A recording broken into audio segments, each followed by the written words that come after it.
The Iron Dome defense system has blocked many of those rockets, but black smoke, that is rising from the city where rockets are presumed to have landed. Your money at this moment. Let's take a look at how the markets are doing amidst all of the mayhem in the world. The Dow is up 144. We were up on the close yesterday as well. The S&P has gained 32. The NASDAQ is up 130 points. Coming up, change in the weather, rain and cold tomorrow. We'll warm back up just in time for the weekend, though. We'll get a full look at the forecast next. KSL News Time, 9:03. We have enough people running around Broadcast House at 4 in the morning to field a football team. Producers, reporters, the traffic team, and us. This is Tim and Amanda. Join us each morning from 5 to 9 on KSL News Radio.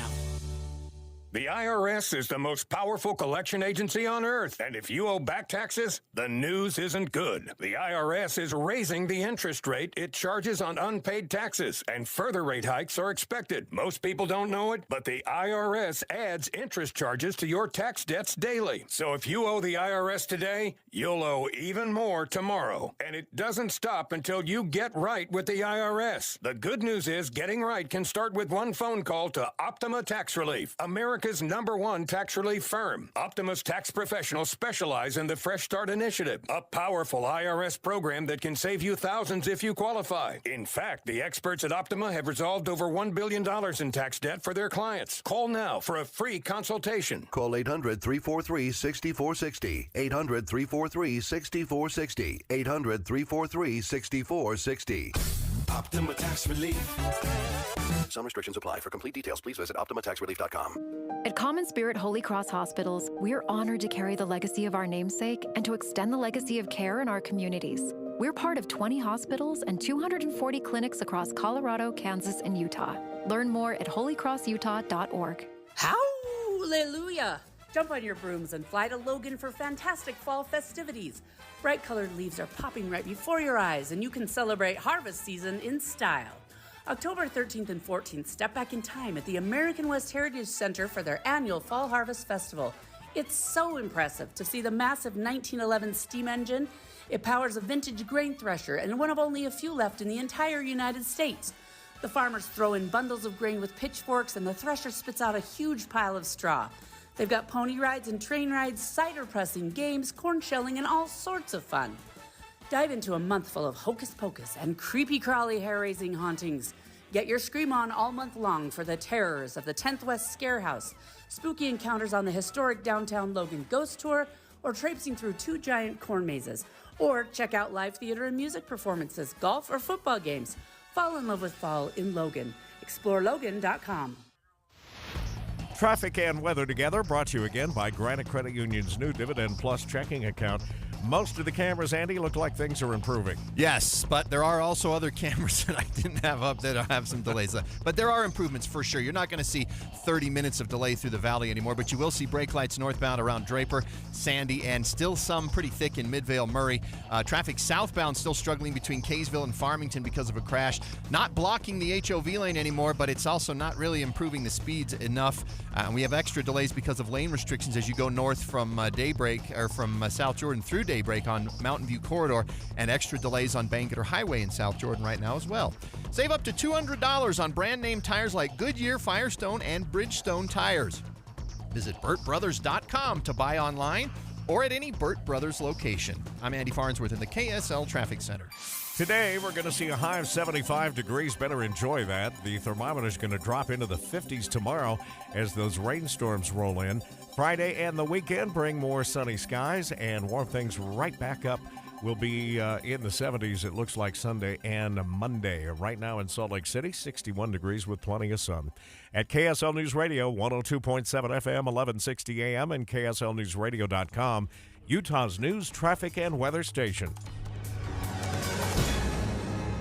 Dave and Dujanovic, your morning companions for talk, analysis, and key perspectives on Utah's biggest stories on KSL News Radio.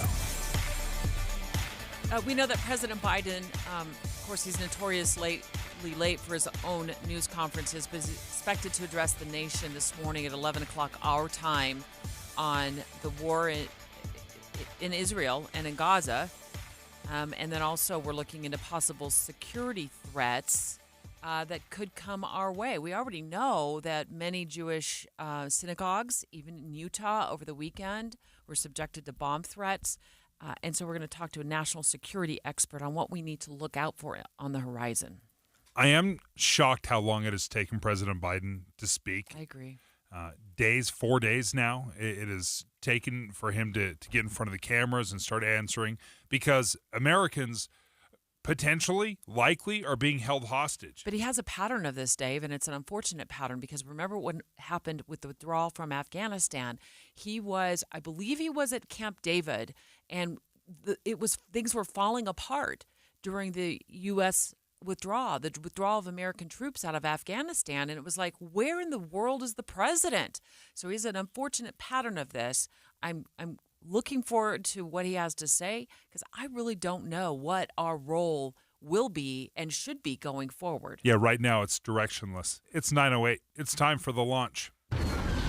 Sequence engaged. And here are 3 things Debbie wants you to know. Countdown.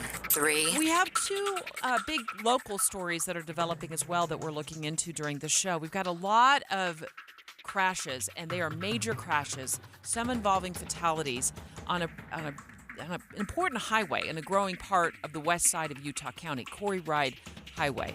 We had another big crash happen just a couple of days ago when a teen driver drifted into cars. Dave, you watched the video. I watched the video. It was just scary. We got the crash data from investigators. Since August of 2022, 119 crashes, which works out to be about 9 a month.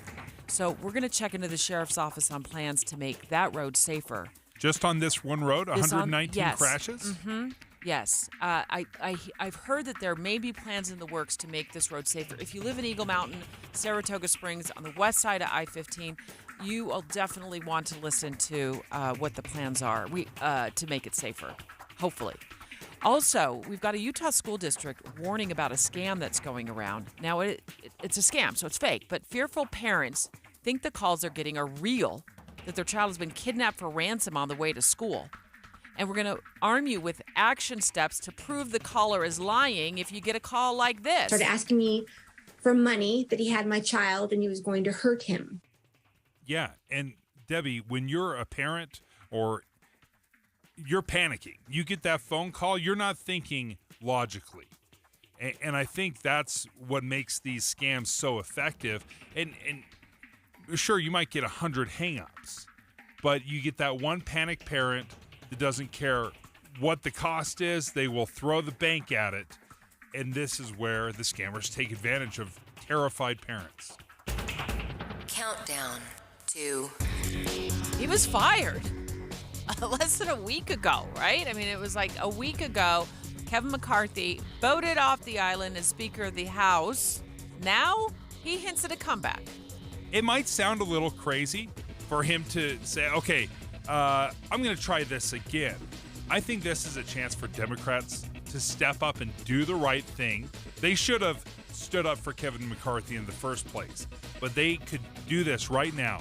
Stand up, reinstate him as Speaker, and get normal order and stop the chaos. But what about Matt Gaetz? I mean, what does he do with Gaetz, who was the one who started the whole thing? We are breaking the fever now, and we should elect a speaker who's better. Launch countdown. 1.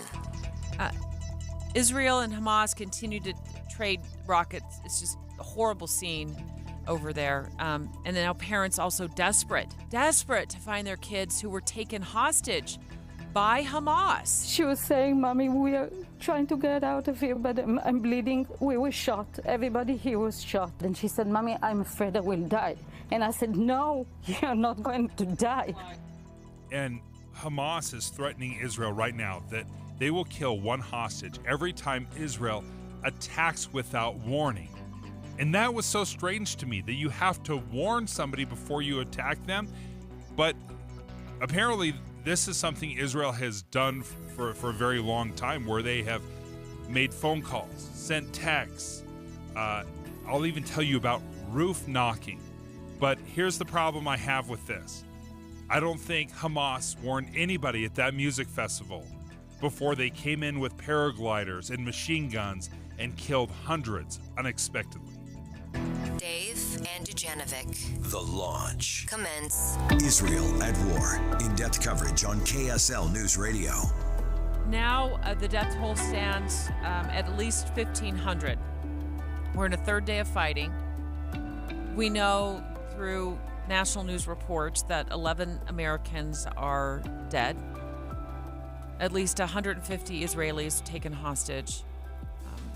And it's likely, according to President Biden, and we'll hear from him at 11 o'clock today, that there are Americans among those who were taken hostage. And this has bothered me for a very long time. I think we are very, very weak in this country. When Americans are taken hostage, we do very little. Well, we're going to find out if the president has anything in the works to do something about the American hostages and what he plans to do with the situation that is going on right now between Israel and Hamas. But let's go back to the Hamas's threat to execute hostages if they're attacked without warning. We just figured out that, because we're studying up on this, that Israel has a long history of warning Palestinians before any sort of retaliatory attack. And Dave, you were looking into something that's called roof knocking. What did you find? Okay, again, this is something that really surprised me. Obviously, Hamas and Israel has been fighting back and forth. There's a terrorist bombing, and this has been happening for decades. What's happening right now is the largest scale, and which is why you've seen Israel respond so forcefully. But typically, when Israel is going to do some sort of retaliatory attack, they will send calls, they will send text messages, they will warn the building, and then they'll do what's called roof knocking, where I guess the best way to explain it is they'll drop some sort of flashbang grenade that will land on top of the roof. It will explode and make a huge noise, but it won't cause any damage. And the Palestinians, when they hear this explosion on top of their roof, they know that that is a message for them to get out. And that's exactly what will happen. You will see videos of people evacuating this building, just pouring out. What happens if they're asleep? That's what I thought. I was like, what if this is, because as we were watching yesterday the war unfold live, once again, I mean, here we are in an era where we're going to watch this unfold on live television. As night fell, you could see buildings just lit up. I mean, they were catching fire and lit up. And I thought, what if it were, I mean, I'm sure it's difficult to sleep in moments like this, and they know what's going on. So I was just like, does everybody get out? Does everybody have a chance to get out? And that's what's so terrible about war is there will be casualties. There will be civilian casualties. But I do look at it, and we saw this. You just saw this, this report barely, that Hamas was firing rockets into Israel, and I believe they called Israel and told them to evacuate this city before their rocket barrage. The image I have of war is not that. You know, the image I have of war is the surprise attacks, more like what we saw on the music festival a couple of days ago on Saturday morning when those swarm of Hamas paragliders, hang gliders, whatever they were, you know, swooped into that music festival and started opening fire. That's the image I have of war. Not that this is somewhat of a fair fight, I guess. I mean, you know, it doesn't sound fair, but it's like, we're giving you enough warning. You have 30 minutes to get out. It all just sounds so scary to me. Israeli Prime Minister Benjamin Netanyahu said, though, that this roof knocking, this phone call, the text message, that will not be the policy necessarily moving forward. We are going to also examine in the next few minutes what this means for America. In the 10 o'clock hour, I'm going to talk to you about what I've learned about gas prices and the impact this could potentially have in the near future on the family budget when it comes to gas prices. But straight ahead, we are going to ask a national security expert this question. What kind of security issues as Americans do we need to be aware of in the days and weeks ahead? Not necessarily even overseas, but on American soil. Dave and Dujanovic. Before Dave and Debbie get started each day, this station is all news all morning. And later today, we follow up on those stories as you drive home. Get important news all morning and all afternoon. Here on KSL News Radio. The crisis in Israel is worsened by a crippled U.S. house. This is the worst attack on Israel since the Yom Kippur War in 1973. Gaza has now been completely cut off. Fighting is expected to increase. The Speaker of the House pro tem is unable to do things that would be helpful in terms of aid and support. Can the White House and Congress respond? And should they? Listen for updates all this week. Tim and Amanda have overnight developments as soon as you get up, and we have long-form coverage during the day here on KSL News Radio. You know, as we get closer to winter, I know sometimes we'll have these chilly mornings, and it's a little taste of what is to come. But wintertime has just been brutal on our families, specifically when it comes to dry skin. When that weather turns cold, it is just dry season for the Noriegas. It's part of the reason why we decided to invest in a Connecticut water softener. We had them come out to our house, and they were explaining to us the difference that soft water makes, because Utah has some of the hardest water in the entire country, and they described how soft water will help keep that skin hydrated and soft. And sure enough, they told us, you'll be able to tell the first time you take a shower, and we could totally feel the difference. It feels different on your skin. You don't need to bathe in lotion afterwards, and we've loved that. It's great for your skin. It's great for your laundry, dishes, your expensive appliances. Those hard water stains go away. Give Connecticut of Utah a call if you're interested in soft water. It's 801-576-8600, or you can log on to their website at softwaterutah.com. When words come out of our mouths and everything sounds fine, no one bats an eye. But if things come out a little jumbled or letters sound different than most, there's speech therapy. But did you know that speech therapy is used for more than just stuttering or disfluency? From articulation to expressive and receptive language to a simple act of swallowing that most of us take for granted, speech therapy can do amazing things for you, your health, and of course your sense of self. That's why Summit Speech Therapy is here. Summit Speech Therapy works with people of all ages, from infants and toddlers who have a difficult time feeding or eating, TBI, stroke, or coma patients, to children and adults with speech problems. So much of it is all related, and Summit Speech Therapy can help. Summit works with all insurance companies as well as private pay options, and the experience can be life-changing. With clinics up and down the Wasatch Front, including Murray, with no long waiting for an appointment. For more, visit summitslp.com. That's summitslp.com. People can tell you that you're special, but Hercules Credit Union puts words into action. Let Hercules Credit Union treat you extra special with this limited time special deal. Open a new checking account and Hercules Credit Union will upgrade you to a premier status checking account free of monthly fees. Get a Visa debit card with your new checking account and receive 25,000 rewards points. Feeling special yet? Open a Visa credit card at the same time and get another 25,000 rewards points. Good for ultimate identity theft protection. Travel benefits and perks. It means cellular care coverage against accidental damage. Hey, I'm not done yet. It means gas and grocery gift cards. And yeah, there's a lot more. Start at HerculesCU.com and learn how to qualify for a free premier checking account for a limited time, because you are special. HerculesCU.com. Hercules Credit Union, growing stronger together. All accounts insured to $250,000 by NCUA. Happy 62nd birthday, Granddad. Thanks, sweetheart. I got you this.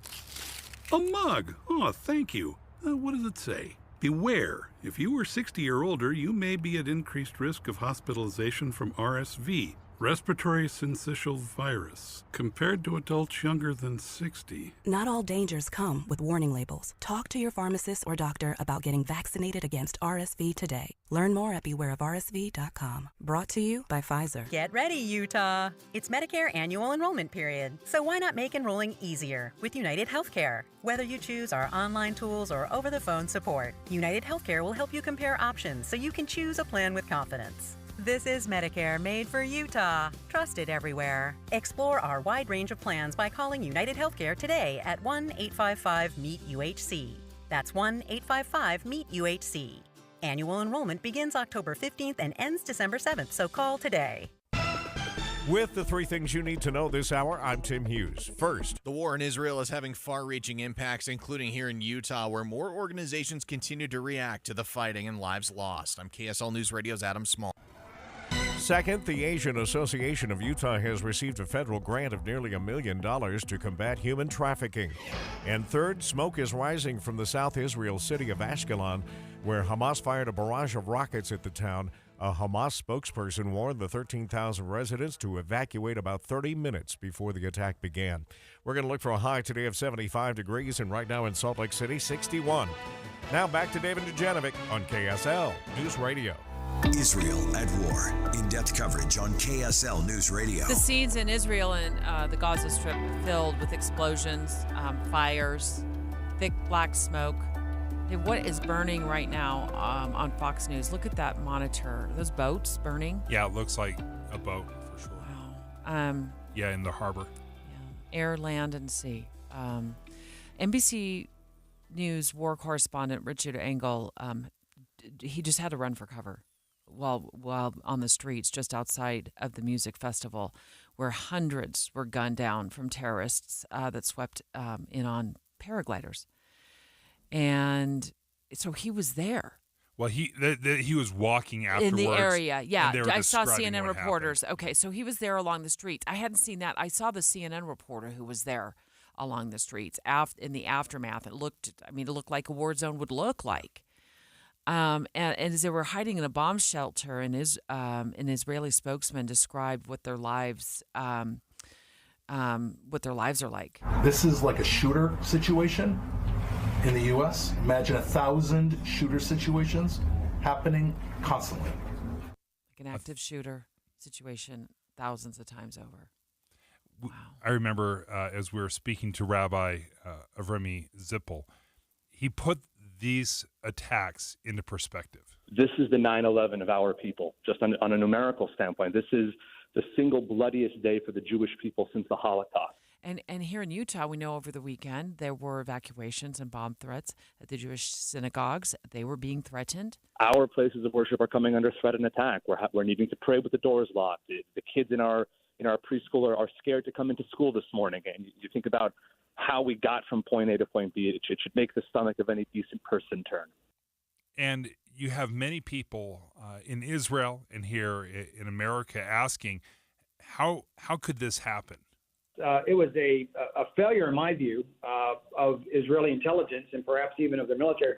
And it also, I believe there could be some modicum of failure with the United States intelligence as well. And the intelligence in my career has never been perfect. But that was retired General Richard Newton, who said, I think this has been a failure, not just on Israeli intelligence, but American intelligence as well. Ryan Vogel, professor of national security studies at Utah Valley University, often a frequent guest on our show, and in moments like this and what's going on in Israel and Hamas. And General Newton, Ryan, professor, says that this is an intelligence failure.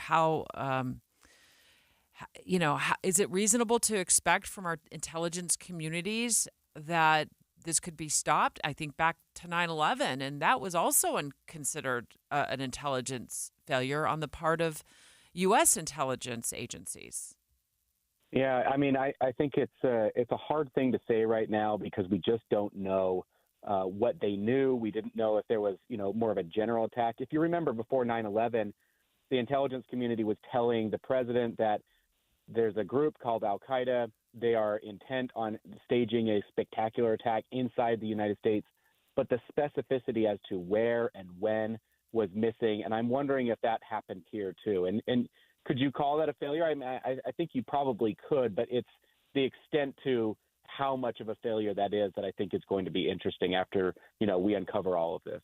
I would imagine with the intelligence services, they hear so many rumors. There's so many things that have kind of been war gamed that how do you narrow that down, and how do they prepare for a hypothetical attack versus a real imminent threat? Yeah, and that's a great point. Is there's a near constant state of agitation and tension between these two states, and so and Palestine is very very armed and ready to fight at any given notice. So the fact that they were able to stage this quickly is not that surprising. The fact that they were able to stage the attack with no warning, or at least very little warning, again, we're still waiting on that. That is a little bit more surprising. But you're right that this is different than, say, an attack on the United States. These two parties are right next to each other. They are armed. There's constant tensions. This kind of thing boils over from time to time. Professor Ryan Vogel with Utah Valley University. He's an expert in national securities, in the national security scene here in America and abroad. And I got to ask, for our listeners who may be fearful about worshiping this weekend at their Jewish synagogues, what do you foresee, and what does your experience tell you in terms of threats and ongoing threats here in America? Yeah, I mean, I think we've heard a lot of allegations of threats. Everything that I've heard from authorities has said that there's nothing substantiated, that they can't, determine a credible threat out there.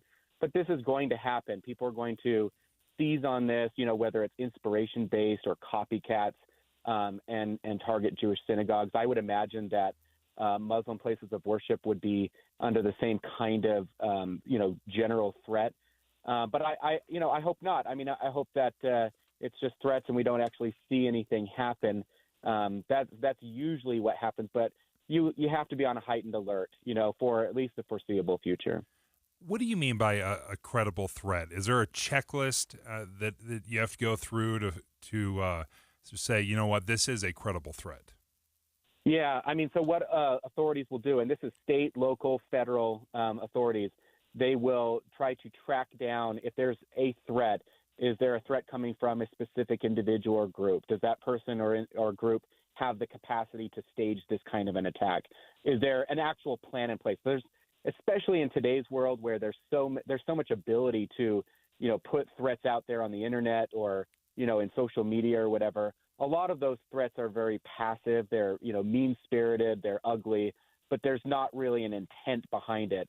And what authorities are trying to track down is if there are threats being made, or even if it's not a public threat, is there something out there that looks, more suspicious, real, possible? That is likely to happen. Yeah. If, for example, somebody, an individual or a group goes to a store and buys up a bunch of product that could be used in bomb making, Sure. that would be considered suspicious activity that may be worth examining, especially when we're on heightened alert the way we are around the world right now with what happened suddenly and surprisingly over the weekend in Israel. Professor Vogel, as always, we so appreciate your expertise in times like this, helping us better understand the details of what goes on behind the scenes and what authorities are looking out for. We're Professor Ryan Vogel with the National Security Studies at Utah Valley University. Up next, will Kevin McCarthy really run for Speaker of the House again? He hints at a comeback.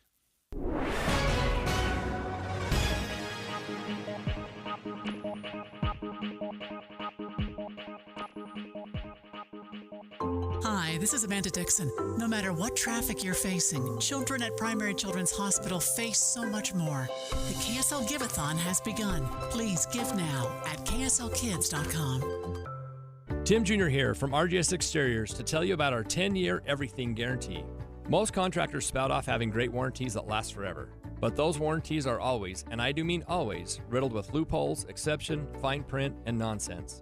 At RGS Exteriors, we cover everything. Parts, labor, material, everything and anything for 10 full years. There's no cost to you whatsoever. No hoops to jump through, no exceptions. Yes, the products we sell, like James Hardy Siding, our windows, gutter covers, come with a 25 to 50-year manufacturer's warranty, just like everybody else. But the truth is, the products almost never fail. It's always the labor and material which is never covered, so you're stuck paying for service calls. For peace of mind, call RGS Exteriors. You'll sleep easy for 10 full years. 801-280-3110 or visit us at rgsutah.com. That's 801-280-3110 or online rgsutah.com. Gutters, siding, windows, and all exteriors with the 10-year everything guarantee. 9:30 at KSL News Radio. I'm Tim Hughes with a look at some of our top stories this half hour. Our top local story, Utah Governor Spencer Cox and Attorney General Sean Reyes plan on holding a news conference this morning to talk about their ongoing efforts to push social media companies to do more to protect kids. In January, the governor said the state was preparing to sue social media companies because of their negative impacts on the mental health of teenagers and younger children. More Utahns are speaking out about the fighting in Israel, which is having a global impact. KSL News Radio's Adam Small has details. More economists are sounding the alarm on the war's impact on oil. USA Today reported prices surged past $86 a barrel the day after Hamas attacked Israel. Now, experts don't think it'll affect our gas prices, but it could impact inflation. Meanwhile, more Utah organizations are reacting to the war, including the Utah Jazz, saying in a statement they, quote, stand with Israel and join with people everywhere mourning the loss of innocent lives caused by the Hamas terrorist attacks. Governor Spencer Cox has now ordered flags be flown at half-staff until Friday night to stand in solidarity with Israel. Our top national story this hour from ABC News. House Republicans are debating who to put in as the new speaker. Here's ABC News senior congressional correspondent Rachel Scott on Capitol Hill. Without a speaker, the House is unable to pass legislation, from a resolution backing Israel to new funding for U.S. military aid. Republicans huddled behind closed doors for hours, weighing whether to support McCarthy's former second-in-command Steve Scalise of Louisiana or House Judiciary Chair Jim Jordan of Ohio, endorsed by Donald Trump. Former Speaker Kevin McCarthy has suggested Republicans restore him to his old spot, but that is not looking likely. We have a correction to a story from yesterday. BYU's Jerusalem Center did not predict students would be home by the end of the week. The center's website says students will be remaining in classes much of each day this week, and that staff members, students, faculty, and their spouses met to discuss concerns and academic plans for the weeks ahead. Your money at this moment, the markets continue to rally a bit today. After a good close yesterday, the Dow is up another 217 points at 0.6. The S&P now up a full percentage point, 43. And the NASDAQ is up a little over a full percentage point. It's on the plus side by 157. Coming up, get your rain jacket ready for the next couple of days and cooler air, too. We'll check your full forecast next. KSL News Time, 9:35. If you're thinking about losing weight, but this thought crosses your mind, oh, the holidays are coming up. This is the worst time to lose weight. I should wait till January. Allow us to encourage you to begin today, because there's no time like today is the only day you can do anything. So today is the day. I started 2 years ago, right about this time of year, and I thought the same thing. I thought, oh, this is going to be hard. But I lost 2 to 3 pounds a week every week, including the week of Thanksgiving and the week of Christmas. And in less than 3 months, I had lost 34 pounds, and that was 2 years ago. Amber started the exact same time you did, and she lost 42 pounds on this program. And here's the thing. You'll find out in a hurry that if you can do this during the holidays, because everybody knows you're going to pig out here and there, that the other 10 months of the year are going to be fantastic, and you're going to continue to lose that weight. As we've told you before, the average male loses 3 to 5 pounds, the average female 2 to 3 pounds, and it just seems to melt away. Find out more by going to SotaWeightLoss.com. It's spelled S-O-T-A. Think Tim and Amanda. Soda Weight Loss is state-of-the-art. Fall in love with the Five Olives restaurant this autumn season, a Salt Lake City original, featuring a cozy atmosphere, perfect for all your special occasions. Hey, this is Hans Olsen. There's a reason that more Utahns, including myself, are members of America First Credit Union. It's because we love being a part of a winning team. I opened my first business account with America First Credit Union going back 13 years ago. I've opened 4 accounts for each one of my children. I opened up my last business account with America First Credit Union because I know they're going to treat me and my family fairly. It's no wonder that Forbes magazine named America First to their 2023 Utah Best in State Credit Unions and their 2023 Utah Best in State Employers list. The only credit union in Utah to receive both awards. If you've got financial questions and needs, America First Credit Union has the answers. So come join me and thousands of others at Forbes magazine's 2023 Utah Best in State Credit Union and Employer. Visit AmericaFirst.com or stop by your local branch. It's great to be on the winning team. Federally insured by NCUA. Premium checking from America First Credit Union. Learn more at AmericaFirst.com. Traffic and weather together, brought to you by Granite Credit Union's new Dividend Plus checking account. How are we looking out there, Heather Kelly? We still have plenty of delays, Tim, especially southbound I-15 from Kaysville into Farmington, where we had a crash near Glover Lane that just cleared a few minutes ago.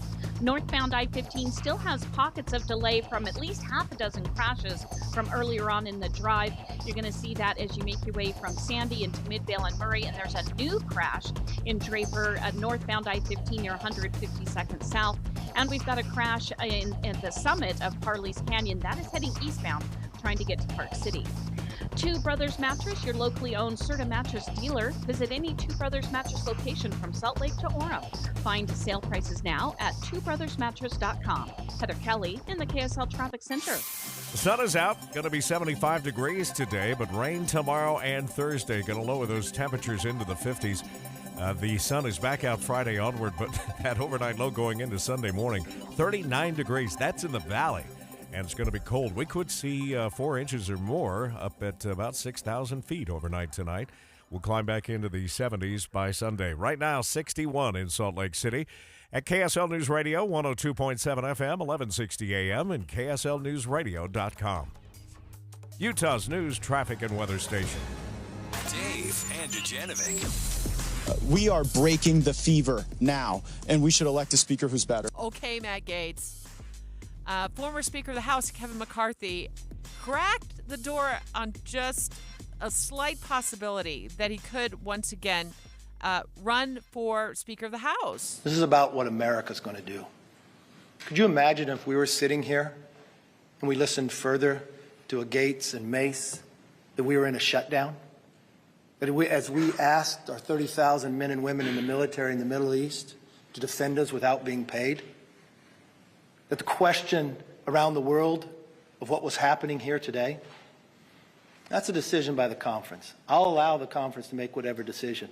Whether I'm speaker or not, I'm a member of this body. I know what history has had, and I can lead in any position it is. He makes a great point. What if we were in a shutdown right now with what happened over the weekend, with Israel being attacked by Hamas terrorists, and we've got 30,000 men and women serving the United States who just aren't getting a paycheck. So even before McCarthy was voted out, Republican Matt Gaetz was saying that McCarthy shouldn't run again. I mean, who is this guy? How is he the puppeteer? I would think that if it took Kevin McCarthy 15 rounds to become speaker, and after 8 months of a failed speakership, and after a successful removal vote, as your hypothesis would portend, that he would take a hint. Now, I'm actually intrigued by this idea. Intrigued by the idea of McCarthy running, because it's very easy to blame the Matt Gaetz of the world, the other 7 Republicans that voted McCarthy out. But remember, there were 208 Democrats, all voted to get rid of McCarthy. After he had worked with them to raise the debt ceiling, after he had worked with them to keep the government from shutting down. Unfortunately, the House can do nothing without a speaker. I could be upset with 8, but I could be upset with every single Democrat as well. They both made the same decision, a political decision, instead of putting America first. Ike Ajachi, ABC News correspondent, joins us right now out of Washington. How serious is McCarthy in potentially running again for speakership? Well, here's the thing.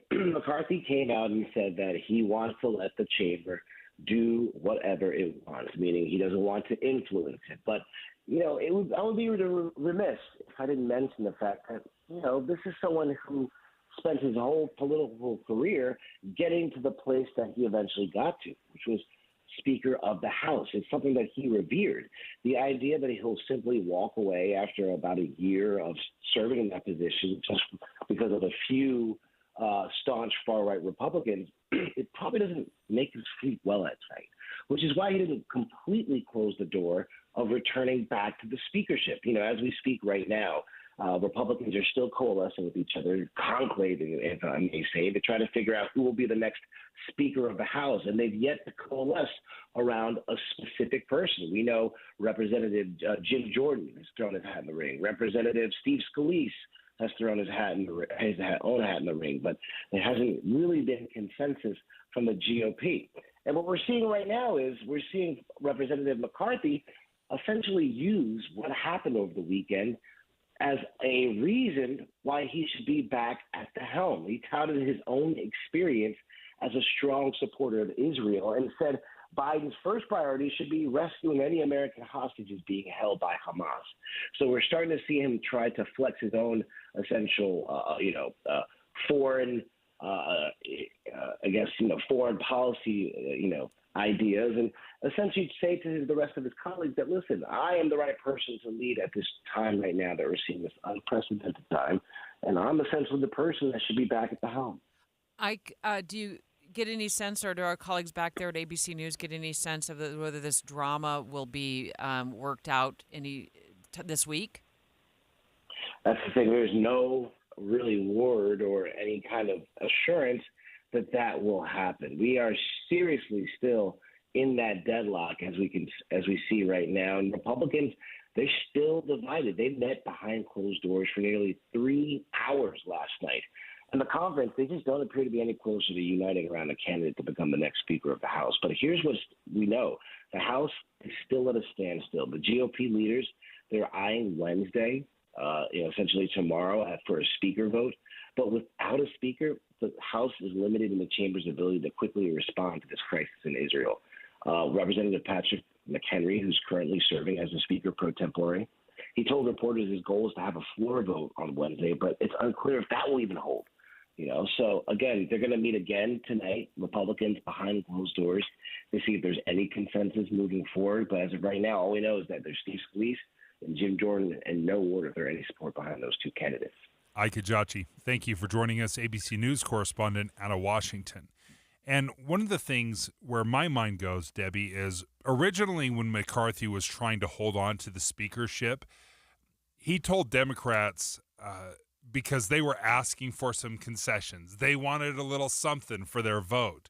And he said, no, you should vote for me because I'm doing the right thing by keeping the government open, by negotiating with you guys. To make some bipartisan legislation to do the will of the people. He's like, I'm not giving you anything. And then they turned on him. All 208 turned on him and voted against him. I wonder, though, if he goes back to them and says, all right, I'll give you a little something for your vote. Because if Democrats rally around Kevin McCarthy, then he could be Speaker once again. Okay. Wednesday, maybe, but no guarantee. In the meantime, the clock is ticking. We don't have a budget. And we also have the war, Israel and Hamas at war. So we'll, of course, keep an eye on what goes on back there. But this is unreal. And then you got Matt Gaetz in the middle of all of this trying to dictate who should be and who should not be Speaker. It's wild. Parents, you got to be on the lookout. Actually, your ears need to be on the radio or on your Alexa in the next few minutes, because we're going to talk about this scheme that is going around Utah schools that makes you feel like when you get the call that your child is being held for ransom. Started asking me for money, that he had my child and he was going to hurt him. Steps you can take to make sure your child is safe when you get a call like this. Next. Dave and Dujanovic. Hey, stay right here for more of Dave and Dujanovic. And tomorrow morning, come back here for news, traffic updates, and reliable weather. Join us to have a listen. Tim and Amanda. Your morning companions for news. Hi, this is Amanda Dixon. No matter what traffic you're facing, children at Primary Children's Hospital face so much more. The KSL Giveathon has begun. Please give now at kslkids.com. They say good things come to those who wait. But this October, better things come to those who act now. What's up, everybody? I'm Mike Wilson with Any Hour Services, and October is the best month to replace your old furnace and air conditioner if you're trying to beat the winter rush. You see, we've structured our pre-season savings so that the sooner you buy, the more you save. Through the end of October, when you have Any Hour Services install your new furnace and air conditioner, you'll save $2,500 off any new system you choose. And that doesn't even factor in the rebates and incentives you might qualify for. All you have to do to get this deal is get a hold of Any Hour Services before the end of October and schedule a free estimate. After we show you what options are available, pick the system that best meets your needs, and we'll take $2,500 off. If you wait until November to call, you'll still save, but not as much. So if you want to save $2,500 off a new furnace and air conditioner, you need to call Any Hour Services before the end of October and schedule a free estimate. Google Any Hour Services or schedule online at anyhourservices.com. No one helps more homeowners than Any Hour Services. Are you a business owner or HR rep? Does your company offer health insurance to your employees? If so, how do you know if you're getting the best deal on employee benefits? Every company works with a benefit broker who offers insurance plans. But did you know that a benefit broker makes more money when you spend more?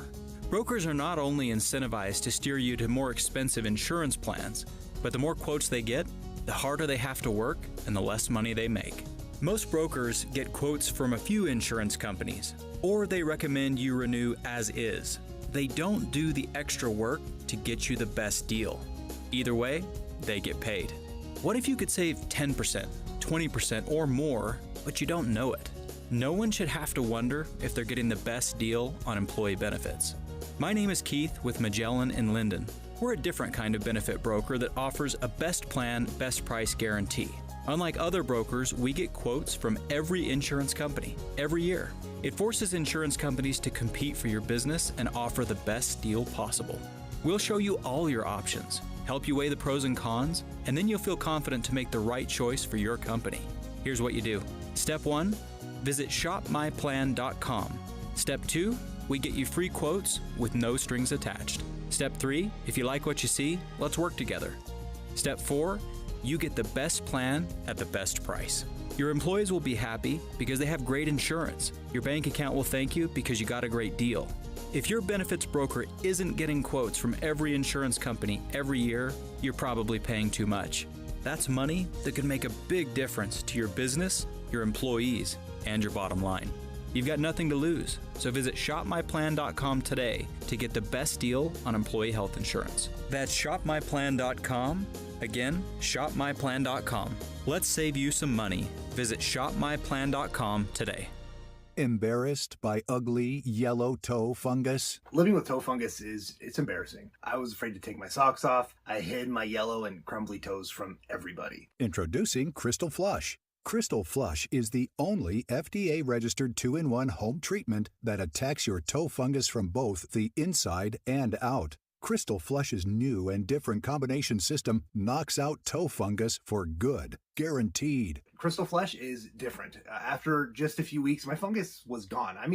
100% disappeared. Crystal Flush was the only thing that ever worked. So if you're skeptical because you tried a bunch of other stuff, Crystal Flush is different. This is a game changer. Crystal Flush is now available without a prescription, but it is not available in stores. Get your risk-free supply today. Go to crystalflush.com. That's CRYSTAL flush.com. Stop being embarrassed by ugly yellow toenails. Go to crystalflush.com or call 800-204-4484. With the three things you need to know this hour, I'm Tim Hughes. First, Hamas has launched a large rocket attack against the southern Israel city of Ashkelon. A Hamas spokesperson posted to social media that all 13,000 residents would have half an hour to evacuate the town and began launching their barrage at the 5 p.m. deadline. Second, House Republicans have met behind closed doors this morning as they scramble to choose a new candidate for Speaker. With no one in that position right now, talks about immediate aid to Israel have slowed down. And third, snow might be dropping tonight along the Wasatch Front as the mountains get a little dusting, and they're saying maybe 4 inches or more at the 6,000-foot level. Right now, no signs of that. We'll look for a high of 75, and it's 61 degrees in Salt Lake City. As we get you back to Dave and Dujanovic on KSL News Radio. Dave and Dujanovic. Dave and Dujanovic. The good news in this story that we're going to talk about is that your child has not actually been kidnapped. But the bad news is some parents are so freaked out by the call that their child has been abducted for a ransom. They don't realize it's all a ruse to get you to wire a whole lot of money. Started asking me for money that he had my child and he was going to hurt him. Now, I haven't fallen for this scam, Deb, but I have fallen once in my life for a scam. It was concert tickets. This is the best. I'm sorry. And then after I got taken, it was not the best, by the way. It was bad, but it's just the fact that I just visualize you driving all around town trying to get your concert tickets that you'd been schemed out of after you wired the guy some money. I couldn't believe I got taken. I felt so stupid. Oh, don't. And this was I felt stupid. Okay. To this day, I feel stupid. But that was concert tickets. I mean, that doesn't really matter. It was, a few bucks. If I thought my kid had been kidnapped, even if I knew 99.99% that this was a scam, there's still a little whisper in the back of your brain saying, maybe it's real. And that slight, impossibly slim possibility is how the scammers win. Well, exactly. And it's playing on parents' fear. And our worst fear is something bad has happened to our child. Yeah. And we don't think straight when we're in a state of fear. It's just how and scammers know that. And that's why these scams work, friends. That's not necessarily why this scam for tickets worked on you. But if it was your child and you were afraid that the worst had happened, you don't think straight. Well, and it's not completely unheard of. Was it? You were telling me about a story, I think it was in California, where a person was like rear-ended. Yes, happened a couple of weeks ago. And the FBI intervened. It was, I believe, a 17-year-old child got out of the car during a rear-end accident or got crashed into. I don't know the specifics. And thankfully, somebody's Ring doorbell camera had captured video of the accident, the crash.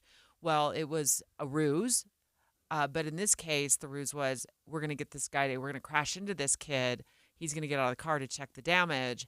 And then these three guys swooped in from the car that had crashed into him, and they kidnapped this kid. Yes. And he was in kidnappers' custody for, I believe, a week, and they were demanding ransom from the mom, and it was, so much money. I want to say it was $500,000. And mom's like, I can't pay that.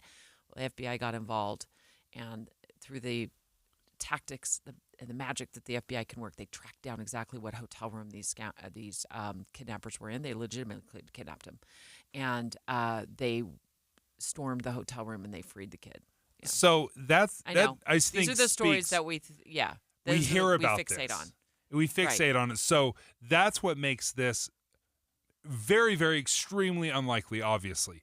But there's a little whisper of a possibility that this could have really happened. And I think this is what is so evil about it. And the Granite School District has issued a warning now to parents, and I think this applies to parents everywhere, Ben. If you get one of these calls, and this is from a woman in California who talked to ABC News about it. Started asking me for money that he had my child and he was going to hurt him. The parents might think it's the real thing, that their kid got snatched on the way to school. And in one case, you said that a dad had actually paid the fake ransom. Yeah, at least a minimal amount of money towards this attempted kidnapper, right?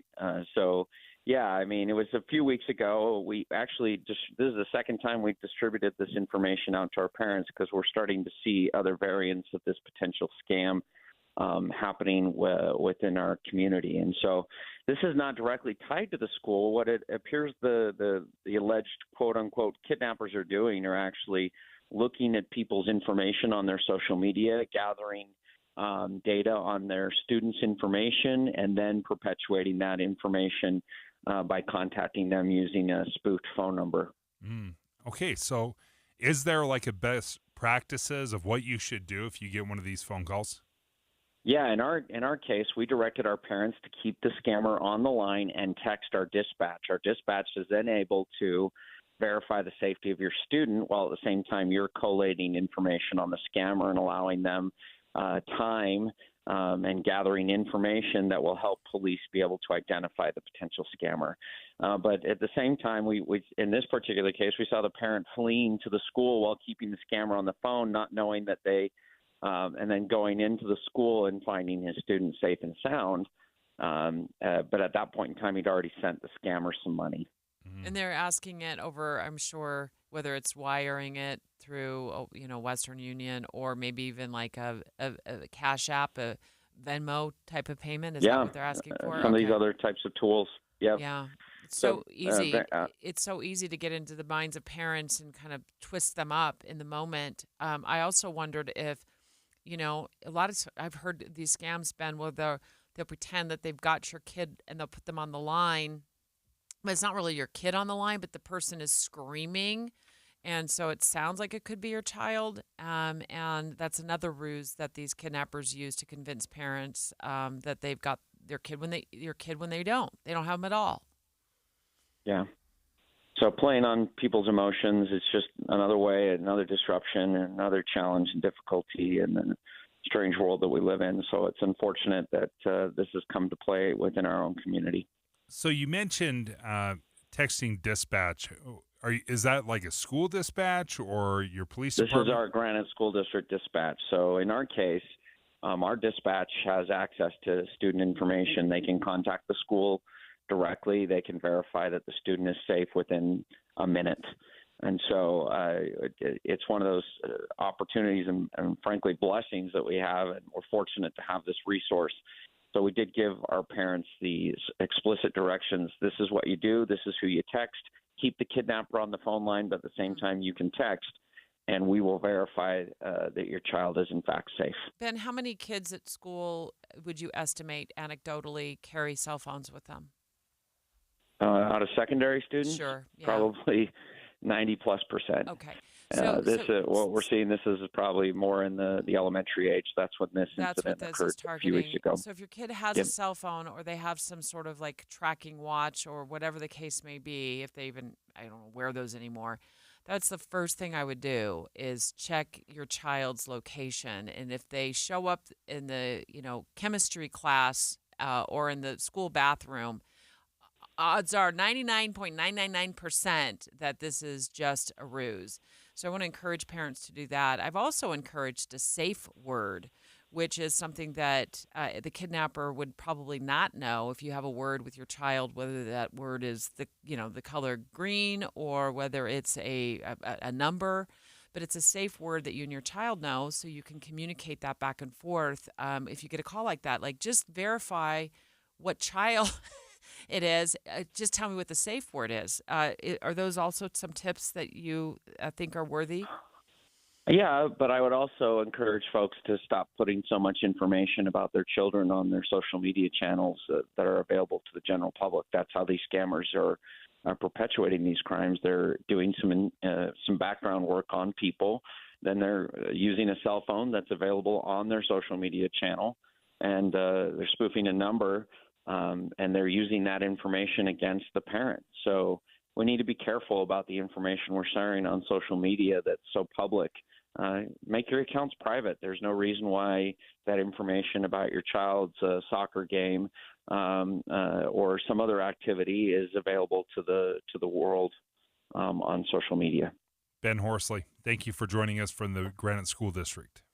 Next, we're going to take a in-depth look at where gas prices are going. I just found out that we're paying an extra $225 a month just in our fuel bill to fuel our cars in just the last year. And what's going on in Israel right now and the Gaza Strip, we're going to take a look at how it's going to impact us here.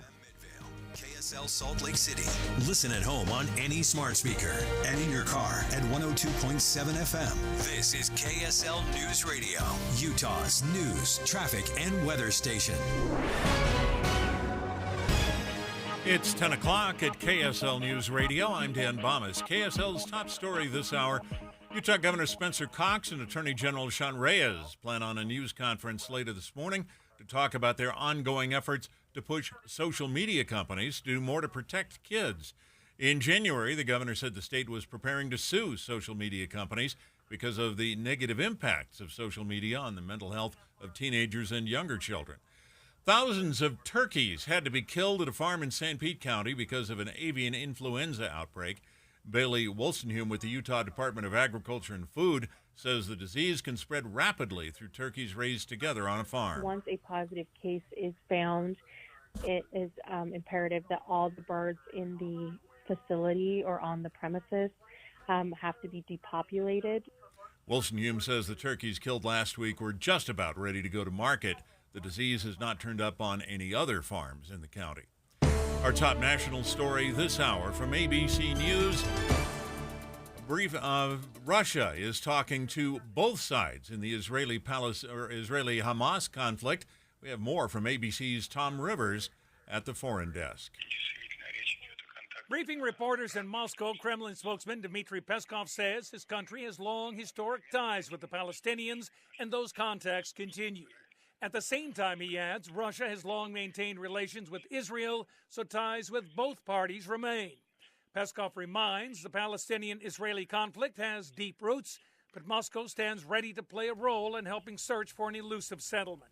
Tom Rivers, ABC News at the Foreign Desk. Your money at this moment, the Dow Jones average is up on the day by 262 points, and the NASDAQ is also up 161 points right now. And our KSL weather is going to cloud up and cool off. That's next. KSL News Time, 10:02. Start your days with knowledgeable, friendly voices telling you about the latest news and weather out there. Hi, this is Tim Hughes and Amanda Dixon In the business of waking you up each morning from 5 to 9. on KSL News Radio. Tim Jr. here from RGS Exteriors. I want you to know that it's the little things that count. Any remodeler can say they treat customers right when it comes to siding, gutters, windows, and exteriors. It's hard to know for sure. If a contractor uses cheap generic nails instead of super grippy ridge shaft nails for your siding, would you even know? If they use cheap $4 caulk to install your new windows instead of paying $9 a tube for the good stuff, could you tell by looking? It all comes down to the details and trust. At RGS Exteriors, we only do things one way, the right way. We never cut corners. We never skimp on details. We never do less than the job requires. That's why we offer our industry's exclusive 10-year everything guarantee. And it's why we have the happiest customers. If you need any gutters, siding, or replacement windows, call RGS Exteriors at 801-280-3110 or visit rgsutah.com. That's 801-280-3110 or online at rgsutah.com.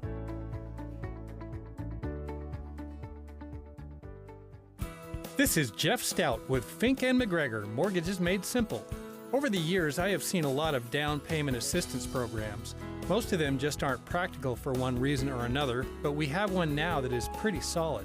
This program is for first-time home buyers or some buyers who have been out of the market for several years. It includes a gift of up to $4,000 to help with the down payment. Given that this program only calls for a 3% down payment in the first place, this gift can be a real game changer. Some restrictions apply. One restriction is that the household income cannot be over a certain amount, which for most areas along the Wasatch Front is around $85,000 annual income. Call us today if you want to take a look. Fink & McGregor, Mortgages Made Simple, 801-264-9494. That's 264-9494. Or on the web at finkmcgregor.com. NMLS 289115. Getting help with electrical repairs is easier than you think. All you have to do is call Any Hour Services or schedule an appointment at anyhourservices.com. No one helps more homeowners than Any Hour Services. How do they get so excited about 50 yards? Think of what you could sew with that. But you need a really great sewing machine, a Bernina. Get Bernina sewing, serging, and embroidery machines and accessories at fantastic prices. The Bernina Super Weekend Sale. Don't miss this Dave's Bernina Super Sale, Saturday, October 14th, featuring 72 months, no interest on certain machines at our Provo and St. George stores. Come see the all-new Bernina 790 Pro. It is specially priced and get $2,400 worth of free gifts with purchase. That includes embroidery bundle, hoops, and machine suitcases. Save thousands when purchasing a Bernina quilting bundle. Also get free gifts and discounts when you buy a Bernina 770 QE Plus and the L890 Serger. Amazing bargains on previously owned machines while they last that come with warranties. Check out our classroom trade-ins and special event demo machines. Dave's Bernina, 691 East St. George Boulevard and 2017 North 550 West in Provo. Traffic and weather together, brought to you by Granite Credit Union's new Dividend Plus checking account. Here's Heather Kelly. Well, we've got a vehicle on fire northbound I-15 in Centerville. All lanes of traffic were closed for a while crews tried to put out the flames. Now they've got most things moved over to the 2 right lanes of travel, so traffic will start moving again. But right now it's pretty much a wall of traffic coming up from Parish Lane in Centerville, trying to get into Farmington. Other than that, you've got pretty good speeds if you're southbound I-15 through Weber and Davis counties. Still a few brake lights remain northbound I-15 in the Salt Lake Valley, left over from earlier crashes in Sandy and Midvale. With over 30-plus specialties in multiple locations across Utah, Revere has you covered for all your health needs. Revere Health, your partner in health, your partner for life. Online at reverehealth.com. Heather Kelly in the KSL Traffic Center. KSL weather, today's high 75 with clouds building up this evening. A cold front moves in tomorrow with valley rain and high elevation snow. Tomorrow's high 57, 53 on Thursday. And right now 67 degrees with sunshine. I'm Dan Bomas, KSL News Radio, 102.7 FM, 1160 AM and KSLNewsRadio.com. Utah's news, traffic, and weather station. Israel at war. In-depth coverage on KSL News Radio. I saw this headline in USA Today. It's $5 gas prices. Drivers could pay more if the Israel-Hamas war widens to threaten oil supplies. That is in direct contrast to what I read last week as the headline. In fact, Dave, I said we got to talk about this last week on Thursday before the war broke out. And it was on Yahoo Finance's website. Gas prices to drop like wet feathers. What an odd description, but okay. I know, but I got the feeling. I heard drop, and that sounds like a good thing. But just what happens in terms of world events can have such an impact on prices here at home. Yeah, and we saw this when Russia invaded Ukraine. We saw gas prices affected there. Because all of a sudden you start restricting the market from Russia, or in this case, it would likely be Iran. All of a sudden, we all buy gas from everywhere. It is truly a world market. We get some from Canada, the United States, Venezuela, OPEC. It's all over the place.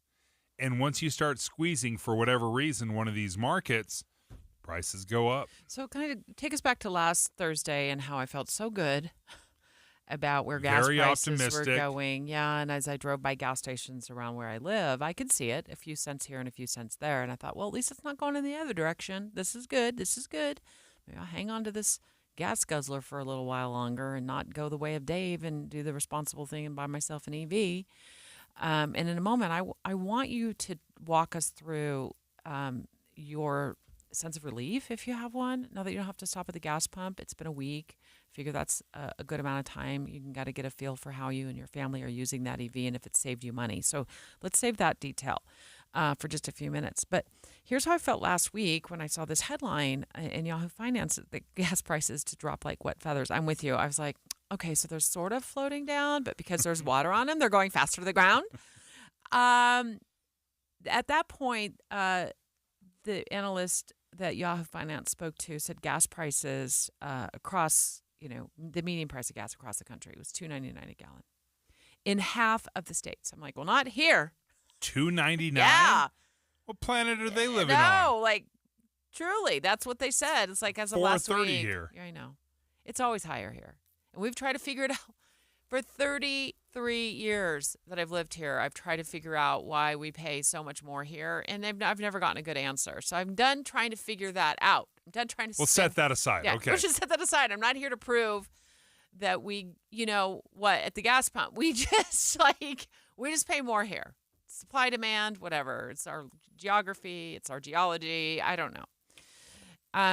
But they also said that the reason that gas prices had gone down so much, and this surprised me, is that our use of gasoline is at the lowest for this time of year in 25 years. I was shocked by that.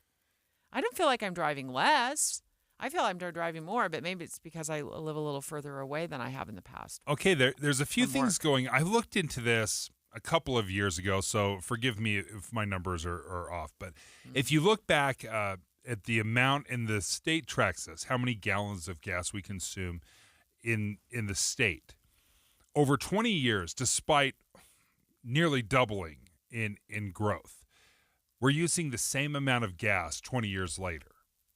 And I wanted to know, how is that even possible? Right. How is it that we have so many more cars, so many more drivers on the road, and we're still using basically the same amount of gas? And it's because cars have become so fuel efficient, and we have adopted, and we've loved this. We want to get hybrid cars or electric vehicles, whatever it might be, and they're just more fuel efficient. Now, that was the explanation I was given. But then recently, I told you I looked into how many cars are being bought brand new here in Utah. 83% of them are SUVs or trucks, which are gas guzzlers. Right. But that being said, there's still better gas guzzlers. Mileage. They don't quite guzzle not as much as gas they were 20 years ago. as your 2001 Dodge pickup. Yeah, is that right? Did I get that right? Chevy Silverado. Oh, sorry. That baby, no. Well, that baby can guzzle some gas. So here's what's predicted as of now. So let's fast forward just 5 days or so from that headline where things are so hopeful with gas prices. It's coming down. Now it's skyrocketing. Yeah, so today what they're saying is in the foreseeable future, we'll still continue to see gas prices drop in the next 15 to 40 days. So right around Thanksgiving, of course, where travel kind of picks up, we could see them tick up. Now, it's important to remember that Israel and Gaza are not major oil producers, but the region is. Saudi Arabia is, and they're right there. They're right there. So if this drags on, or if other areas become involved in the conflict, then that's when we could start to see gas prices starting to spike really quickly. It's really unstable right now. And not just the area, but I would like to speak directly to Iran. We know that Iran has essentially funded this attack by Hamas. So seeing sanctions and crackdowns on Iran is a real possibility. Well, Iran is an incredible oil producer, and that would affect the world market. This number shocked me, although I felt it. I hadn't put a calculator on it yet. I felt like gas was eating up so much more of my budget, and I looked up the numbers for us, and it's a true story. What I'm feeling is actually real. A year ago, gas was costing the average American family to fill up their tanks about $2,800 a year. Right now, it's about $5,000 a year. Oh, wow. Yeah, right? Oh, wow is right. That's an additional $225 a month. If my math is spot on, and if it's not, too bad. Don't text me. I don't want to hear from you. But I just know that I'm losing a lot more of my family budget to my gas tank. I just knew, and it's just so pronounced. Like, I'm like, why am I always feel like just paycheck to paycheck with my budget anymore? Don't have a lot left over. Well, it's because gas. But you did something none of us have done here yet on the D2 team, and that is Dave was the first one through the wall and buying an EV a week ago. So can you spend the next 60 seconds telling us how that has helped or not helped your budget? I keep track of every mile that I drive. Stop it. I do. When did that start? As soon as I purchased it, I zeroed it out. Oh, good for you. And I'm never resetting it because every time I look at total miles driven, I do some quick math. So right now I'm at about 900 miles. In a week? 10 days. Where have you been? Days. You're driving all over the western United States to see driving all how over your the range place. anxiety does? Okay. I didn't realize how much gas prices were occupying, your head? Calculating in my head. I would not drive places because I didn't want to pay for gas. Now that I have an EV, I'm like, let's go down to Provo, lunch in Provo. Like, that's something we never would have done. Just 50 miles one way for you. Oh, yeah, it's $40 in gas. If we want to go down to Provo, it costs me $40 in gas. But with an electric vehicle, I'll just go down there almost on a whim. My kids live down there. But anyway, 900 miles in 10 days, 34 gallons. Okay. At $4.25 a gallon, saves me $150 in 1 week. Just in 10 days. Oh, in 10 days. Wow. But over 30 days, that's $450 a month, which is right on pace to what we normally have spent in the past. Okay, so we gotta hurry because we're gonna get to our next conversation about that dangerous road with all those crashes on it on Corey Wright Boulevard in Utah County. I just want to quickly ask, how is your wife using the electric vehicle? Is she parking the van in the driveway more and hopping in with you, or asking you to use the car? How does that work? In 10 days, we have a minivan. She's driven 34 miles. So hardly used any gas. We don't even use it. We find every reason possible to drive the electric vehicle because it's saving us gas money. So this has been worth it for you. Oh, it's more than paying for the vehicle. The gas savings is more than paying for my car payment. There you have it. Dave and Dujanovic. Hey, stay right here for more of Dave and Dujanovic. And tomorrow morning, come back here for news, traffic updates, and reliable weather. Join us to have a listen. Tim and Amanda. Your morning companions for news. For kids like Bryson, Afu, Liz, and Noah, healing has a home. It's not like home, but it just felt like a home. Hear their stories during this year's Giveathon. I'm beyond grateful for Primary Children's. I didn't feel scared or anything because I knew that they'd take care of me. It's one of a kind. Join us and be inspired. I'm very happy. They saved my kid, and that's something I can never repay. The Giveathon for Primary Children's Hospital. Thursday, October 19th on KSL News Radio. Hey, folks, if you need some work done at your house and you're a little hesitant because you're like, oh, I just hate doing the bid process thing, well, Master Electrical is going to make it super easy and stress-free. They've got upfront pricing guaranteed. So when they come through the door to give you a bid on the project, whether you need an EV charger or you want to put some new recessed, beautiful lighting in your ceiling to just update your home, they're going to quote you a price.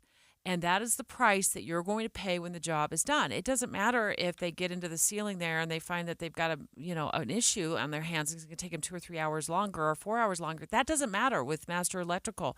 Master Electrical, the price they quote you up front is the price that you pay when the job is done. Yeah, my days of crawling through the attic to do electrical work, those are gone. Master Electrical will do lights, ceiling fans, smoke detectors. If you want something a little larger, to do something with your generators or batteries, EV chargers, they can do that as well. And they've got you covered from Logan to Santaquin. They're always open, even for emergency services. All you need to do is give them a call at 801-543-2222, 801-543-2222. Or check them out online at masterelectrical.com. When it comes to making plans, you are the best. What about those round trips that you plan in advance, which are perfect on your way there and perfect on your way back? Or those meetings with friends for which you make a group chat 3 months before so that nobody or anything is missing? Or your daughter's first birthday party. You planned it with such dedication that instead of the first, it felt like our 15s. The same way you plan each detail for those moments. Start planning to protect you and your loved ones from a natural disaster. Sign up for local weather and emergency alerts. Prepare an emergency kit and make a family communications plan. Protecting your family is the best plan you can make. Get started at ready.gov/plan. Brought to you by FEMA and the Ad Council. Hey guys, do you know what makes Revive Men's Health Salt Lake City different? You. Every Revive treatment and medication is personalized just for you. Revive has the experts that guys go to when their current treatment isn't working. They have a complicated medical condition, or they're just not happy with their daily performance. Since 2011, they've helped thousands of local men suffering with the symptoms of low T and ED. Their goal is simple, to get to the bottom of your issues and fix them. Your best performance requires more than generic ED medications or a low-dose testosterone booster at a low-ball price like you find online. Revive medications are custom compounded, affordable, and guareed to resolve your issues. Stop dealing with the symptoms of low T or ED. Book your T-check and exam today. Call 801-263-7777. That's 801-263-7777. Or visit us at revivemenshealth.com. Join Mike Stevens of Capital Wealth Advisors for Retire Right Radio, Saturdays at 5 a.m. and 9 p.m. That's Retire Right Radio with Mike Stevens, Saturdays at 5 a.m. and 9 p.m. I gained a couple of pounds last week. My friend from Soda Weight Loss called me and she said, go weigh yourself. And I hadn't weighed myself in a couple of weeks. And I'm 2 pounds up. And I thought, how did that happen? I didn't do that. I didn't eat differently. I have no idea how it happened. It just does. Because it does. Because life happens. Yeah. And so what I talked to my friend at Soda about was, how do I bring it back down? And how do I try new food, something new that'll put the spark back into my smart eating? With Soda Weight Loss, I lost 34 pounds. And here's the thing. The more important thing is that with their help, I am keeping it off. By the way, that friend she's talking about happens to be her nutritionist. And Amber refers to her friend as well, because they really get to know know you. They know where your pitfalls are and where you may struggle, but they're very realistic about the fact that once you reach your goal weight and once you get on the maintenance phase, this is going to happen. You're going to gain 2 or 3 pounds, and then they get you right back on track. The average male loses 3 to 5 pounds a week. The average female 2 to 3 pounds. Find out more. Go to SOTAweightLoss.com, spelled SOTA. Think Tim and Amanda. It's state of the art.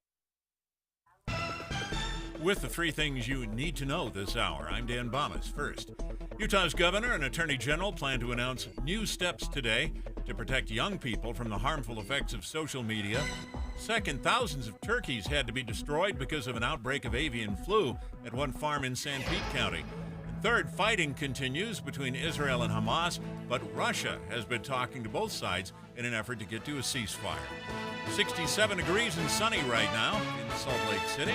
Back to Dave and Dujanovic on KSL News Radio. Dave and Dujanovic. There's a lot of valid questions right now about the safety of Corey Ride Highway, which is west of I-15. If you are in the Utah County area, you live there, you know that this is becoming a more popular area to drive and one of the fastest growing communities in the state. You got Eagle Mountain, you got Saratoga Springs in that area.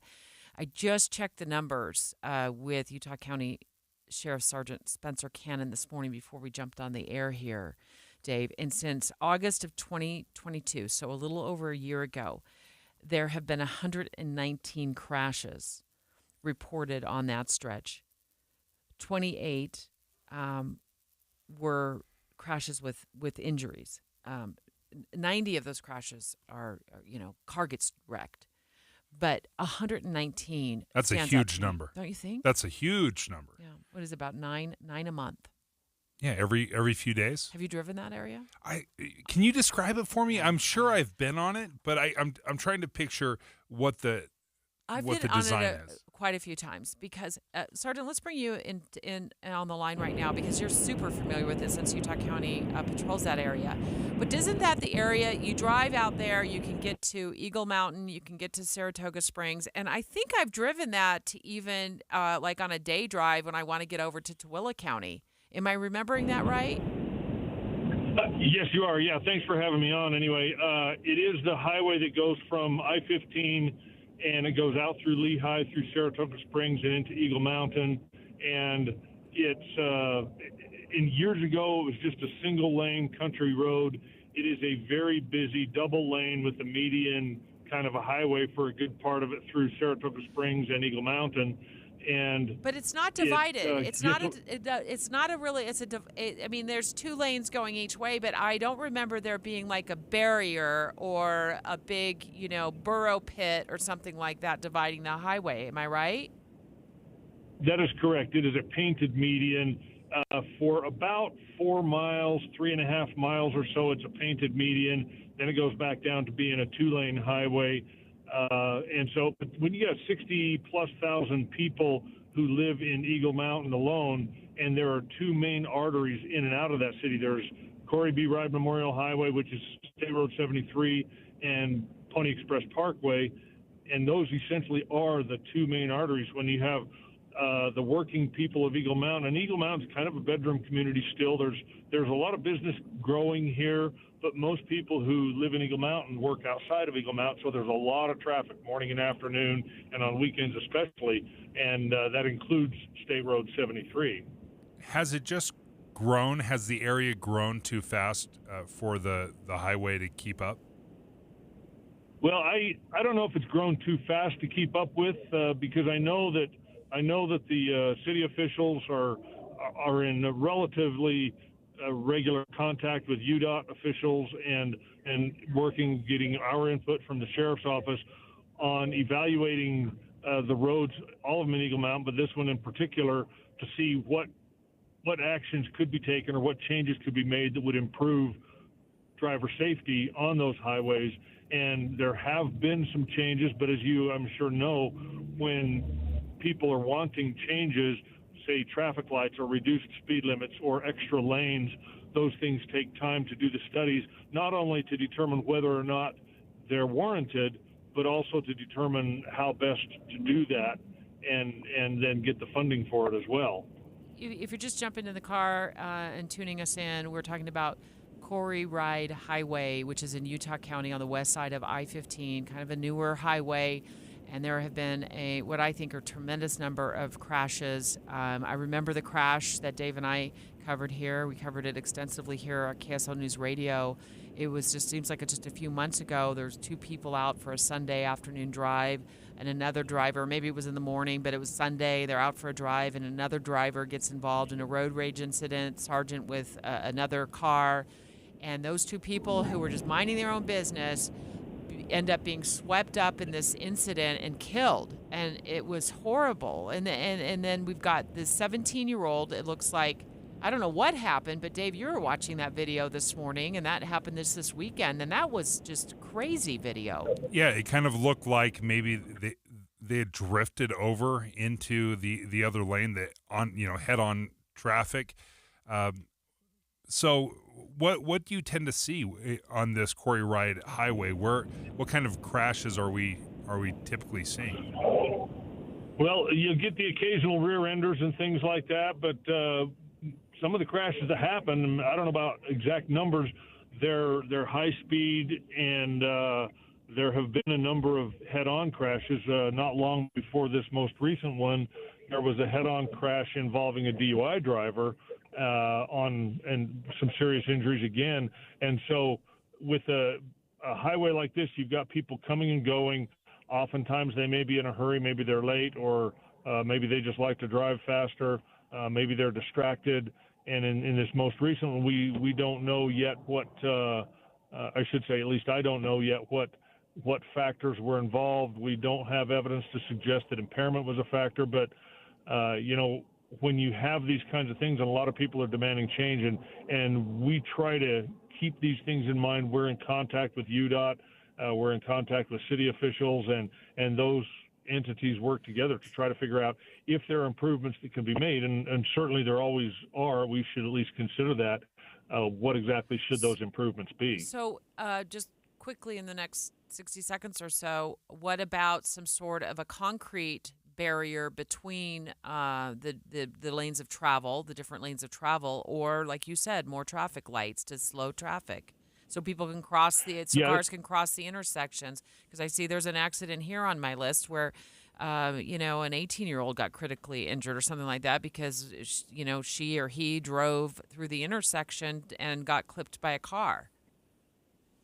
Yeah, and that's one of the things among the suggestions, either a raised median or a Jersey barrier style physical barrier in the middle. Those kinds of barriers are not, at least just from my personal observations, not terribly common on highways like this one, but that will be among the items that will be discussed in seeing what improvements can be made in this area. And I know that we're glad to have suggestions and ideas from citizens as well, and we get those on social media, and UDOT gets them all the time as well. So we're happy to look at all those options as the city officials and UDOT make decisions about this road. Sergeant Spencer Cannon, thank you for joining us from the Utah County Sheriff's Office. So we don't know if when they're going to do something with Corey Ride Highway, but it's clear that it sounds like something needs to be done. With all the growth out there, I'm sure traffic won't be slowing down anytime soon. And when I know just from personal experience, having driven that a number of times, I think it can be quite scary. I drove it one night randomly. I don't live down there, but I was like randomly, I'm just going to drive Corey B. Ride Highway. And I was like, this is pretty desolate. And if a car was pulling out at one of those cross streets, I don't know. I mean, of course, I was trying to drive slower than the speed limit, but that's not good either. And I get in the way of traffic. So we'll keep an eye on that as that story develops. Next, is it better to rent or buy? Deseret News has a story, and they outline, I think it's 5 reasons, Dave, they came up with why it is better to rent. Really? It's 10:30 at KSL News Radio. I'm Dan Bomas. KSL's top local story this hour. And we have breaking news at this hour. The state of Utah suing TikTok, the social media service that's particularly popular with young people. Governor Spencer Cox and Attorney General Sean Reyes say the service is designed to be addictive and it's harmful to the young Utahns who use it. We'll have more from this morning's news conference coming up. A crash we told you about earlier on Highway 73 in Utah County injured multiple people after a driver lost control and drifted into oncoming traffic. Utah County Sheriff Sergeant Spencer Cannon told KSL-TV this highway has earned a bad reputation. There's been about 115 crashes just on Highway 73 between Eagle Mountain Boulevard and the boundary with Saratoga Springs. Some residents are thinking a raised median or a Jersey barrier might be needed to protect drivers on that road. Our top national story this hour from ABC News. Fighting continues along the Israel-Gaza border. Israel said to be preparing for a ground incursion, calling up to 300,000 reservists. ABC's Inez de la Cuetera is in Tel Aviv. We're also learning now that crossings are being bombarded. The Rafah crossing, that's one of the points where aid had been getting into Gaza because civilians, of course, cannot leave. And this comes as the IDF continues to lay siege to Gaza, blocking off all food, fuel, electricity, and now water to Gaza. That is unprecedented. Water has never been cut off from Gaza. And so you can imagine what that's going to mean for the civilian population in the Gaza Strip. The city of Ashkelon on the Mediterranean coast just north of the Gaza Strip was also attacked with rockets from Hamas today. Your money at this moment, the Dow Jones average up 280 points on the day right now. The NASDAQ is up 165. And our KSL weather, look for the clouds tomorrow and rain on Wednesday. That's next. KSL News Time, 10:32. Hello, this is Amanda Dixon. The KSL Giveathon has started. My own family has been healed by the care and the love at Primary Children's Hospital. Take time today to give at kslkids.com. Transform your outdated kitchen with half-price granite. Replace your entire kitchen with beautiful and affordable options with granite for only $2,500. Yeah, $2,500. Not interested in countertops? No worries. Half-price granite is now stocked with gorgeous cabinets and flooring options to choose from. You're sure to find something you love. Call 801-486-1700. 801-486-1700. Half-price granite. Online at halfpricegranite.com. Half-price granite. Affordable luxury. Go to kslkids.com and donate to the KSL Giveathon. We need your help raising money for sick Utah kids receiving treatment at Primary Children's Hospital. Be a smile maker. An automatic gift each month helps save the lives of children all year long. Sponsored by J&J Garden Center in Layton. A big thanks to other generous sponsors, including Big Canyon Homes and Sugar House Industries, for their amazing support of the kids at Primary Children's. With the KSL Giveathon, we can't do it without you. Please give. Utah's business landscape is evolving, and the key to success is staying ahead of the curve. Get ready for an extraordinary event that promises to take your business to new heights. Join everyone at Utah Business Forward, November 16th, for the premier conference exclusively designed for executives hungry for practical insights and actionable strategies to propel their business forward. Featuring more than 30 of Utah's foremost business influencers, this event covers a diverse range of topics. Notable guest speakers include Gail Miller and Brandon Fugel. Attendees can expect to gain a wealth of valuable insights and knowledge. The conference is designed with you in mind, addressing the very challenges that executives like you face daily.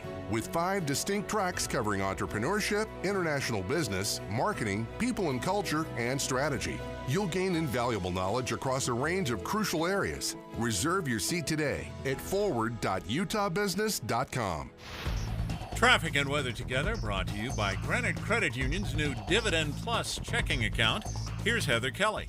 Well, crews have finally cleaned up most of the vehicle fire northbound I-15 in Centerville, but we still have residual delays as you leave the Parish Lane area and head up to the US 89 split in Farmington. That's adding about 4 or 5 minutes to your commute through about a 1.5 mile stretch of freeway. But that's the only delay I'm seeing right now on the I-15 corridor through Utah, Salt Lake, and Weber counties.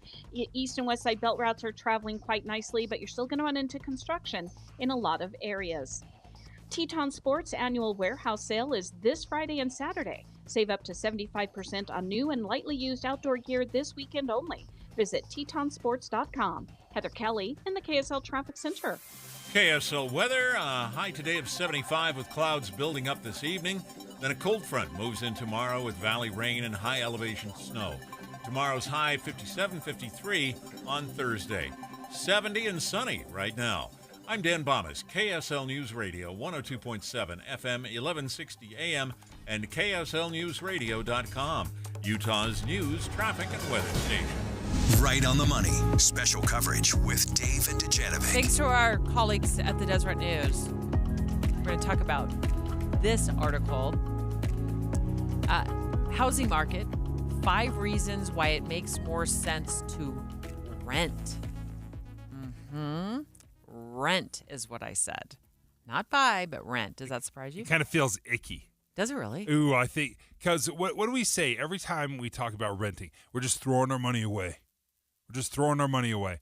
And though there's some truth to that, I've always felt you really have to figure out where you are in life, what you're doing, what your goals are, because, yeah, you might be throwing your money away, but the cost between rent and a home mortgage just keeps growing. To buy a house right now, so much more expensive than it is to rent. We're going to tackle at least 3 on this list of 5 reasons why it makes more sense to rent.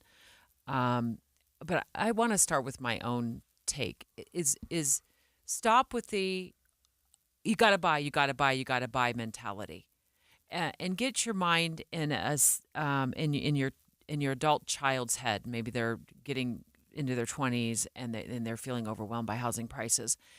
And think of it from their perspective. And let's stop for a moment putting so much pressure on them to do what we were more easily able to do, and that is buy a place. So can we put on You think it's more of a social pressure? Totally, yeah, it's a stigma. Oh, you rent? Oh, I'm sorry. Yeah, it's a stigma. And at what age do you really start thinking, oh, man, you're not in a house yet? I was having this exact conversation with my daughter last night. Totally happenstance. And she's like, she's thinking she wants to go to medical school, right? She's applied all over the country. And then in the same breath, she's also got this feeling of pressure to buy a house. And I'm like, what are you going to do with a house? It's like, it's going to be this big ball and chain, like just around your neck. If you end up buying a house and then you get, fingers crossed, scooped up by a medical school in another part of the country, or maybe even the world, but definitely probably another part of the country. What are you gonna do with the thing? You think I'm gonna take care of it? Like I got stuff going on too, and you think you're That's gonna rent your headache, it out? not mine. Yeah. So I can sense it, even though I don't feel like we've put that pressure on her at all. You gotta buy. That she just feels this social pressure that I have to start thinking. I'm growing up now, Mom. I got to start thinking about these things. So let's look at this Deseret News article with a slightly different point of view. Okay, put aside the buy and let's talk about the rent. Mortgage interest rates right now. What did you say yesterday? Almost 8%, Dave. Yeah, it's wild. Yeah, again, almost 8%. So a mortgage payment on a home is $500,000 on a $500,000 home, which is basically going to be a town home that they're going to be able to afford, is in the neighborhood of $3,800 a month. Okay, that's your kiddo's mortgage payment, $3,800 a month. Imagine trying to sleep at night with that hanging over your head. Average rental prices in Salt Lake County are right about $1,500 a month. Now, it's probably not going to be a 1,500 or 1,600 square foot apartment that they're going to be renting, but it might be. I mean, they might be able to find somebody's townhome that they're renting out. But even if it's $2,000 a month, that's still a lot less than almost $4,000 a month for a home. Yeah, it's about half. Mm-hmm. About half. Now the math changes if you have equity and you're buying a house. And okay, we're just looking at it right now. If you were to buy a home at $500,000, $500,000, and you're paying $3,700 a month in a mortgage payment, well, then you're not even in the ballpark. You're not even having the same conversation between should I buy or should I rent? because rent is half the cost. And home prices, and this is kind of another detail on the Deseret News' list, home prices soaring faster than rent prices. So rents have gone up 60% from like 6-7 years ago. Rent prices have gone up 60%. Home prices have grown, I'm just going to throw this number, almost 100% in that same time period.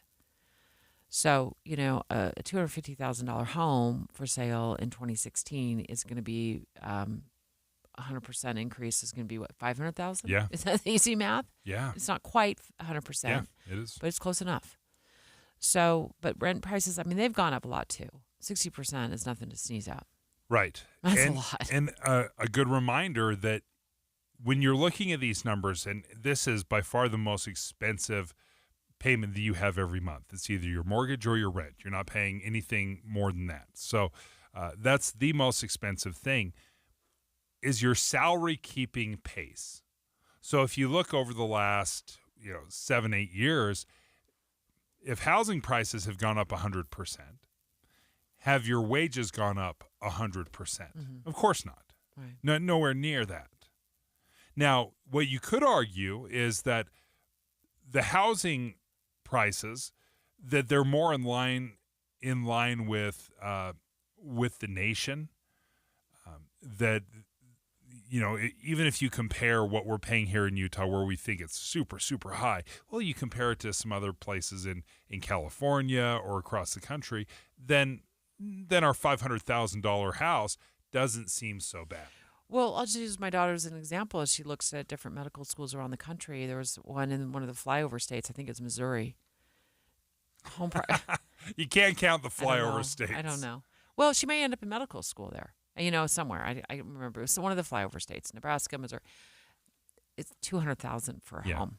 Okay, that's a lot. And middle of nowhere, yeah, Kansas, no surprise. It wasn't a 700 square foot home. I mean, the home was 2,500 square feet. So definitely some better deals to be had out there if you want to live in those areas. In some cases, you have to live in those areas. If that's where the job takes you, that's where it takes you.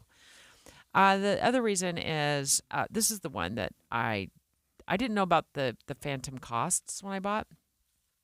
Crucial. Yeah. It's crucial to talk about those. Home expenses. Yeah. But when you're young and you're buying for the first time, you're just like, oh, yay, I bought my first house. And then you're like, what do you mean when the roof leaks? That's an issue. And, oh, the water heater went out. And, oh, no, the dishwasher doesn't work. And I remember the first house we bought together. It was actually my second place, but my second home. But the first house I bought with my husband, the kitchen cabinets, I opened one up and they fell off the wall. And he said, you know what he said? No, I remember this. He cannot call in and say this is wrong. I remember what he said. He's like, it'll just be okay. We'll just work around it.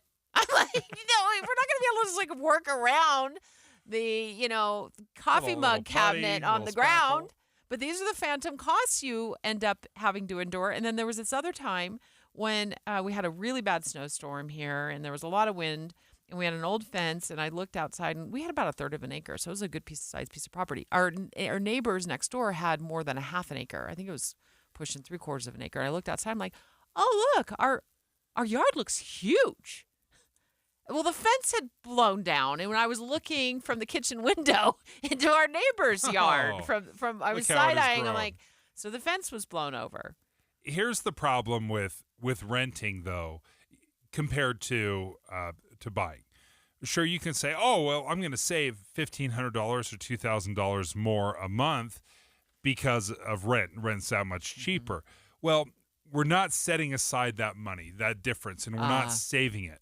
We're just spending it. It gets eaten up in the budget, or maybe we're just not making that much. But the problem is, again, you're throwing your money away in rent. It may be more, it's not quite the financial burden month to month, but you're not gaining any equity. You're not paying down any loan. Well, and if you're not saving any of it, what you're saying, it sounds like too, you end up in this perpetual cycle of renting because you never quite amassed enough money for a down payment. And then maybe you're chasing the increasing costs of home prices as you try to buy. You're like, oh, if I would have just saved a little bit of money a couple of years ago, maybe I would have gotten this home for $50,000, $60,000, $70,000, $80,000 less. Next, Dave, you've been wanting to hear what we're from a Palestinian regarding the conflict that is now, or the war that's now going on. I call it a conflict. It's actually a war in Israel between Hamas and the Israeli. Israel, yeah. Israel. What's the name of their force? Oh, the IDF, the Israeli Defense Force. This is what happens. I mean, we get going on the show. And 3 hours is a lot of talking. I need a little food.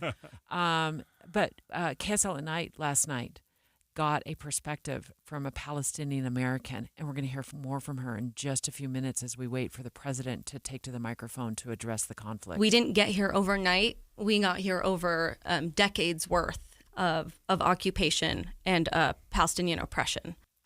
Dave and Dujanovic. Hi, it's Tim Hughes and Amanda Dixon. Why should you start your day with us? We have decades of news experience between us. And we take your trust seriously. Come here for news tomorrow, 5 to 9. On KSL. Hello, this is Amanda Dixon. The KSL Giveathon has started. My own family has been healed by the care and the love at Primary Children's Hospital. Take time today to give at kslkids.com. Do you have chirping smoke detectors? What's up, everybody? I'm Mike Wilson with Any Hour Services, and if you've ever experienced chirping smoke detectors, you already know how annoying it can be. A great first step to try and stop the chirping is to change the batteries. If the chirping continues, it's possible that your smoke detector has gone bad. As a matter of fact, a lot of people don't even realize that manufacturers recommend replacing the smoke detector altogether after 10 years. If you remove the smoke detector from the wall, on the back you should find a date of when it was made. Do a little math and you'll know how old it is. Now, Any Hour Services knows being a homeowner means you've got a list a mile long of things to do around the house, and check my electrical system probably isn't one of them. That's why we've put together this radio special for any homeowners listening. One of our licensed electricians will perform a comprehensive inspection of your electrical system that includes testing those smoke detectors and give you a full written report for only $29. But you have to mention this ad when you call. Call Any Hour Services to schedule at 801-443-7300. 801-443-7300. Any Hour Services. In this market, you'll find Fisher Investments is different than other money managers. Different how? Aren't we all just looking for the hottest stocks? Nope. We use diversified strategies to position our clients' portfolios for their long-term goals. You don't just provide cookie-cutter portfolios? No. We tailor our clients' portfolios to their goals and needs. But you still sell investments that generate high commissions for you, right?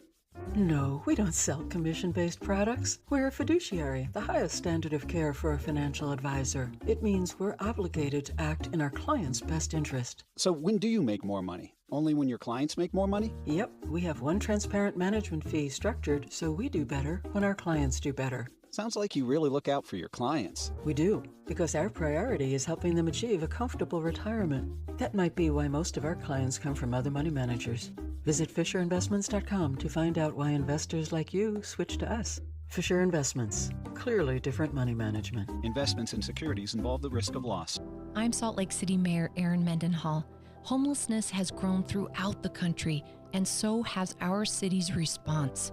We're building unprecedented amounts of housing for our unsheltered neighbors. We've also partnered to build a tiny home community, and we're setting up a safe, legal central campsite. We're working on sustainable solutions to homelessness, and for the first time in a long time, we are not doing it alone. No amount of crime is okay, but crime in Salt Lake City is at its lowest in years. We're putting more officers on the street, reducing response times, improving training, and we've partnered with the feds to take violent repeat offenders off our streets. I've worked hard to make our city safer. That's why our police and firefighters have endorsed me for a second term. I'm determined to keep our city moving forward, and I won't let anyone take us back. Learn more at erinmendenhall.com. Paid for by Erin Mendenhall for Salt Lake City. Hey, this is Hans Olsen. There's a reason that more Utahns, including myself, are members of America First Credit Union. It's because we love being a part of a winning team. I opened my first business account with America First Credit Union going back 13 years ago. I've opened 4 accounts for each one of my children. I opened up my last business account with America First Credit Union because I know they're going to treat me and my family fairly. It's no wonder that Forbes magazine named America First to their 2023 Utah Best in-State Credit Unions, and their 2023 Utah Best in State Employers list. The only credit union in Utah to receive both awards. If you've got financial questions and needs, America First Credit Union has the answers. So come join me and thousands of others at Forbes Magazine's 2023 Utah Best in State Credit Union and Employer. Visit americafirst.com or stop by your local branch. It's great to be on the winning team. Federally insured by NCUA. Premium checking from America First Credit Union. Learn more at americafirst.com. With the three things you need to know this hour, I'm Dan Bomas. First, the state of Utah is suing TikTok, the social media service popular with young people. The state claims the app is addictive and harmful. Second, State Highway 73, which runs through Eagle Mountain, is turning out to be a particularly dangerous stretch of road. Third, fighting between Hamas and Israel continues near Gaza, with Israel reportedly getting ready to move in on the ground. Right now, 70 degrees and sunny in Salt Lake City. And back to Dave and Dujanovic on KSL News Radio. Israel at war. In-depth coverage on KSL News Radio. We have covered the conflict, the war in Israel, in Gaza Strip, at length over the last couple of days. But there's one side of this that we really have not heard a lot from, and Dave brought this up during our show meeting today. And you wanted to hear more from the Palestinian side of this, Dave. Yeah, there's always two sides of the story, right? And I think it's very hard to not conflate the terrorist actions of Hamas and the Palestinian people.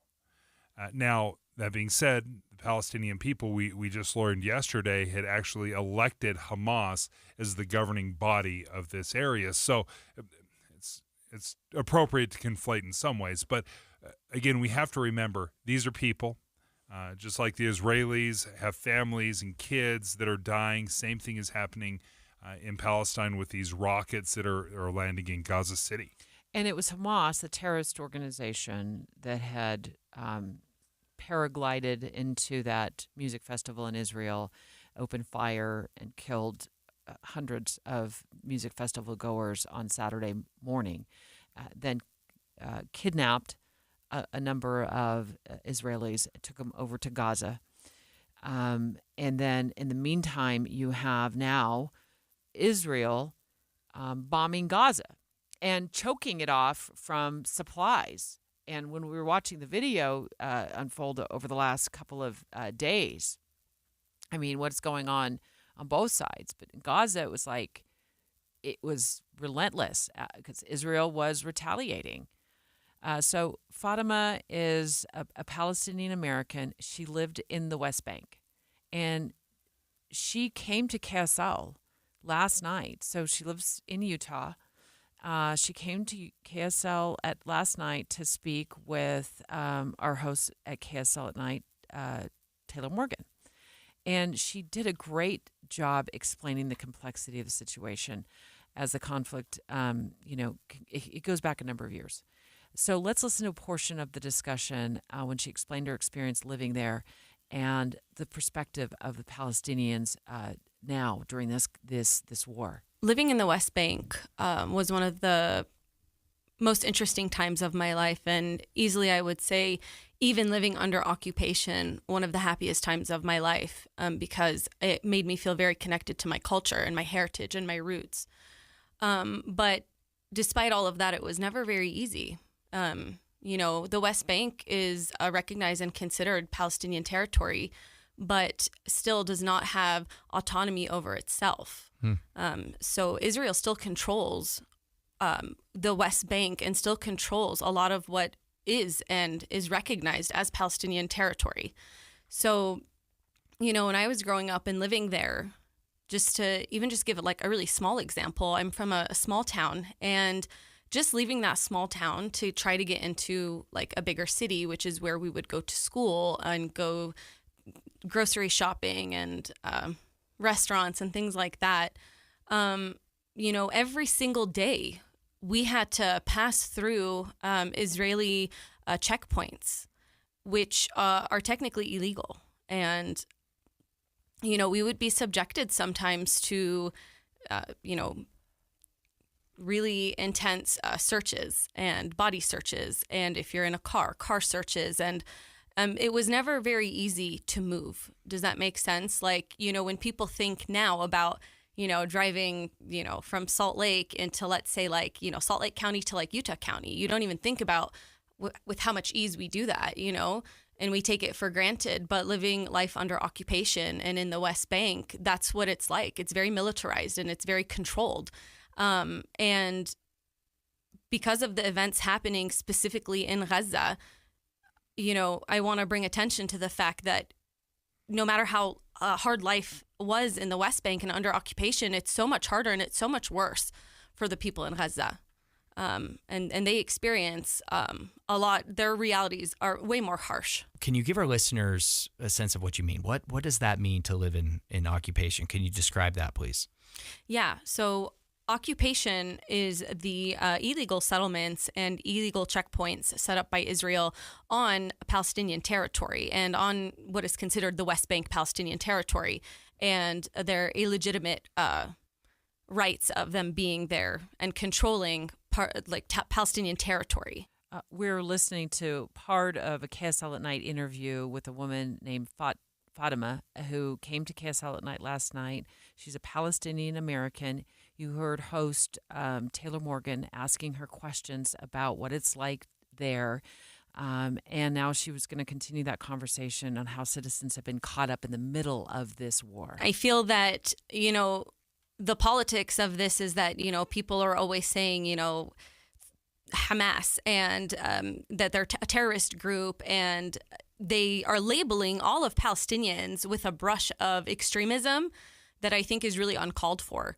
And ultimately, Palestinians are just wanting and are fighting for a life of freedom and justice, and to not be living under occupation, and to have the right of autonomy, which is what we all want. And these are really basic human rights that Palestinians are asking for, but are not being heard because of the really, biased reporting that's taking place by, Western media. Interesting. Is it difficult as a Palestinian American for the U.S. to come out so unequivocally on one side of the conflict here? What is that like? Yeah, absolutely. It's so difficult because I feel like, people don't really understand and aren't really thinking or looking at Palestinians as humans. Like, there's no empathy there to see us and feel for our civilians, right? Like, we talk a lot about casualties, but nobody ever talks about the Palestinian casualties and the thousands of women and children who were killed and elderly that are being killed by Israelis, right? Like, these Palestinians who are caught in the middle and are constant casualties for decades. And it's never spoken about, and it's never given a platform. It's never reported on. We only begin reporting when we feel that. In a few minutes, we expect to hear from President Biden as he addresses the nation regarding the Israel-Hamas conflict. And if you want to hear that entire interview with Fatima, it's a KSL at Night interview. You can go to your favorite podcast platform, download it. I heard it last night. It is more than worth it to spend a few minutes listening to what she and other Palestinians are going through. KSL FM Midvale, KSL Salt Lake City. Listen at home on any smart speaker and in your car at 102.7 FM. This is KSL News Radio, Utah's news, traffic, and weather station. It's 11 o'clock at KSL News Radio. I'm Dan Bomas. KSL's top story this hour. The state of Utah is ready to file a lawsuit against TikTok, making good on a months-old promise by Utah Governor Spencer Cox to take legal action against social media companies. We will not stand by while these companies fail to take adequate, meaningful action to protect our children. We will prevail in holding social media companies accountable by any means necessary. The lawsuit claims TikTok illegally baited Utah children into addictive and unhealthy use of the platform, misrepresented the app's safety, and misled Utahns into believing it operates independently of its Chinese-owned parent company, ByteDance. Families across Utah will be heading out of town for fall break over the next few weekends. KSL News Radio's Britt Johnson looks at that. You'll probably have high traffic on the roads starting Wednesday afternoon. I spoke to the CEO of Getaway Today Vacations, Jen Dunyan, and she says people are prioritizing travel despite inflation. And she also thinks the airport will be packed. Dunyan says their busiest travel month is October. Our top national story this hour from ABC News. As the war in Israel rages on, security concerns in the United States are also increasing. Some airlines have suspended service to Israel. Authorities are looking at other steps. ABC's Aaron Katursky. Law enforcement officials are now scouring social media. They are looking to identify those who sympathize with the Hamas attack on Israel and those who would take inspiration from it. Police are looking for any signs of threats, incitement of violence, planning for violence inside the United States. Terror groups and white supremacist groups have already started using the events in Israel as a call to action against the U.S. in general and the Jewish community in particular. Your money at this moment, the Dow Jones average now up on the day, 259 points. The NASDAQ is also up about 144 points right now. And our KSL weather. We've got sunshine for the rest of the day, and then things cloud up and cool off. That's next. KSL News Time, 11:02. We have enough people running around Broadcast House at 4 in the morning to field a football team. Producers, reporters, the traffic team, and us. This is Tim and Amanda. Join us each morning from 5 to 9 on KSL News Radio. When it comes to making plans, you are the best. What about those round trips that you plan in advance, which are perfect on your way there and perfect on your way back? Or those meetings with friends for which you make a group chat 3 months before so that nobody or anything is missing? Or your daughter's first birthday party. You planned it with such dedication that instead of the first, it felt like our quinces. The same way you plan each detail for those moments. Start planning to protect you and your loved ones from a natural disaster. Sign up for local weather and emergency alerts. Prepare an emergency kit and make a family communications plan. Protecting your family is the best plan you can make. Get started at ready.gov/plan. Brought to you by FEMA and the Ad Council. At Common Spirit Holy Cross Hospitals, we're honored to carry the legacy of our namesake and to extend the legacy of care in our communities. We're part of 20 hospitals and 240 clinics across Colorado, Kansas, and Utah. Learn more at holycrossutah.org. As the weather turns colder, this is when you need to get those new windows. So call Advanced Window Products. They'll replace your single-pane, rickety old windows with stylish, state-of-the-art double-pane windows with precision frames. You pick the style and color. They're custom-made right here in Salt Lake City. This company is so Utah. It's run by two guys who grew up here, Jake Weber and Utes defensive star Nate Orchard, the mayor of Sacktown with 7 NFL seasons under his belt. Great guys, great company building high-quality windows for 37 years. Unlike other companies, they build the windows, they install the windows, and they guarantee them for life. No middleman. There's Jake, Nate, and their team, and there's you. Saving on the highest quality windows. Right now, before winter, get $2,000 off 10 windows or more, and they offer 60 months, 0% financing. So call Advanced Window Products now. You could have stylish new windows in 8 weeks. 801-850-9100. 801-850-9100 or visit AdvancedWindowsUSA.com. Spend some time with the ones you love in one of the most unique dining experiences in Utah. Five All's Restaurant has 5 stars, 5 courses, and is a step back in time. Go to KSLkids.com and donate to the KSL Giveathon. We need your help raising money for sick Utah kids receiving treatment at Primary Children's Hospital. Be a smile maker. An automatic gift each month helps save the lives of children all year long. Sponsored by J&J Garden Center in Layton. A big thanks to other generous sponsors, including Big Canyon Homes and Sugar House Industries, for their amazing support of the kids at Primary Children's. With the KSL Giveathon, we can't do it without you. Please give. Traffic and weather together, brought to you by Granite Credit Union's new Dividend Plus checking account. Here's Ricky Meese. We've had a little bit of crowded and slow traffic northbound I-15 leaving Clearfield on the way through Roy up to Riverdale Road, plus a stalled vehicle. This is on the exit from westbound SR-201 at Redwood Road. It's been blocking a right lane of travel. Your one-tank trip starts in Cedar City, Parowan, and Bryan Head. Scenic byways, fabulous fall colors, live theater, mountain biking, chairlift rides, ATVing, vibrant art, food, and downtown. Visit cedarcity.com. Ricky Meese in the KSL Traffic Center. KSL weather, sunshine today with a high of 75. Clouds, though, will build up this evening. And a cold front moves in tomorrow with valley rain and high elevation snow. Tomorrow's high 57, 53 on Thursday. And right now we're at 70 degrees with sunshine.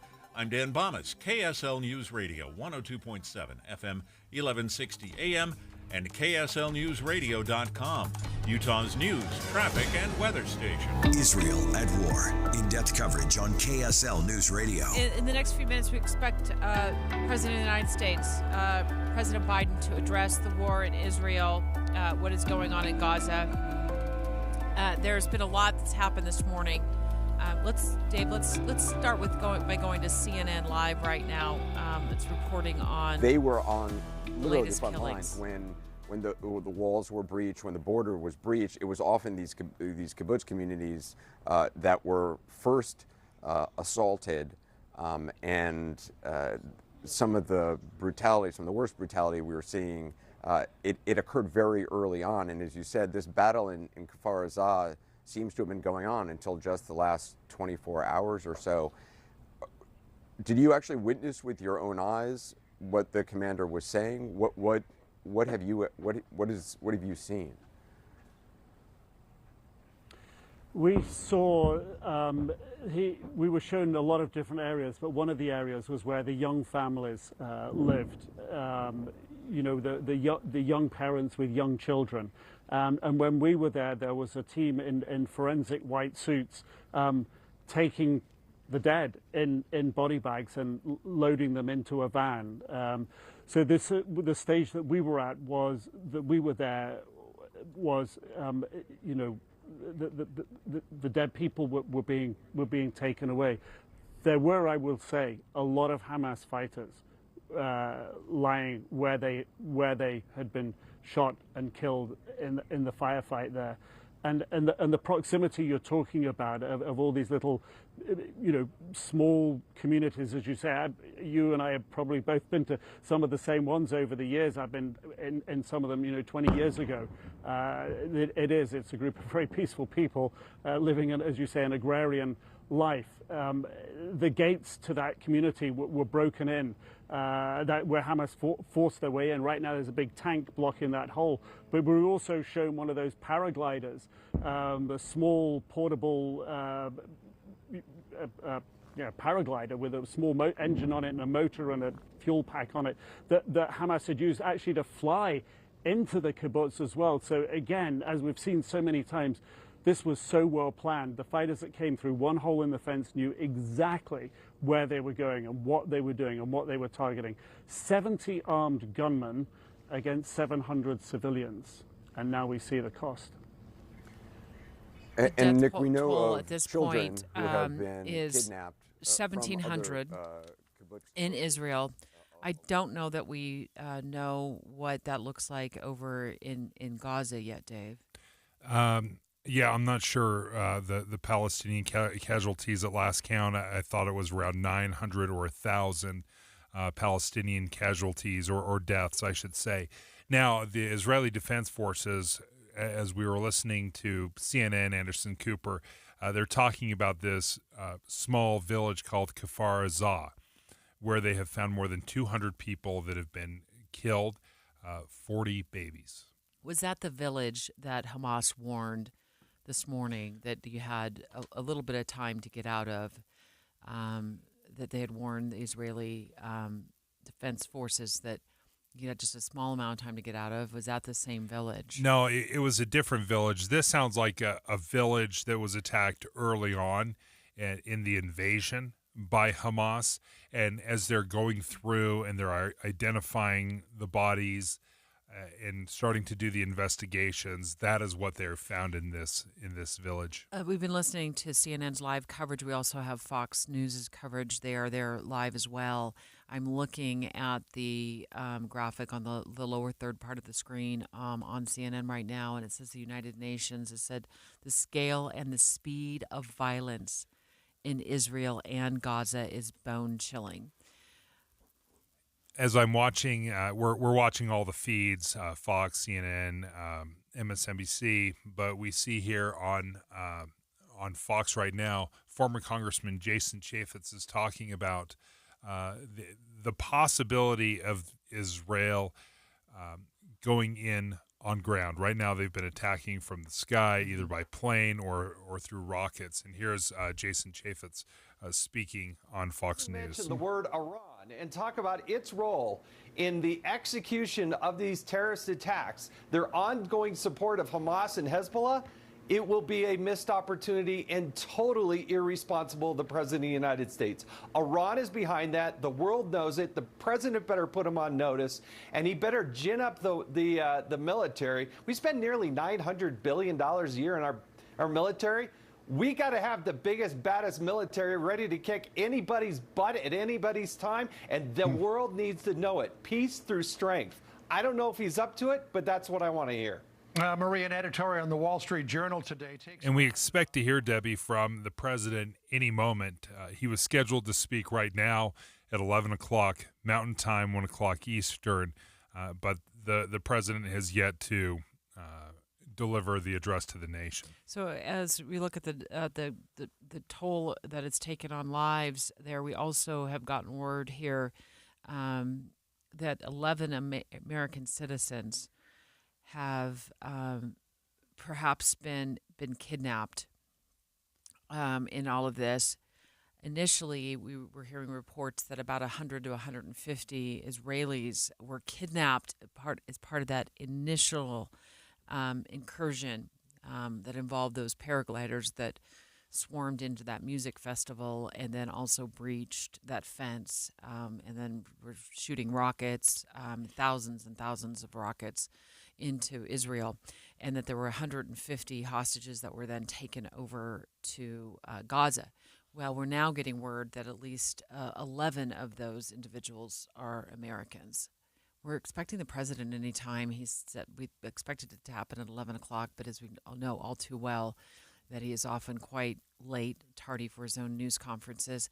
And you'd said something earlier, Dave, that it's 100% true. There is no arguing that it's taken him quite a few days to say something to the collectively to the nation. He's spoken on the phone. We have some printouts of some transcripts conversations that he's had with like Benjamin Netanyahu of Israel. And I believe the vice president has spoken as well to officials in Israel. There's been some phone calls made. I've seen printouts of those conversations. But we have not heard him address the country yet. And that's not particularly unusual. He has a pattern of this. I don't know if he's like, let's wait and see what happens kind of a guy. But this also happened in Afghanistan when American troops began to withdraw from Afghanistan. And things started to fall apart quickly, and American soldiers were being caught in the crossfire and killed. He was kind of nowhere to be found. Well, there's several things right now. We don't know the direction. We don't know what the United States is going to do. It's very easy to focus on Congress right now and the Speaker of the House, and the leadership needs to come from the President of the United States. And as we were listening to former Congressman Jason Chaffetz speak, he was talking about Iran. Now, Iran, it sounds like, has been funding this attack of Hamas, and we have given billions of dollars to Iran over the years. Most recently, we gave them access to $6 billion in exchange for American hostages. Now, the White House has said, that money can only be spent on food and medicine. Well, if you're spending $6 billion here, that frees up $6 billion elsewhere. And there's no question that Iran has a history of funding terrorism across the world. It's the leading state sponsor of terrorism. And we need to know what the president is going to do about Iran and what the next steps are, because this is getting out of hand, out of control. The brutality of this war is escalating, and we're watching live video right now, Debbie, explosions every few seconds. Dave and Dujanovic. Did you know Utah has just one all-new station in the morning? It's this one, weekday mornings between 5 and 9. Start your days with us. We're Tim Hughes and Amanda Dixon. Your morning companions for news. The crisis in Israel is worsened by a crippled U.S. house. This is the worst attack on Israel since the Yom Kippur War in 1973. Gaza has now been completely cut off. Fighting is expected to increase. The Speaker of the House Pro Tem is unable to do things that would be helpful in terms of aid and support. Can the White House and Congress respond? And should they? Listen for updates all this week. Tim and Amanda have overnight developments as soon as you get up, and we have long-form coverage during the day here on KSL News Radio. Finding great candidates to hire can be like, well, trying to find a needle in a haystack, but not with ZipRecruiter. Its powerful technology actively finds and invites qualified candidates to apply to your job. So while other companies might deliver a lot of hay, ZipRecruiter finds you the needle in the haystack. See why 4 out of 5 employers who post a job on ZipRecruiter get a quality candidate within the first day. Try ZipRecruiter for free at ZipRecruiter.com/free. That's ZipRecruiter.com/free. Hi, this is Cameron Rising. Growing up, summer break was the best, but I've learned that a lot of kids don't feel the same. That's because summer means their school breakfast and lunch won't be available. What's awesome is the food bank helps. Join me and Les Olson IT by giving food, time, or money. Take your donations to any Les Olson IT branch or the food bank. And find more info at lesolson.com/food. Let's support our community together. Is shopping for medical supplies online leaving you feeling intimidated and overwhelmed? Hi, I'm Jay Broadbent with Alpine Home Medical. I want to share a real customer story with you. The moment I walked into Alpine, I felt cared for. They pulled me into a private room, and the Alpine professional happily set up my CPAP machine, explaining everything I needed to know. The service didn't stop there.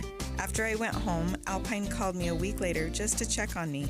These guys really are the experts. Before Alpine, I was so stressed trying to navigate what I needed online by myself, but all the stress went away when I went to their store. They really do deserve 5 stars. We know when you walk through our doors, you deserve to be cared for. Stop by any of our 11 locations and discover the Alpine Home Medical difference. When you need assistance, we're here for you. Alpine Home Medical, we bring wellness home. AlpineHomeMedical.com.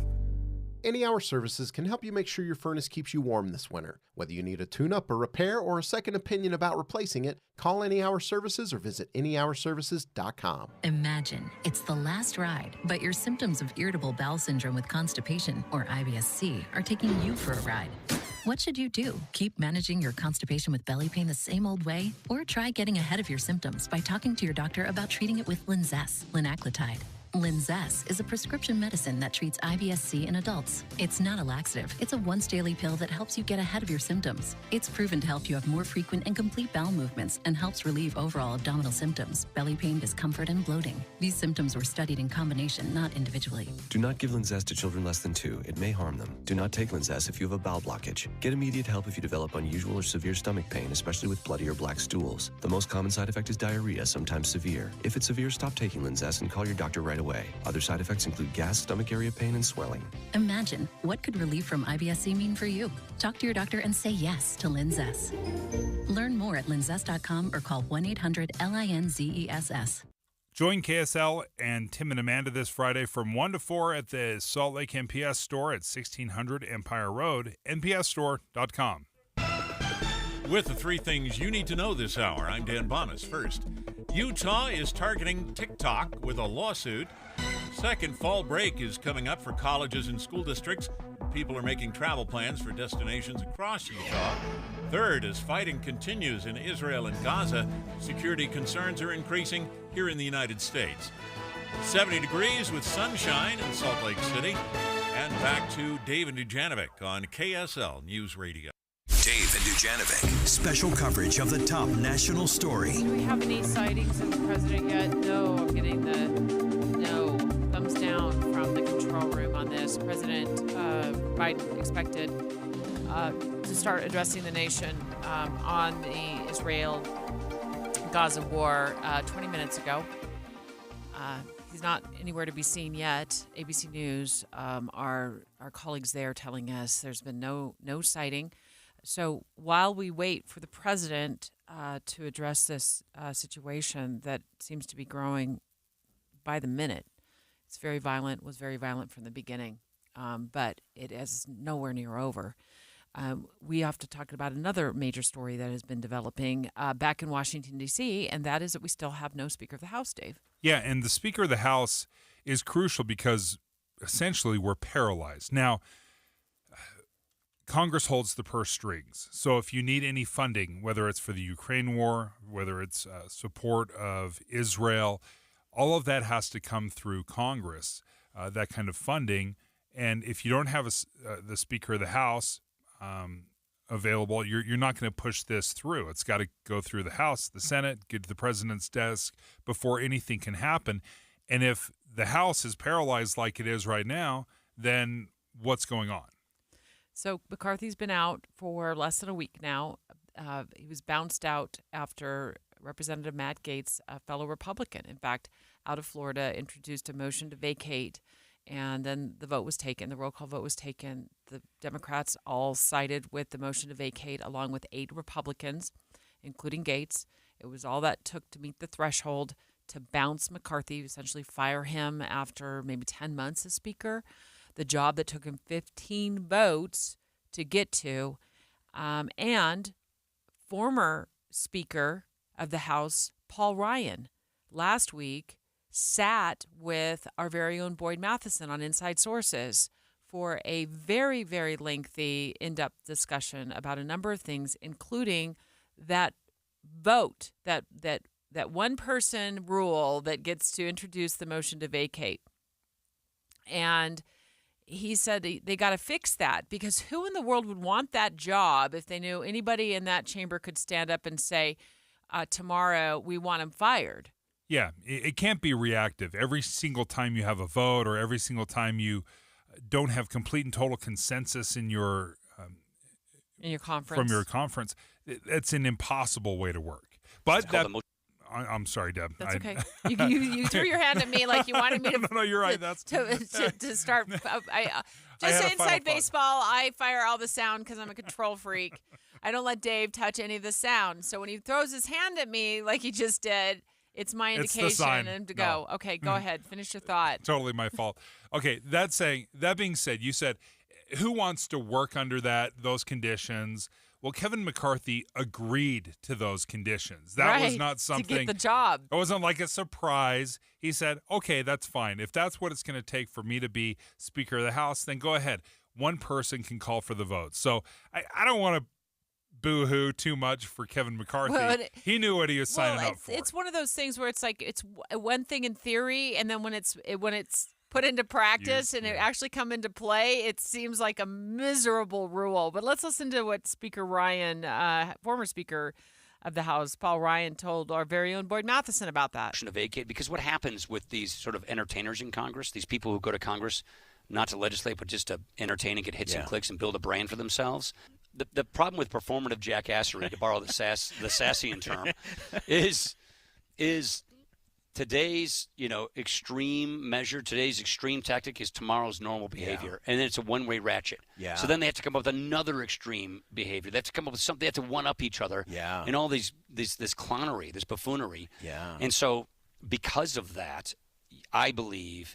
So what if this was the rule for a long time? That's not the world we live in today. Yeah. Jackasses like Matt Gaetz can paralyze Congress for no reason other than his own self-aggrandizement. Yeah. And he can get 7 lemmings to follow him.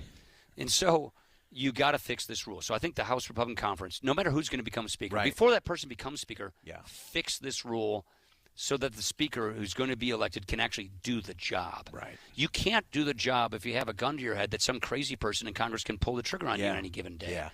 So we can get a great idea of how former House Speaker Paul Ryan feels about Representative Matt Gaetz, just in general, but also the idea of this rule that just can be absolutely implemented at any moment.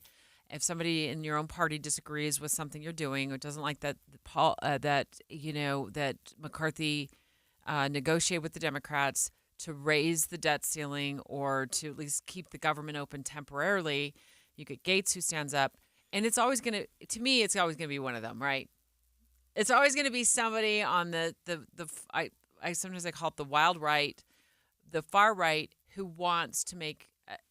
They want their Twitter moment. They want their X moment. They want their social media moment. And he got it. Gaetz got it big time. He was also taken to task by his own party as well. A lot of them weren't happy. But I do think that rule has to be changed. How would anything get done in Congress? How will we get a budget, for example, figured out in the next, 40 days? If they could just stand up and throw the person off the island at any moment. See, I would argue the other way. I don't really care that it takes one person to call for the vote. The rest of the adults in the room need to stand up against that kind of bullying is essentially what it is in my mind. So fine, Matt Gaetz, go ahead. Call for the vote. If the Democrats had stepped up and said, no, we're not going to play this game, we'll support the speaker, and it would be over. It would be done with, and it would be extremely embarrassing for Matt Gaetz. But none of the adults in the room want to stand up and be adults. They want to play the same petty politics that they always have played. Have you ever tried to have a conversation with somebody and you get, besides me, you get a sentence out and they interrupt you? And then it takes 10 minutes for them to say their point, and then you get another sentence out, and then they interrupt you again? Like every congressional hearing I've ever seen. Yeah. Try doing that when you're Speaker of the House and trying to push through something meaningful when it comes to legislation, and you got somebody in the peanut gallery raising their hands and introducing a motion to get you fired, and then everybody has to stop. So moment interrupted, everybody has to stop. And then, like last time, it took a couple days to take the vote. So, and if it works, if they get their way and you're fired, then it takes a week to get another speaker. So, and I want to get to this too. So former Speaker Paul Ryan sitting down with Boyd Matheson last week on the many things, but on the state of what is going on in Congress right now. I think he did a really good job explaining what it's like to be Speaker of the House. Which is, if you're elected to represent your constituents in our Congress, your job is to go offer solutions. Yeah. And then you have to vote on solutions. You may vote against them, maybe vote for them, but you have to produce. We have legislators and entertainers in Congress, or beers and doers. Yeah. The Gaetz, those are the beers. They're there to be a congressman, not to do something. Yeah. They're not there to advance principles. They're to advance a career of theirs. Yeah. So, look, we're all pretty raw emotion with this. I think it was absolutely tragic what happened. But here's the story. Like, as Speaker of the House, you say no a whole lot more than you say yes to people. Yeah. It's the job. Mm-hmm. If you don't have a dozen people mad at you in any given moment in Congress, you're probably not doing the job. Right. And so because what happens is people ask you for things that you can't give them, or they ask you for something that's mutually exclusive to what somebody else is asking for, and you have to arbitrate these things and make decisions. Yeah. So if people can just take their toys and go away and then just put Congress in peril because they're mad at you, that's just ungovernable. Yeah. It just doesn't work. Yeah. You can feel that too. And we're experiencing it. It's ungovernable. It's undoable. But I loved how he described it. There's beers and then there's doers. I just want to be a congressman. I want the notoriety. I want the fame. I want the power. Then there's the ones that are actually out there doing the work. And he said something else that I thought, could you imagine being in this environment all the time? He said he would have his staff sit in and take notes of what the discussions were with different representatives, because when that individual left his office, their story and their perception of what wasn't promised to them, and I'm paraphrasing here, but wasn't promised to them changed, and they would just go off on this tangent of it's like, did we even talk about that? Yeah. And so there again, you see this, they twist it to make their own social media moment, and then it makes it sound like, well, I was promised that, but then you lied to me, Mr. Speaker, Ms. Speaker, Madam Speaker, and they really didn't. That wasn't part of the conversation. So there you go, manipulation to get your way. We just got word that the president is still nowhere to be seen, supposed to speak any moment on the war in Israel and what's going on in Gaza. But we are seeing from CNN that President Biden and Vice President Harris just spoke with Prime Minister Benjamin Netanyahu of Israel. So that could be what's holding them up. It's 11:31 at KSL News Radio. I'm Dan Bomas. KSL's top story this hour. Utah Governor Spencer Cox and Attorney General Sean Reyes announced a lawsuit against TikTok this morning. They say the social media company is hurting kids and the service is designed to be addictive. They also say it damages the mental health of young people. So far, TikTok is the only service they're suing. They haven't ruled out action against others. For the second year in a row, a turkey farm in St. Pete County has been hit with an outbreak of avian flu.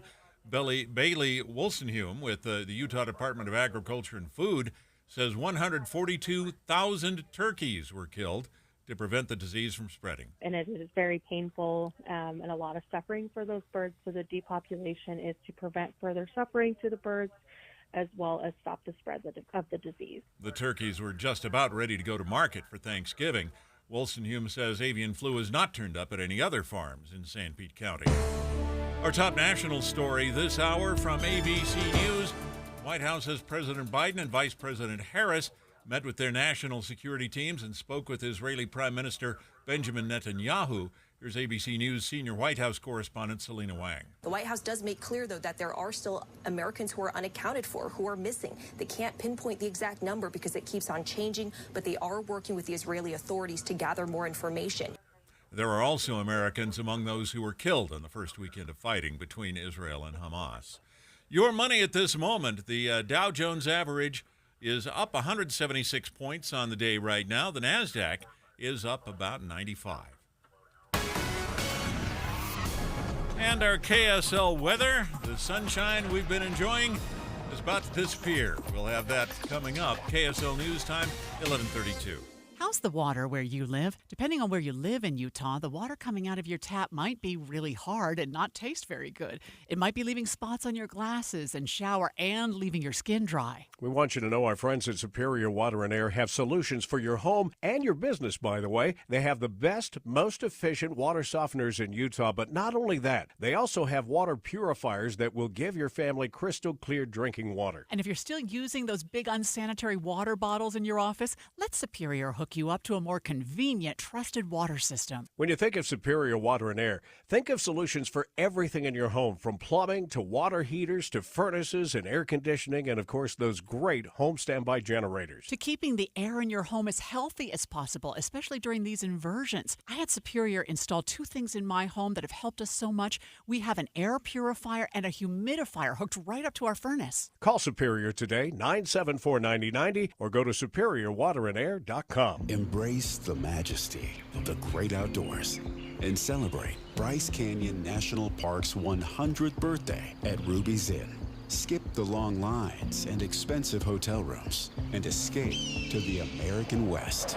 Ride, hike, bike, and play among the towering hoodoos right in Ruby's backyard. Embrace your inner cowboy and take a guided horseback tour across the rim of Bryce Canyon. And no trip to Ruby's Inn is complete without dinner and a show at Ebenezer's Barn and Grill. After a long day of adventure, spend your nights in a cozy hotel room or camp out in a rustic campground. With affordable and varied lodging options, any family will feel right at home at Ruby's Inn. For some extra savings, be sure to take advantage of the hot deals running throughout the year.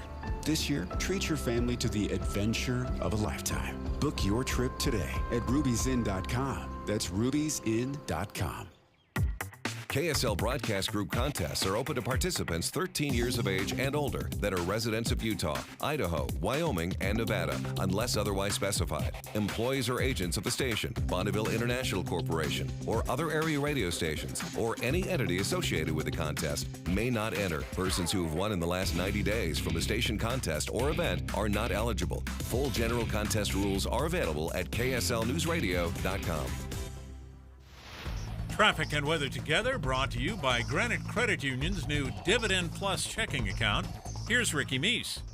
We do have scanners calling out a rollover crash, possible injuries, 6400 west, about 3500 south. All other delays that we had northbound I-15 going from Clearfield up to Roy, those have cleared out with over 30-plus specialties and multiple locations across Utah. Revere has you covered for all your health needs. Revere Health, your partner in health, your partner for life. Online at reverehealth.com. Ricky Meese in the KSL Traffic Center. KSL weather, today's high 75. Clouds building up this evening, and a cold front moves in tomorrow with valley rain and high elevation snow. Tomorrow's high 57, 53 on Thursday. And right now, sunny and 73. I'm Dan Bomas, KSL News Radio, 102.7 FM, 1160 AM, and KSLNewsRadio.com. Utah's news, traffic, and weather station. Dave and Dujanovic. The President of the United States has backed up his address to the nation regarding Israel and Gaza. I understand it's going to happen about 25 minutes from now. You will hear it live right here on KSL News Radio. It was supposed to start at 11. It is now noon is the start time of that. So we're going to have a conversation right now with our very own Lindsay Aerts, who has been covering the developing stories of a man by the name of Tim Ballard, who once ran Operation Underground Railroad here in Utah. And this is the headline, the latest headline. 5 women have filed a lawsuit against Tim Ballard alleging sexual misconduct, and also that lawsuit, Dave, alleging that there was a misuse of funds as well. And this is a nonprofit. It started in Utah. It received a lot of media coverage over the years for their efforts to go into different countries and rescue kids from human trafficking. Yeah, and a lot of people are familiar with this story through the movie Sound of Freedom. This was, I don't know how closely based it is on Tim Ballard's life, but this has been an enormously successful movie. It's made over $200 million in the theaters. So a lot of people know Tim Ballard through that. Lindsay, not too long ago, you covered a news conference with the attorney that had claimed there were some women that were preparing to file a lawsuit. And now it appears that we have a lawsuit filed. What can you tell us about this lawsuit? Yeah, so that lawsuit was filed yesterday afternoon in the 3rd District Court here in Salt Lake City. And so we know that there are 5 anonymous women who are not named in this lawsuit, but they go under pseudonym initials out of fear for their continued safety. Now, the lawsuit reports that Tim Ballard knows who these women are and they're seeking protective order. And once they do that, they hope to be able to come forward once they get that protection. But right now, they're still anonymous. They go by pseudonym initials in this lawsuit. But basically, we learned several new allegations coming from this lawsuit. Now, just broadly, this is all, it's being alleged that he used this couple's ruse tactic, but took this couple's ruse tactic too far. So he's described this tactic publicly, where he says it's a tactic they have to go in and pretend to have a wife or girlfriend undercover so that no sex traffickers, they don't have to partake of whatever the sex traffickers are offering. They can use the couple's ruse as a cover for that. Well, the women are alleging that he crossed the line in several different ways. And this lawsuit specifically brings forward that he would take the women to strip clubs in the Salt Lake Valley along with his adult son in order to practice this couple's ruse. So this had nothing to do with going on the ops, but the women allege in this lawsuit that they needed to practice this tactic. And according to the women, Tim demanded this chemistry, that he had to have chemistry with these women. And so this is how part of the way in which they would go develop this chemistry. There's also allegations in this lawsuit that Ballard would pay for and receive lap dances, drinks, and take pills, all on OUR's dime with donor money. That's where you see some of the fraud allegations come from. And you also have new allegations that Ballard exploited the name of the Church of Jesus Christ of Latter-day Saints and the LDS leadership there. And he would tell the women that he believed he was going to become a future president, senator, and LDS prophet. And so that was some of the way in which what they report to be spiritual manipulation was happening. There are other ways in which he would use LDS church doctrine to kind of convince them and assure them that what they were doing was all above board. And then finally, there's a lot more allegations in there, but another one I'll bring up is that this lawsuit is also named the board of directors of OUR, OUR itself, and then several other companies that Tim Ballard ran, either for-profit or non-profit. And it alleges that OUR and its board remained silent on and knew about this couple's ruse. And then after they did an investigation, fired Ballard. And then they worked out a joint plan, again, according to the allegations in the lawsuit, that they worked out a joint plan to protect him. Now, one final allegation I'll just bring up involves Utah Attorney General Sean Reyes, and this lawsuit alleges that his friendship with between Reyes and Ballard, gave Ballard cover to operate in this way, even while complaints about OUR and Ballard were, quote, pouring into the AG's office. Now, the AG has responded and said they weren't receiving any complaints about OUR, and we're in the process of finding out whether or not that's true. But Reyes is denying that his office was receiving those complaints. So several new allegations in this lawsuit, but right now we know that 5 women are bringing a total of 12 charges against not only Ballard, but OUR, their board of directors, and several other companies. Now, as you mentioned, charges, these are the allegations that you're talking about. This is a civil suit. Yeah, sorry, did I say charges? I just meant allegations. Allegations. Yes. Absolutely. Yeah, I just wanted to clarify that. You. But none of this has been charged criminally, correct? Correct. Yeah, this is a civil lawsuit, so this is being brought civilly.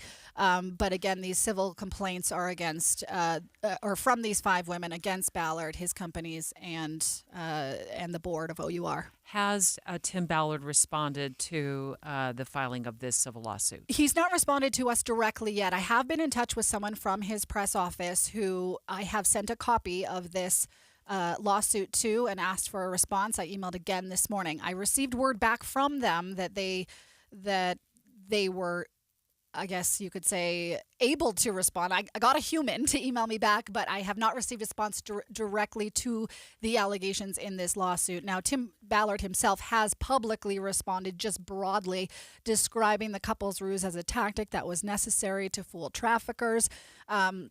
At one point on the Adam Carolla podcast, he admits that he showered with women, but claims they had clothes on in these showering situations. And so he's made some statements publicly about this tactic and the way it was used and some of these women, but he's not responded directly to this allegation. And Lindsay, I want to play a story that you reported on just a couple of weeks ago, and give us an opportunity to hear some of what Tim Ballard said on the Adam Carolla podcast. Ballard went on the Adam Carolla podcast on Wednesday where he admits he showered with women but disputes that it was naked or that he touched them. Ballard claimed there are a total of 5 or 6 female operators who would pose as a wife, all of whom he says he's been in contact with. If there's 5 or 8 and you've spoken to them and they're not making the allegation, then who are these women who are making the allegations? That's the question that we need an answer to. He also made public a photo of himself in his underwear covered in what he says are henna tattoos. It's alleged he sent that to a woman. He says the tattoo artist took the photo. So she took a picture while I'm asleep. It wasn't sexy. It wasn't anything. It was just to take a picture, and then she sent it to a couple people and said, hey, keep this archived so that when Tim goes back into this case, I can redesign it. Ballard claims these women were acting under the couple's ruse, a cover for why operators can't engage in sex acts with children. Lindsay. So, Lindsay, at this point, are you reaching out as well to Tim Ballard to get his response on this lawsuit? Yeah, of course we are. We are committed to telling his side of the story as well as the women's side of the story, right? That's how we work in journalism. We tell both sides. Yeah. So we have reached out. We've also reached out to the Spear Fund, which is a separate nonprofit that Tim Ballard runs right now. We haven't received any word back there either. We have reached out to OUR specifically with the allegations against their company and their board of directors. And then also named in this suit is Janet Russin, who is a psychic that is reportedly been working with Ballard to give this intel on some of the operations. She is named in this lawsuit as well as, again, the specific members of OUR board, the OUR board, and then several companies that Tim Ballard fronted. Lindsay Ertz, thank you for your reporting. We will continue to follow this. KSL News Radio political reporter has been following this story specifically very closely. Thank you. Thank you, Lindsay. Next, don't forget, we've got to get tickets for the Taylor Swift Eras movie to give away in just a few moments. And also Kevin Eubank joining the show because we got a weather alert that is going to snow tomorrow. What? Kevin will be with us in just a few moments. Dave and Dujanovic. Before Dave and Debbie get started each day, this station is all news all morning. And later today, we follow up on those stories as you drive home. Get important news all morning and all afternoon. Here on KSL News Radio. Win tickets for Taylor.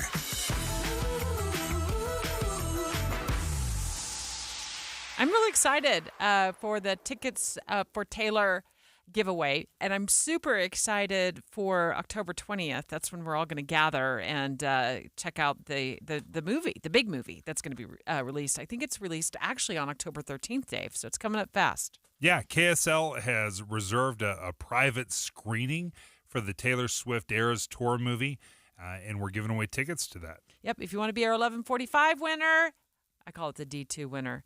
Okay, get your phone out right now if it's safe to do so, and then text this word to 57500. And the key word right now is Willow. Willow, WILLOW, to 57500. And make sure you tune in to Jeff Kaplan's Afternoon News at 3:45. And I want to announce our 845 winners from yesterday.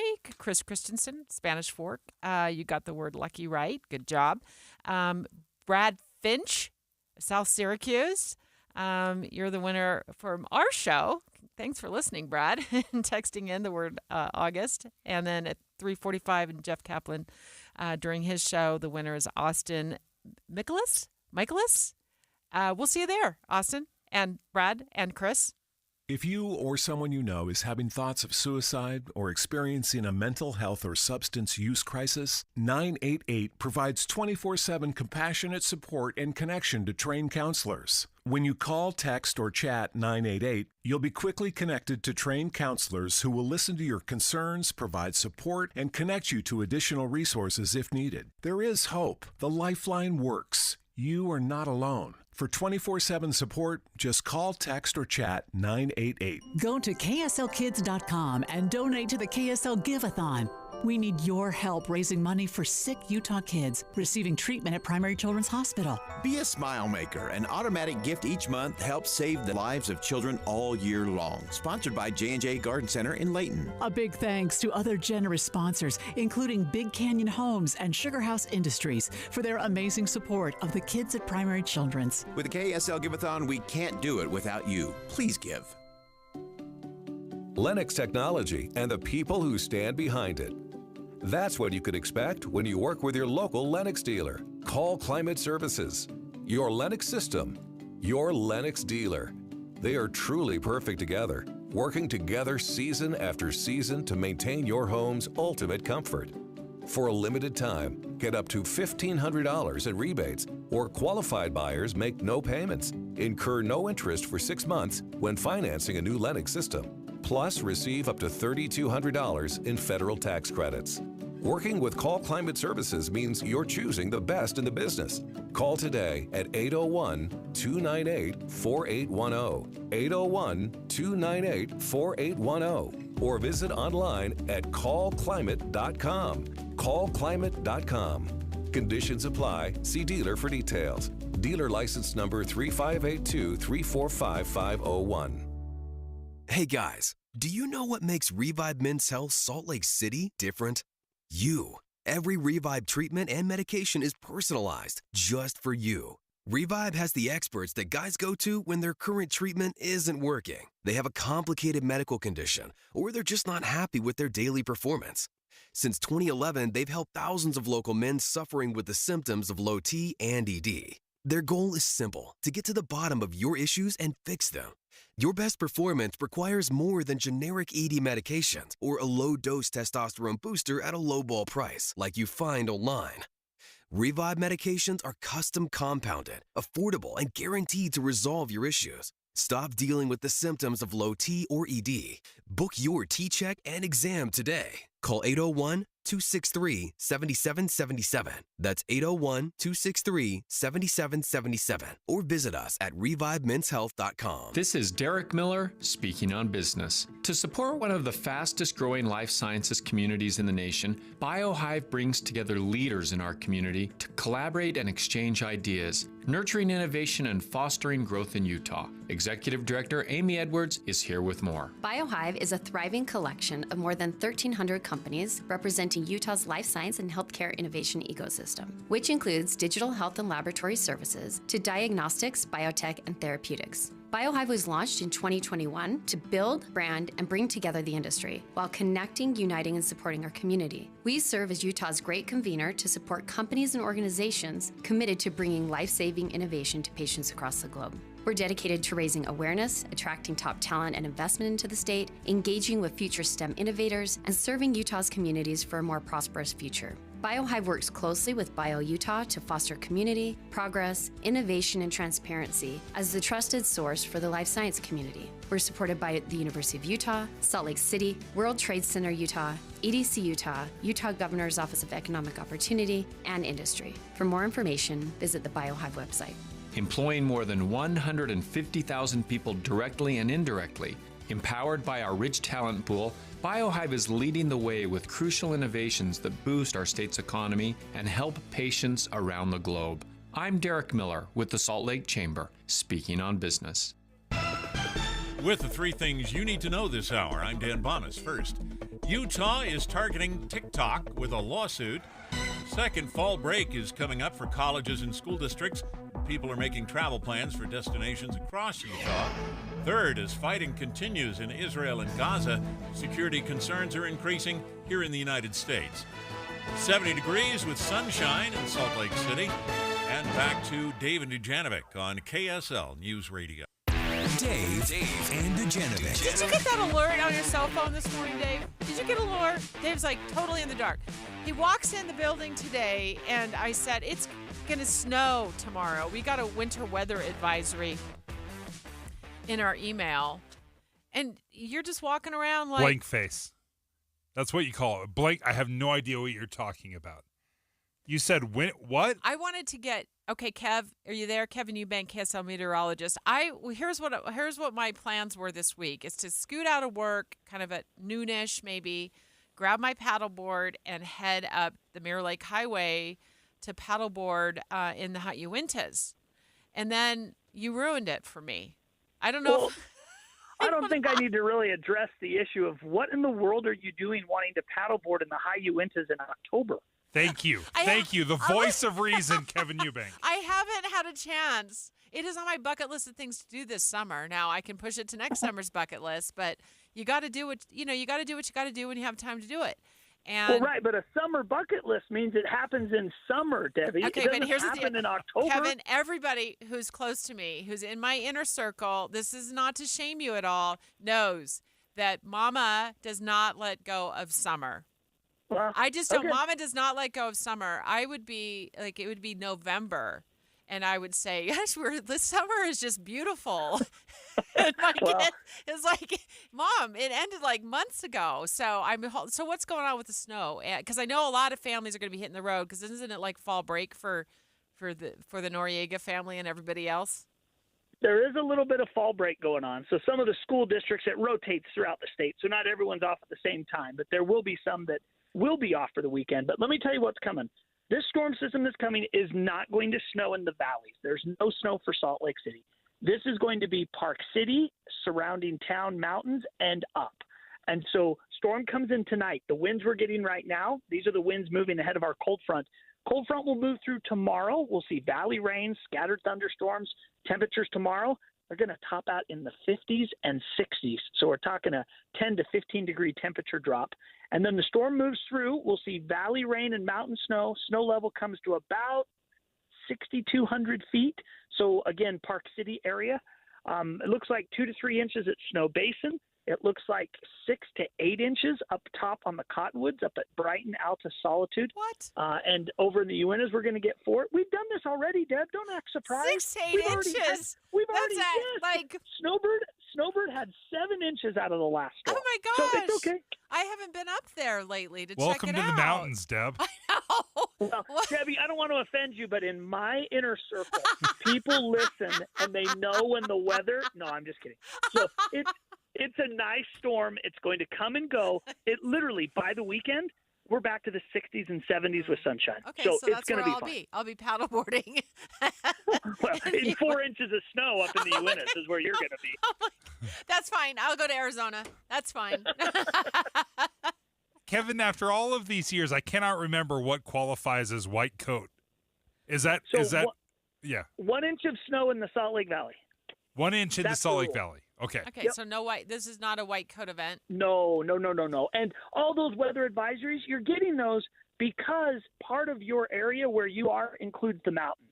So a lot of people complain and go, hey, I don't want a winter weather advisory. I'm in Salt Lake City. And the truth is it's because Salt Lake and Alta are literally 10 miles apart if it's, as the bird flies. So that's why you're getting those alerts. You can turn them off, but then you won't get the winter alerts when Debbie's stuck in the Uintas on her paddleboard. Well, this is, in all seriousness, Kev, as beautiful it is in the valley, and just my mindset not being like the top meteorologist in all of the country like you are, I would have just gone and bebopped up the road with my paddleboard in the back seat, and I would have been stuck in this thing. I mean, it would have just come out of the blue at me. You're exactly right. There's a ton of people that are out scouting for the deer hunt. There's a ton of people that are still trying to soak in or get their trailers out of the mountains from the summer. You're exactly right. A lot of people still have interactions up in the high elevations, and they need to know this because how they went in is not going to be how they come out. And this kind of a storm can really wreak havoc on people if they're unprepared or unaware that snow is coming. So correct me if I'm wrong, and I know you will. This has nothing. This is not a harbinger. This means nothing as far as what our winter is going to look like. Correct? That's exactly right. This is a very typical fall storm. It comes in as temperatures get colder. Snow levels start in the mountains. They start working their way down. And really by the end of October, the earliest ski resorts we've ever had open in Utah happened in Big Cottonwood Canyon on Halloween. So technically we're entering the season where it is possible. But remember last year, we were opening resorts before Thanksgiving. So 'tis the season. We're a month away from that reality being upon us. So things change quick, especially here in Utah in the fall. So do you have the Halloween crystal ball out? Do you know if it's going to be a blizzard on Halloween yet? Or absolutely gorgeous. Halloween Really? looks like 50s and 60s, partly cloudy skies, trick-or-treat weather. It's going to be incredible.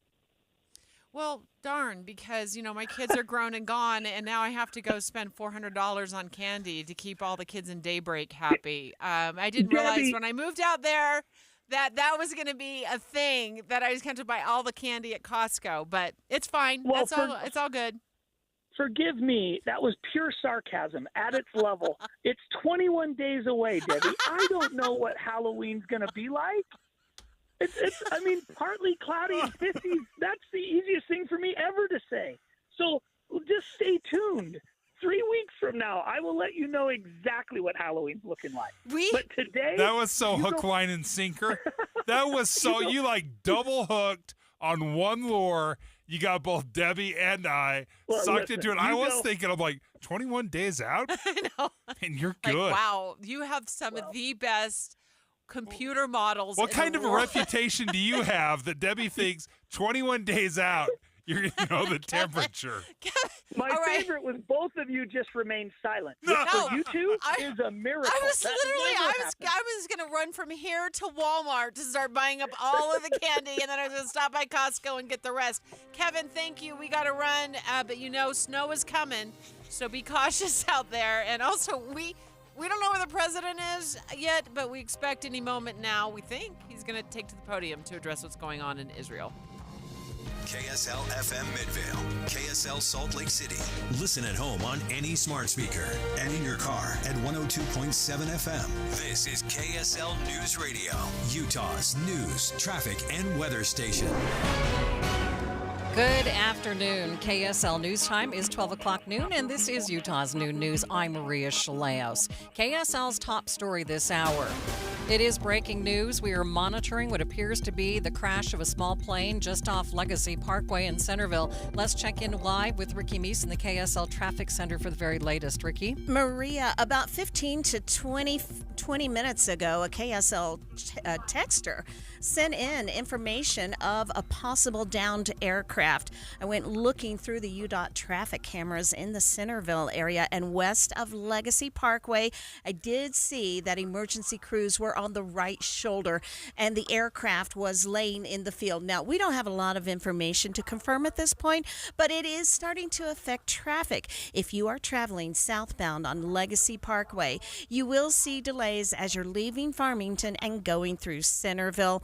Other than that, we're still just waiting for more details to confirm what's actually happening. Again, it's only on the southbound side of Legacy Parkway through Centerville that we're seeing this downed aircraft affecting traffic. Ricky Meese in the KSL Traffic Center. Thanks, Ricky. Of course, we'll continue to gather details, break in with those as soon as we know more. The state of Utah is making good on a promise made months ago by filing a lawsuit against TikTok. KSL News Radio's Adam Small has the latest. The lawsuit makes good on a promise made months ago by Utah Governor Spencer Cox to take legal action against social media companies he's warned are harming our kids. We will not stand by while these companies fail to take adequate, meaningful action to protect our children. The state is accusing TikTok of putting out a harmful and addictive product to kids and illegally baiting them into unhealthy and addictive use of the platform. The suit also claims TikTok misrepresented the app's safety and how entangled they are with their parent company, ByteDance. And Utah Attorney General Sean Reyes says they're still keeping their eyes on other companies. This lawsuit is our escalation of a battle for the hearts and minds of our sons and daughters. Adam Small, KSL News Radio. In sharp contrast to what's happening in Utah, TikTok is getting praise from some mental health experts for helping users manage their well-being. With 34 million videos posted to TikTok daily, the app is offering users new tools when they search for videos using keywords like anxiety, depression, or trauma. It's adding resources, including links to the National Institutes of Health and the Cleveland Clinic. The app will also help users limit their screen time with on-screen suggestions to take a break or reminders to go to sleep. And it's also touting the silent walking trend, the concept of walking without headphones or other electronic devices to encourage clear thinking as a tool to improve mental health. Derek Dennis, ABC News. KSL's top national stories: escalating violence in Israel and in Gaza, where a total of at least 1,600 people have died since the weekend. The acting Israeli consul, Shak Sar, is in New York, thanking federal and local officials for their support. We stand in confrontation with a ruthless adversary, one that does not flinch at using its children as human shields, an enemy that glorifies death. It's imperative that we vocalize our denunciation of these acts of terror, and with unwavering resolve and determination, we will triumph. Hamas militants attacked civilians over the weekend and took a number hostage. Israel has been firing rockets at targets in Gaza.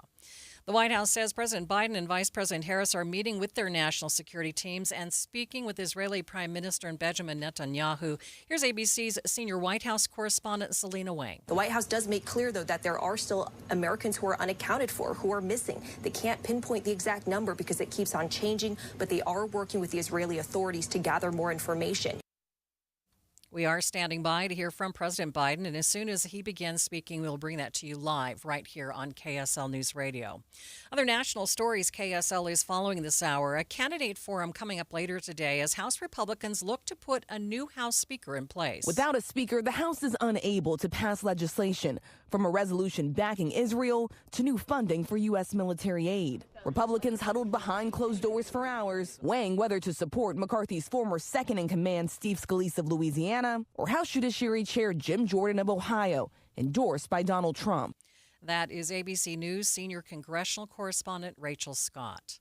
A virtual campus in Oklahoma is a step closer to becoming the first publicly funded religious charter school in the nation. Even the state's Republican Attorney General has said that allowing tax money to be used to fund the St. Isidore of Seville virtual charter school would violate Oklahoma's state constitution.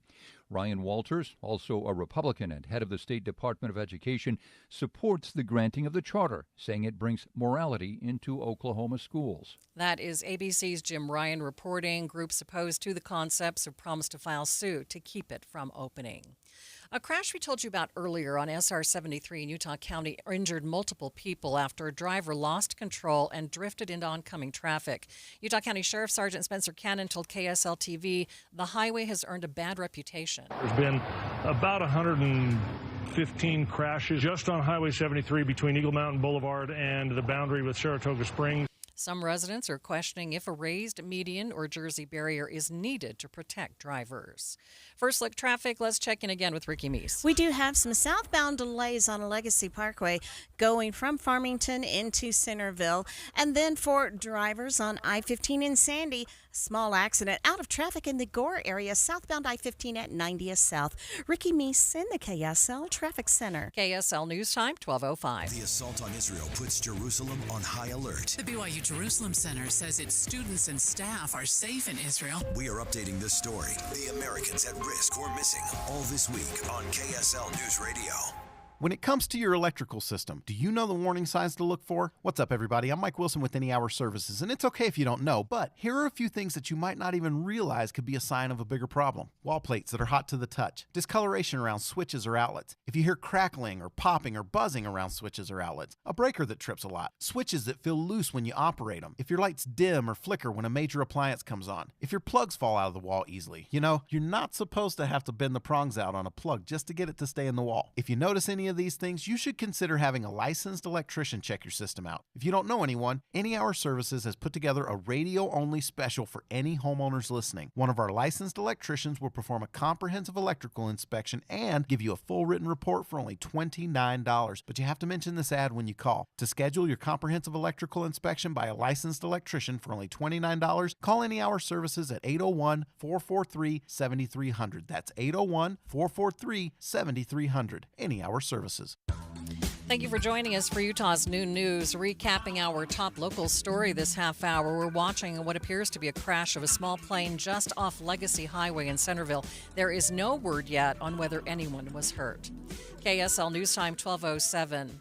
The elderly man who admitted to killing his wife died one day after being arrested. Lehigh City Police Sergeant Jeff Smith tells KSL TV it's something he's not used to. I have never encountered anything like this with the ages that were involved, so it is pretty unique, at least in my experience. Police arrested 85-year-old Ronald Morgan on Friday. A medical examiner at Utah Valley Hospital is investigating the cause of his death.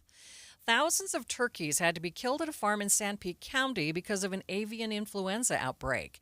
Bailey Woolstenhume with the Utah Department of Agriculture and Food says the disease can spread rapidly through turkeys raised together on a farm. Once a positive case is found, it is imperative that all the birds in the facility or on the premises have to be depopulated.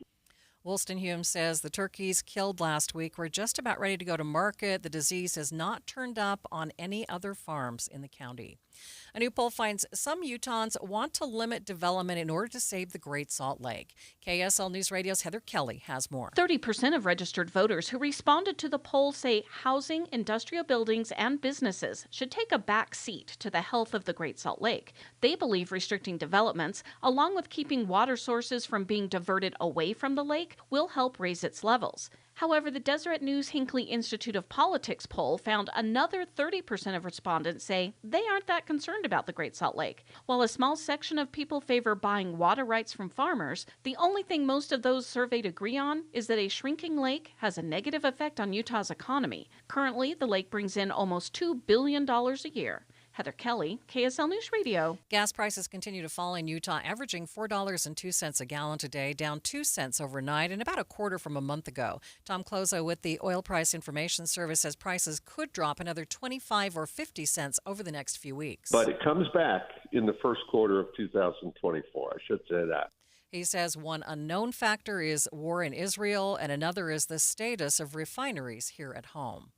KSL News Time, 12:09. Traffic and weather together. It's brought to you by Granite Credit Union's new Dividend Plus checking account. And let's check in with Ricky Neese. We have crews on the cleanup of an earlier rollover crash at 6400 West, 3500 South. And an accident in Sandy is there, UHP on the scene, but it's not affecting traffic southbound I-15 about 90th South. It's in the Gore area between the main flow and the exit ramp. Also, some delays on Legacy Parkway, and they're getting pretty slow right now as you're traveling from Farmington into Centerville. This is southbound Legacy, and it's right where we have the reported downed aircraft with emergency crews on the scene. So it looks like it's one lane of traffic getting by. Ricky Meese in the KSL Traffic Center. Partly cloudy skies today with a high of 75. We'll go 49 overnight, cloudy skies. Another cold front. This one's stronger for tomorrow. 57 the high with showers likely. We'll then go to 53 with a chance for more showers on Thursday. From the KSL Weather Center, I'm Matt Johnson. Right now, nice sunshine, 75 degrees in downtown Salt Lake City as we prepare for that big change in the weather. Coming up on Utah's Noon News, we are still standing by for President Biden. He is expected to make a speech or give us comments, rather, about what is happening in Israel as Israel continues to launch airstrikes on Gaza. Stay with us on KSL, streaming at home on any smart speaker and in your car at 102.7 FM. This is KSL News Radio, Utah's news, traffic, and weather station.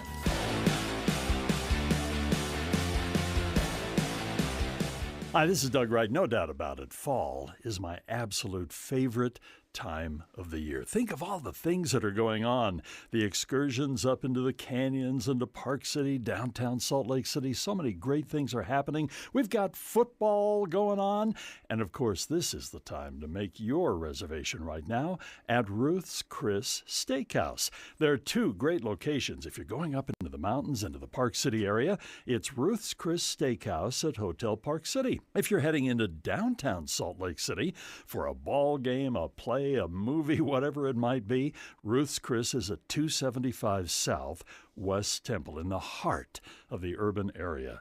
I want you to try their delicious entrees. Of course, they're well known for steak. That makes sense, but it's seafood and poultry and lamb and so much more. The desserts and, of course, the side dishes, all at Ruth's Chris Steakhouse. Make your reservation for fall now. You know, Deb, I'm a huge DIY guy, but one thing I'm not going to touch is electrical. I've got the answer for you. You have to call Master Electrical. They have what's called upfront pricing. You know how bids can be a guessing game, and the longer an expert's in your home, the bigger the bill is? Not with Master Electrical. This upfront pricing is amazing. Yeah, their pricing system won't even allow them to go higher. They do everything that has to do with electrical. You need lights? Call Master Electrical. Ceiling fans, smoke detectors, generators, batteries, even EV chargers. And all that pricing is upfront, and it's a guarantee. Master Electrical proudly serves from Logan to Santa Quinn. And they're always open, so if you have some emergency, they're there. So give them a call at 801-543-2222. That's 801-543-2222. Or you can check them out online at masterelectrical.com. Do it today. This is Todd Frayton's heart. He's begun his wellness journey. This is its sound on a treadmill, at a slight incline, on a stroll through the forest. And this is the heart of Maria Sanchez, his physician. What's it doing here? A lot, actually. Because when we partner with you, we don't just offer a strategic plan and status updates. We put our hearts into it, beat for beat. We call it the power of we. Intermountain Health. Transform your outdated kitchen with half-price granite. Replace your entire kitchen with beautiful and affordable options with granite for only $2,500. Yeah, $2,500. Not interested in countertops? No worries. Half-price granite is now stocked with gorgeous cabinets and flooring options to choose from. You're sure to find something you love. Call 801-486-1700. 801-486-1700. Half-price granite. Online at halfpricegranite.com. Half-price granite. Affordable luxury. Les Olson IT is now a Ricoh Graphic Arts and Production Systems dealer. Ricoh chose Les Olson because of our reputation for superior service and national recognition. Les Olson IT chose Ricoh Graphics because they're the best value compared to other commercial-grade printers. Ricoh excels in high volume, high speed, high resolution, and offers an exciting fifth color. Learn more at lesolson.com. Les Olson IT. KSL News Time, 12:15. The three things you need to know this hour. First, the state of Utah is suing TikTok, accusing the social media company of manipulating and harming Utah kids and deceptive business practices. I'm KSL News Radio's Adam Small. Second, we are monitoring what appears to be a small plane crash just off Legacy Parkway in Centerville. No word yet on whether anyone was hurt. Third, traffic and weather together. Ricky? And it is Legacy Parkway where we do have delays. On top of looky-loo traffic, watching the emergency crews by the downed aircraft. We also have construction in the area. So southbound on Legacy, Farmington, and Centerville, packed in, stacked up, and slow. Ricky Meese in the KSL Traffic Center. Shallow cool front bringing some slightly cooler temps today, but a stronger front tomorrow. I'm Matt Johnson. Sunny and 75 degrees downtown. Time for KSL's top national stories. From ABC News, I'm Michelle Franzen. The war between Israel and the Islamic militant group Hamas intensifying following the weekend deadly attacks that left more than 900 dead in Israel, including 11 Americans. Israeli forces targeting hideouts in Hamas-controlled Gaza, at the same time trying to locate 150 people taken hostage from Israel and now being held in Gaza. ABC's James Longman is near the Israeli-Gaza border. Israel now bombarding Gaza with a hail of rockets. The area, controlled by Hamas, is home to roughly 2 million Palestinians, one of the most densely populated areas in the world. Rescue workers digging for miracles. Is there anyone alive? This man shouts. From this pile of debris, 6-month-old Sama al-Wadia pulled out, still alive. Gaza ministry officials say 800 Palestinians have died since the Israeli airstrikes began. President Biden set to brief the nation at any moment. He earlier said the U.S. remains in lockstep with Israel against the terror group Hamas. Security here at home also a major concern. Airlines have suspended or limited flights to Israel, and law enforcement are scouring social media for any threats to Jewish communities in the U.S. It all comes as House Republicans are in turmoil over choosing a House Speaker, and all business is on hold in the House. ABC's Jay O'Brien has more. The House floor is paralyzed. I talked to Mike McCall, the chair of the House Foreign Affairs Committee. The eyes of the world are watching Congress as we don't have a speaker. It's a bit dysfunctional, and I think that projects weakness. We have to elect a speaker immediately. There can be a speaker elected by the end of the week? I think, given the events of late, it shows the dire necessity that we have to. So House Republicans have said they want a speaker by the end of the week, and Chairman McCall telling me he believes because of that attack on Israel, that is more likely. No winner in last night's Powerball drawing. The jackpot now climbing to more than $1.6 billion. You're listening to ABC News. And we continue to await President Biden's address on what is happening in Israel, expected in any moment now. In the meantime, let's take a look at the KSL in-depth. There is a storm on the way, but KSL Weather's Kevin Eubank joined David Dujanovic to tell us that it won't affect us here in the valley. Let me tell you what's coming. This storm system that's coming is not going to snow in the valleys. There's no snow for Salt Lake City. This is going to be Park City, surrounding town, mountains, and up. And so storm comes in tonight. The winds we're getting right now, these are the winds moving ahead of our cold front. Cold front will move through tomorrow. We'll see valley rain, scattered thunderstorms. Temperatures tomorrow are going to top out in the 50s and 60s. So we're talking a 10 to 15 degree temperature drop. And then the storm moves through. We'll see valley rain and mountain snow. Snow level comes to about 6,200 feet. So again, Park City area. Looks like 2 to 3 inches at Snow Basin. It looks like 6 to 8 inches up top on the Cottonwoods, up at Brighton, Alta Solitude. What? And over in the Uintas, we're going to get 4. We've done this already, Deb. Don't act surprised. 6 to 8 inches. Like Snowbird had 7 inches out of the last storm. Oh my gosh! So it's okay. It's a nice storm. It's going to come and go. It literally, by the weekend, we're back to the 60s and 70s with sunshine. Kevin, after all of these years, I cannot remember what qualifies as white coat. Is that yeah? 1 inch of snow in the Salt Lake Valley. 1 inch in the Salt Lake Valley. Okay. Okay, so no white. This is not a white coat event. No. And all those weather advisories, you're getting those because part of your area where you are includes the mountains. So a lot of people complain and go, hey, I don't want a winter weather advisory. I'm in Salt Lake City. And the truth is it's because Salt Lake and Alta are literally 10 miles apart. Now, Kevin says this storm won't tell us anything about the future of the winter here in Utah. We'll just have to wait and see. KSL News Time, 12:19. Traffic and weather together. It's brought to you by Granite Credit Union's new Dividend Plus checking account. And here's Ricky Meese. Well, for those who are traveling southbound on Legacy Parkway, we do have heavy delays going through Farmington and Centerville. Part of it is construction, and part of it is emergency crews over to the right shoulder working on that downed aircraft site. We're still waiting for more information to come in about that. We have a report of an accident 1 mile away from the Morgan area of I-84 in Morgan County, and I am seeing some delays, but they're closer to Echo. I-84 in Morgan, actually, traffic looks pretty good with no delays. Salt Lake County Freeway seeing a good drive, and cleanup of an earlier rollover crash continues. 6400 west, 3500 south. Autumn's in the air, the time when ghouls and boys should visit. This is the place, Little Haunts, the not-so-scary adventure with witches, storytelling, creepy-crawly encounters, ponies, crafts, and more. Ricky Meese in the KSL Traffic Center. KSL 7-day forecast, we've got 70s today, 75 the high, partly cloudy skies. For tomorrow, 57, cold front, we've got valley rain, mountain snow. 53 with showers possible on Thursday, then we bump it up to 61 on Friday. Saturday looks good, partly cloudy, 68, up to 70 on Sunday. We go 73 by next Monday. From the KSL Weather Center, I'm Matt Johnson. 76 degrees in downtown Salt Lake City, and the 7-day forecast is brought to you by Performance Automotive Bountiful. Taking a quick check of the markets right now, both the Dow and the NASDAQ up by triple digits, despite what's happening in Israel with the Israel-Hamas war.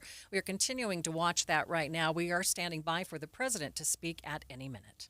The crisis in Israel is worsened by a crippled U.S. house. This is the worst attack on Israel since the Yom Kippur War in 1973. Gaza has now been completely cut off. Funding is expected to increase. The Speaker of the House pro tem is unable to do things that would be helpful in terms of aid and support. Can the White House and Congress respond? And should they? Listen for updates all this week.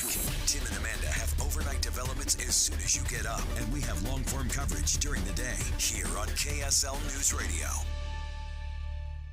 Home is your sanctuary, or is it? If you're tired of yard work, too much space to clean over multiple levels, listen up. Start enjoying home a little more with Nielsen Homes' newest single-level townhomes. Move-in ready without the thought of tedious yard work and close to all the things you love and enjoy. Nielsen Homes offers spacious, single-level, open floor plans without stairs or yard work and a lower 5.5% interest rate. Nielsen Homes has been building homes across the Wasatch Front for over 45 years. They understand all stages of life and build homes to accommodate the things you need, paired with things you love. See their newest single-level living community in Davis and Weber County, close to golf, pickleball, and more. It's low-maintenance luxury single-level living. No stairs, no more lawnmowers, no yard work, no waiting, and no high interest rates. Visit Nielsen Homes Communities at nielsenhomes.com. Call 385-389-1160. Online at nilsonhomes.com. KSL News Time, 12:23. Utah is known for its haunted attractions that spring into action every October, but Salt Lake's oldest haunted house says their key to success is making sure that the old haunts are also family friendly. When you think of haunted houses, you think rooms depicting murder and mayhem like you'd find in a typical horror flick, like The Exorcist, It, and Halloween. But Nightmare on 13th is pulling back the curtain or turning on the lights every Saturday afternoon. Our slogan is no scares, all atmosphere. So what we do is we turn all the lights on, like the themed lighting on in the haunted house, but we turn off animatronics and sounds and, of course, no actors. And then we let anybody who's too scared, or kids, families, to walk through and just enjoy the haunted house. It's a huge demographic of people that love Halloween but hate being scared. I'm Jill Adler, KSL News Radio. Watching Utah's money, renting a house in Salt Lake County is half the price of buying one. That translates to the average Utah renter saving $1,500. President Biden has now stepped up to the podium to speak about Israel. The people of Israel lived through one such moment this weekend. The bloody hands of the terrorist organization Hamas, a group whose stated purpose for being is to kill Jews. This was an act of sheer evil. More than 1,000 civilians slaughtered, not just killed, slaughtered in Israel. Among them, at least 14 American citizens killed. Parents butchered using their bodies to try to protect their children. Stomach-turning reports of babies being killed. Entire families slain. Young people massacred while attending a musical festival to celebrate peace. Women raped, assaulted, paraded as trophies. Families hid their fear for hours and hours, desperately trying to keep their children quiet to avoid drawing attention. And thousands of wounded, alive but carrying with them the bullet holes and the shrapnel wounds and the memory of what they endured. You all know these traumas never go away. There's still so many families desperately waiting to hear the fate of their loved ones, not knowing if they're alive or dead or hostages. Infants in their mother's arms, grandparents in wheelchairs, Holocaust survivors abducted and held hostage. Hostages whom Hamas has now threatened to execute in violation of every code of human morality. It's abhorrent. The brutality of Hamas, these bloodthirstiness brings to mind the worst rampages of ISIS. This is terrorism. But sadly, for the Jewish people, it's not new. This attack has brought to the surface painful memories and the scars left by a millennia of anti-Semitism and genocide of the Jewish people. So in this moment, we must be crystal clear. We stand with Israel. We stand with Israel.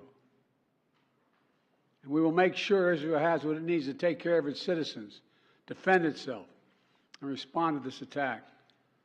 There's no justification for terrorism. There's no excuse. Hamas does not stand for the Palestinian people's right to dignity and self-determination. Its stated purpose is the annihilation of the state of Israel and the murder of Jewish people. They use Palestinian civilians as human shields. Hamas offers nothing but terror and bloodshed with no regard to who pays the price. The loss of innocent life is heartbreaking.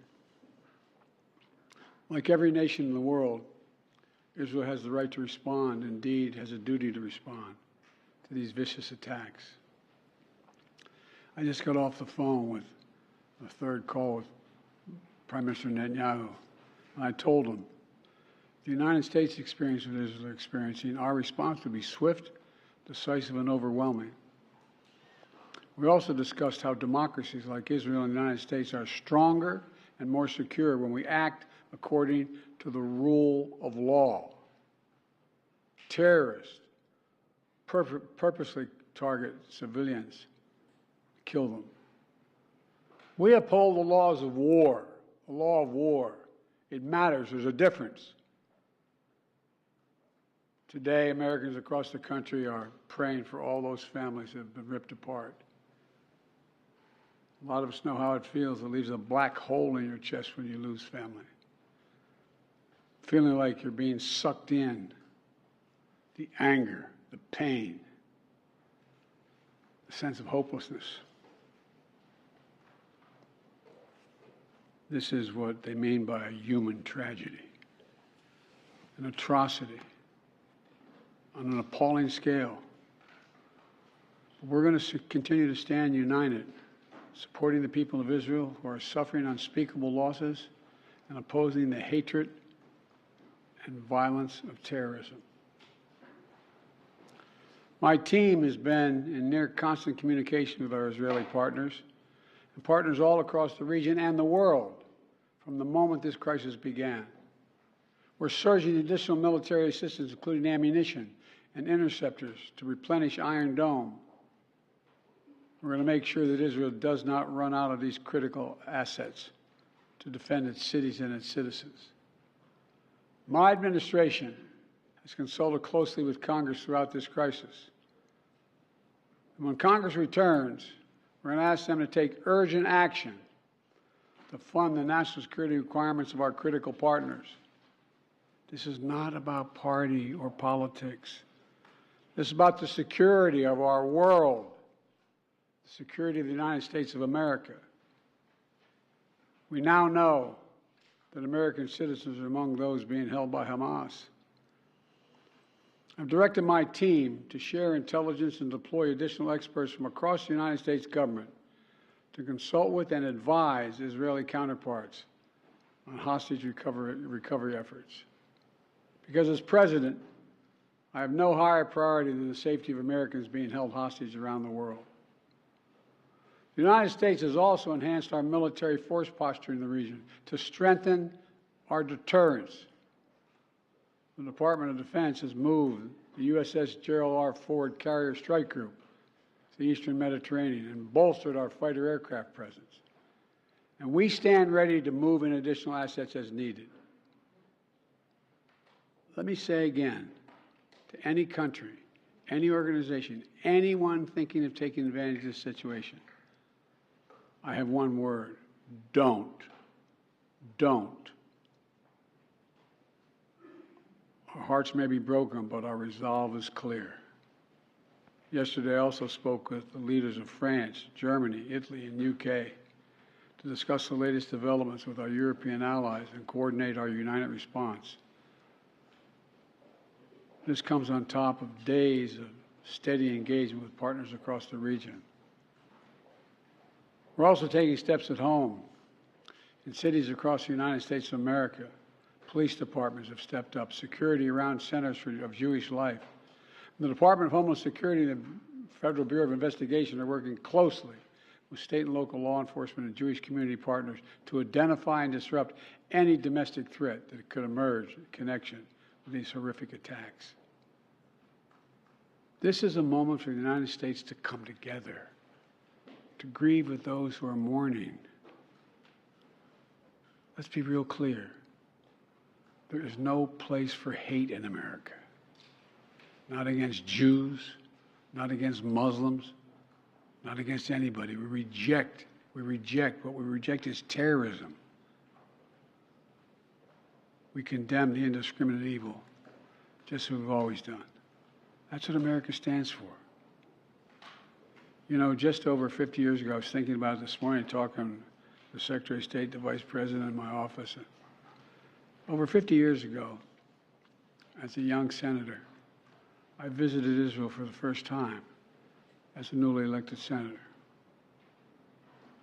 And I had a long, long trip, a meeting with Golda Meir in her office just before the Yom Kippur War. And I guess she could see the consternation on my face as she described what was being faced. They were facing. We walked outside in that sort of hallway outside her office to have some photos. She looked at me all of a sudden and said, "Would you like to have a photograph?" And so I got up and followed her out. We were standing there silent, looking at the press. She could tell, I guess, I was concerned. She leaned over and whispered to me. She said, Don't worry, Senator Biden. We have a secret rep in here in Israel. My word is what she said. We have no place else to go. We have no place else to go.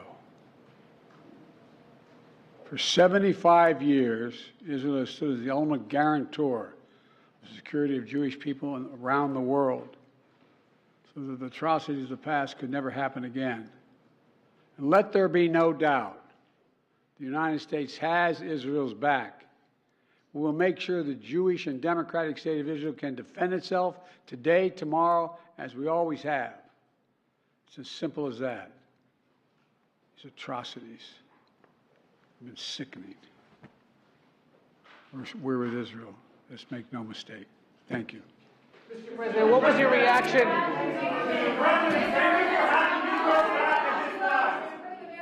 President Biden speaking at the White House on the situation in Israel. The president not taking questions from reporters. The president condemning the violence in Israel as pure evil. He says at least 14 Americans have been killed in the Hamas attacks, and saying that the United States will stand with Israel and will make sure that they have everything they need.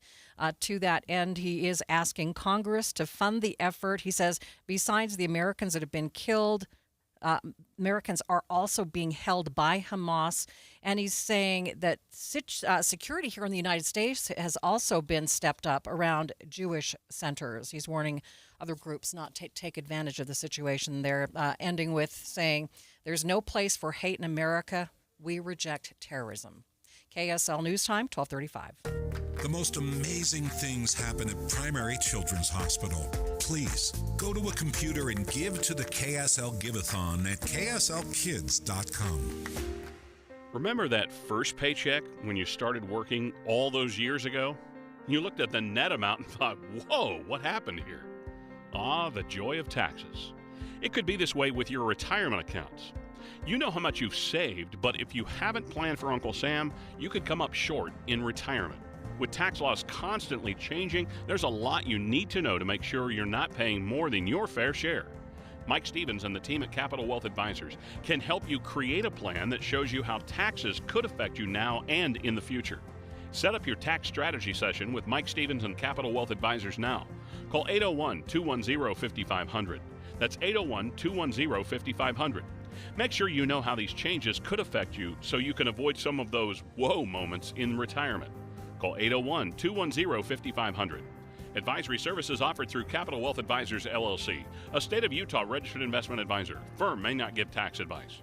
Thank you for joining us for Utah's Noon News. Recapping our developing story, we continue to monitor what appears to be a plane crash just off Legacy Parkway in Centerville. Emergency responders have not yet confirmed what's happening, but we could see the aircraft on our traffic cameras. We do have a crew on the scene. We will bring you more details as they do become available. Utah Attorney General Sean Reyes says a new lawsuit alleging fraud and sexual misconduct against Operation Underground Railroad founder Tim Ballard should be taken seriously. He also refused to answer some specific questions about it. KSL News Radio's Lindsay Eretz has the latest live. Lindsay? Yeah, Maria Reyes says he hopes the allegations don't diminish the work of preventing child sex trafficking. These allegations, which I believe are serious and ought to be taken seriously, I hope they don't in any way diminish the resolve. It is alleged in the lawsuit complaints about Ballard and OUR were, quote, pouring into Reyes' office, and the friendship of Ballard and Reyes provided Ballard cover. We're not aware of any complaints that our office received. Reyes also declined to answer a specific question from KSL News Radio about what he knew about the so-called couples ruse tactic when he went on an op with Ballard in 2014. Reporting live, Lindsay Eretz, KSL News Radio. A grant worth $900,000 is heading to the state to help an organization to fight human trafficking. KSL News Radio's Hugo Ricard-Bell has details on how the money will be spent. Like most victim resource organisations, case managers are few and far between. So some of this money will be used to employ more at the Asian Association of Utah's Department of Human Trafficking. When a minor is identified, they will be referred into our program We have a ton of different referral sources. They're assigned a case manager right away. That case manager will then do a needs assessment to see all of the variety of needs. Director of the department, Andrea Sherman, says most of the $900,000 will actually go directly to clients and victims they work with for services like counselling, travel or housing. Hugo Ricard-Bell, KSL News Radio. Police have arrested a man they say tried to kidnap a student and may have been pretending to be a police officer. It happened yesterday at Granger High School. KSL News Radio's Becky Bruce reports. A probable cause statement filed with the arrest says Jonathan Collada is accused of following two young women and trying to get them into his car while reaching into a backpack. That scared them and they ran off into the school instead, and police arrested Collada. Inside the backpack, police say they found pills, a vape pen, and brass knuckles, which aren't allowed on school grounds. Detectives also say they found a copy of a police badge that they think he could have used to persuade kids into going with him. He's been booked into the Salt Lake County Jail while charges are being screened. Becky Bruce, KSL News Radio. More relief at the gas pump. AAA reports Utahns are paying an average of $4.02 a gallon today. That's down from a couple of pennies from yesterday and just about a quarter from a month ago. But Tom Closo with the Oil Price Information Service says that he's also closely watching the war in Israel. You will see lower gas prices. Obviously, with what's happened in the weekend, there's some worry about the price of crude and the price of diesel and the price of jet fuel. He is expecting pump prices to drop another 20 or even 50 cents in the coming weeks. KSL News Time 1239. Traffic and weather together. It's brought to you by Granite Credit Union's new Dividend Plus checking account. Here's Ricky Meese. We've had a KSL traffic trooper reporting a vehicle fire south of the construction in Farmington on I-15. I'm not seeing anything just yet. It may be pulled out of traffic, and there aren't any delays on I-15 itself. And we have also had the slowdowns on southbound Legacy going through Farmington and Centerville clearing out as well. We have a delay-free drive on your Salt Lake County freeways, and overall looking at a quiet commute throughout the noontime drive. Your one-tank trip starts in Cedar City, Parowan, and Bryan Head. Scenic byways, fabulous fall colors, live theater, mountain biking, chairlift rides, ATVing, vibrant art, food, and downtown. Visit cedarcity.com. Ricky Meese in the KSL Traffic Center. We'll be running 5 to 7 cooler than yesterday. How about 75 for a high? Partly cloudy skies. Clouds will thicken up as we get into the evening hours. Overnight lows will be in the upper 40s. 57 for tomorrow. Showers likely. We then go to 53 for a high on Thursday. Showers possible in the valley. From the KSL Weather Center, I'm Matt Johnson. Right now, beautiful sunshine, 76 degrees in downtown Salt Lake City. And thank you for joining us for Utah's Noon News. We are continuing to watch a couple of stories for you. One, what we believe to be a small plane crash in the Centerville area, and the situation in Israel. Israel firing rockets on Hamas following Hamas's attacks. We'll continue to keep you up to date on KSL News Radio, 102.7 FM and 1160 AM. Have you Googled yourself lately? Are there negative posts from an ex-employee or from a former client? Maybe an outdated news article or sensitive personal information about your family? Search engines don't always get it right. But right or wrong, it's your reputation on the line. That's where Reputation Defender by Norton comes in. One of the most trusted names in online reputation repair, Reputation Defender has been fixing people's search results for over 15 years. Their cutting-edge approaches help you to wipe away unwanted information in your search results. They also promote the good stuff so that it rises to the top, helping you put your best foot forward. Your good name is too valuable to leave to the whims of a Google algorithm. Take control with Reputation Defender. You can start by getting your free reputation report card at reputationdefender.com or call 800-401-6681 to speak to an expert. That's 800-401-6681. Utah's business landscape is evolving, and the key to success is staying ahead of the curve. Get ready for an extraordinary event that promises to take your business to new heights. Join everyone at Utah Business Forward, November 16th, for the premier conference exclusively designed for executives hungry for practical insights and actionable strategies to propel their business forward. Featuring more than 30 of Utah's foremost business influencers, This event covers a diverse range of topics. Notable guest speakers include Gail Miller and Brandon Fugel. Attendees can expect to gain a wealth of valuable insights and knowledge. The conference is designed with you in mind, addressing the very challenges that executives like you face daily. With 5 distinct tracks covering entrepreneurship, international business, marketing, people and culture, and strategy. You'll gain invaluable knowledge across a range of crucial areas. Reserve your seat today at forward.utahbusiness.com. At Common Spirit Holy Cross Hospitals, we're honored to carry the legacy of our namesake and to extend the legacy of care in our communities. We're part of 20 hospitals and 240 clinics across Colorado, Kansas, and Utah. Learn more at holycrossutah.org. With our roots in northern Utah, Common Spirit Holy Cross Hospitals have a legacy of caring to help every person be whole and healthy. We're part of 20 hospitals and 240 clinics across Colorado, Kansas, and Utah. Learn more at holycrossutah.org. Higher taxes, soaring inflation, record low interest rates, and the skyrocketing cost of health care. The list goes on. Retiring successfully today is a lot more complicated than ever before.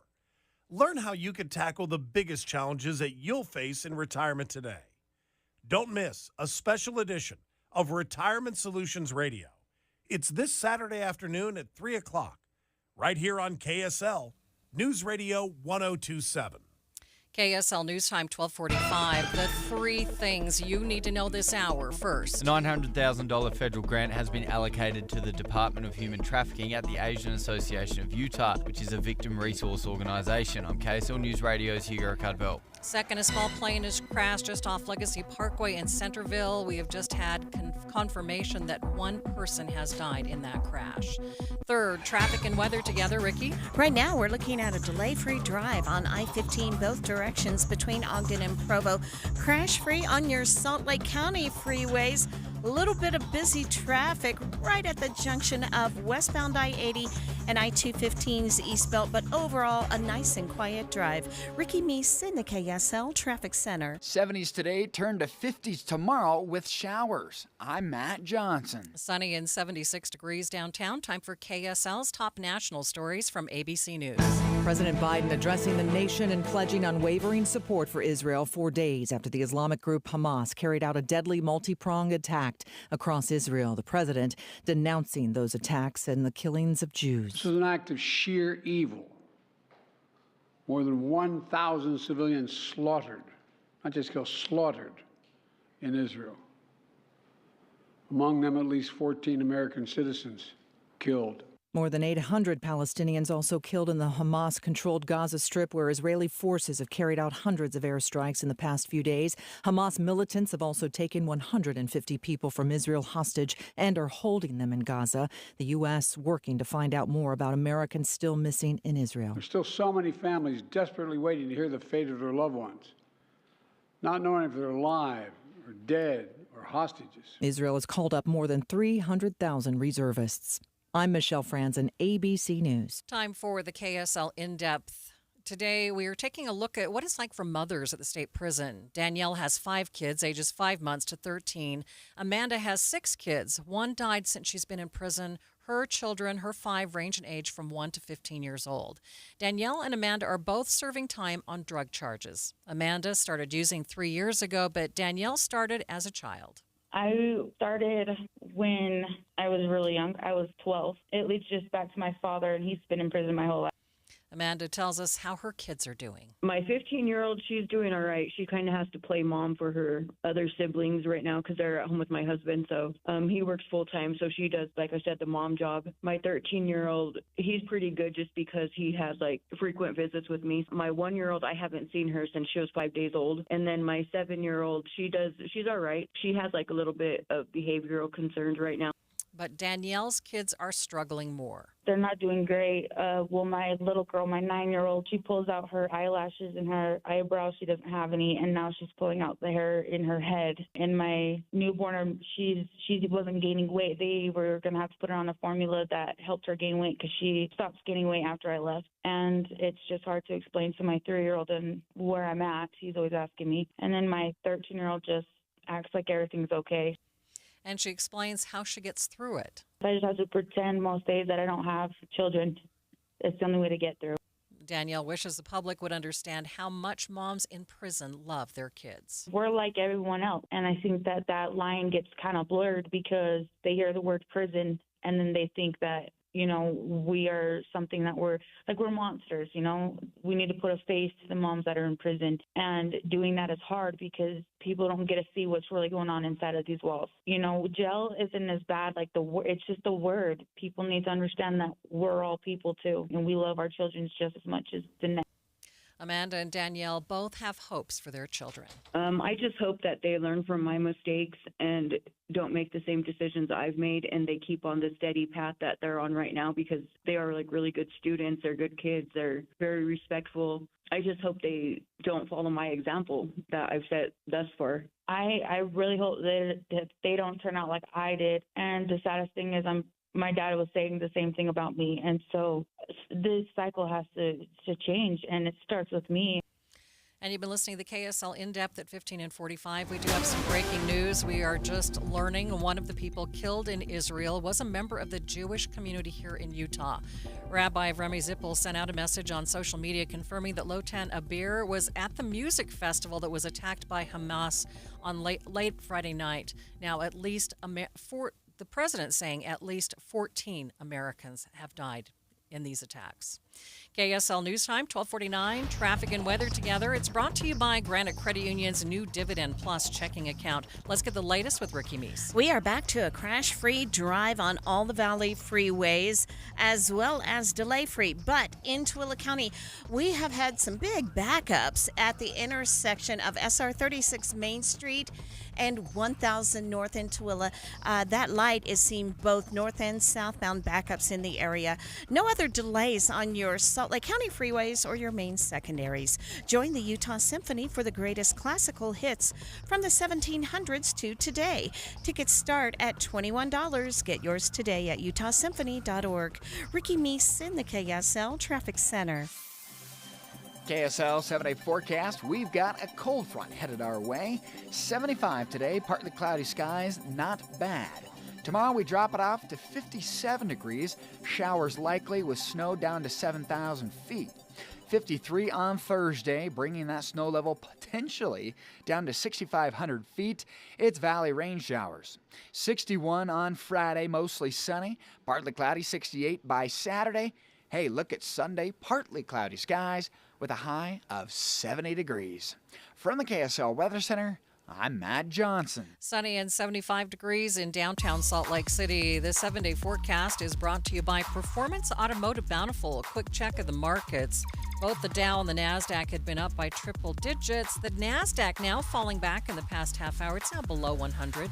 A complete update of your money news coming up next.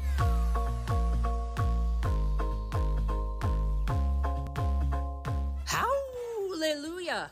Jump on your brooms and fly to Logan for fantastic fall festivities. Bright-colored leaves are popping right before your eyes, and you can celebrate harvest season in style.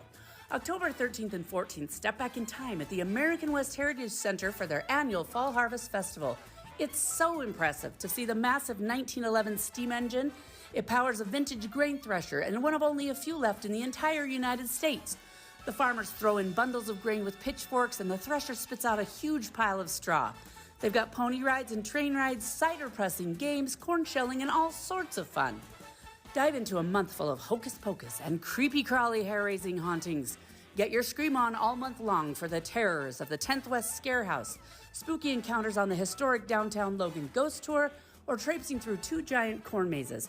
Or check out live theater and music performances, golf, or football games. Fall in love with fall in Logan. ExploreLogan.com. Imagine how inconvenient your life would be without power. No lights, no refrigeration, no heating or cooling, and no electronics. But with a Generac home standby generator, you'll have the power when you need it most. Generac generators automatically provide backup after sensing a power outage, so your life goes on uninterrupted. Schedule a free quote today with Genco Generators, your premier Generac service dealer in Utah. Call 801-295-0872 or online at gencogenerators.net. Go to KSLkids.com and donate to the KSL Giveathon.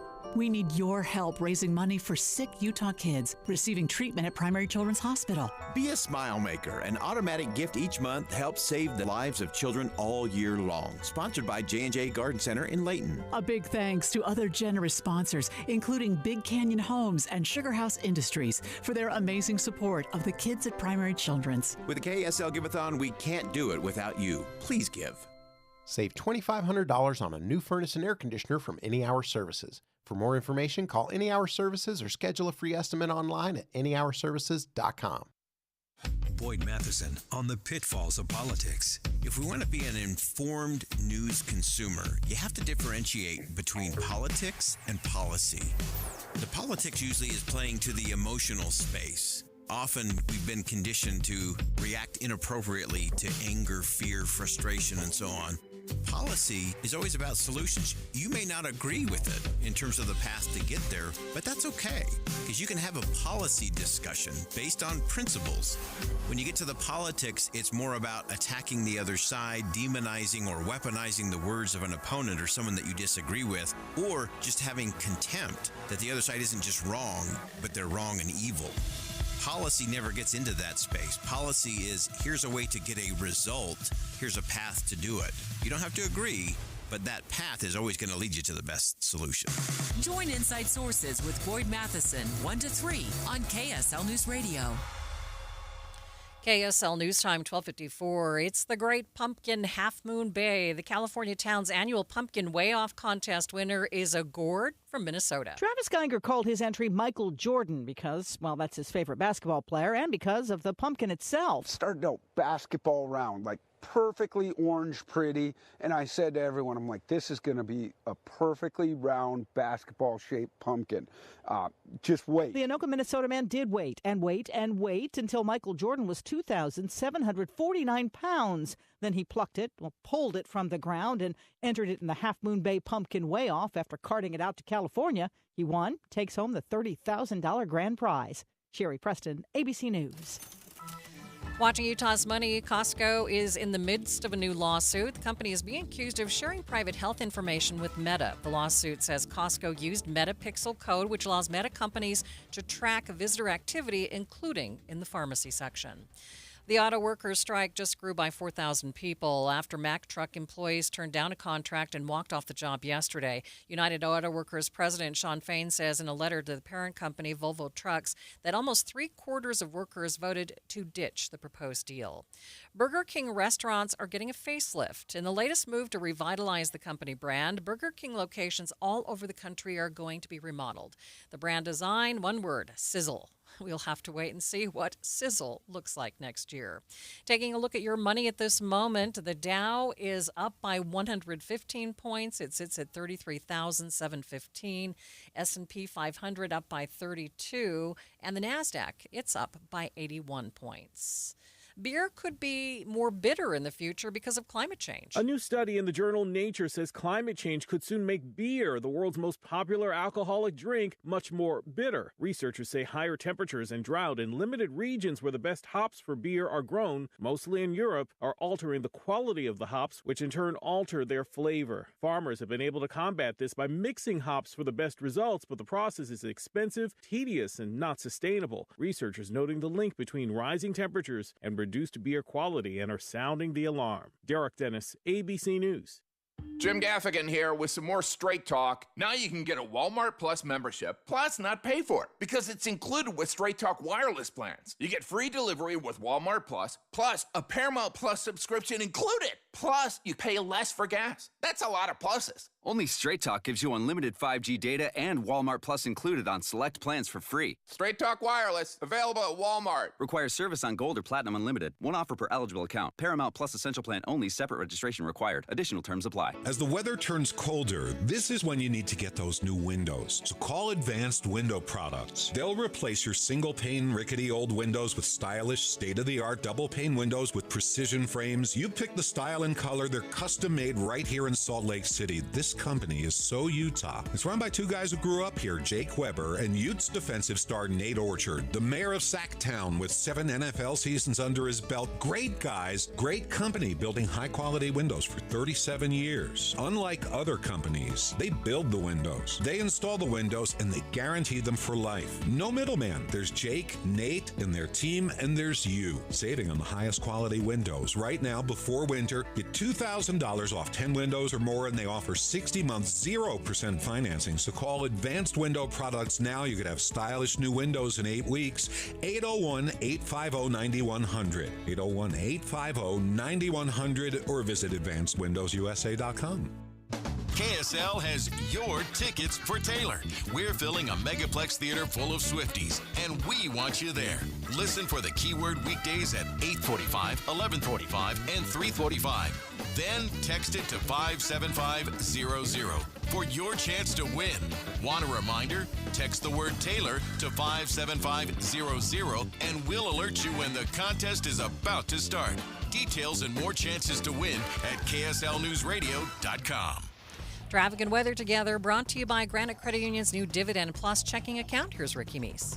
We had this earlier rollover crash that we had been reporting at 6400 West, 3500 South. KSL traffic trooper saying it's still there and it's in pretty rough shape. So if you're driving through that area, keep an eye out for it. Again, that's 6400 West, 3500 South. We also have the final cleanup of an earlier accident in Sandy, southbound I-15 at 90th South, out of traffic on the shoulder.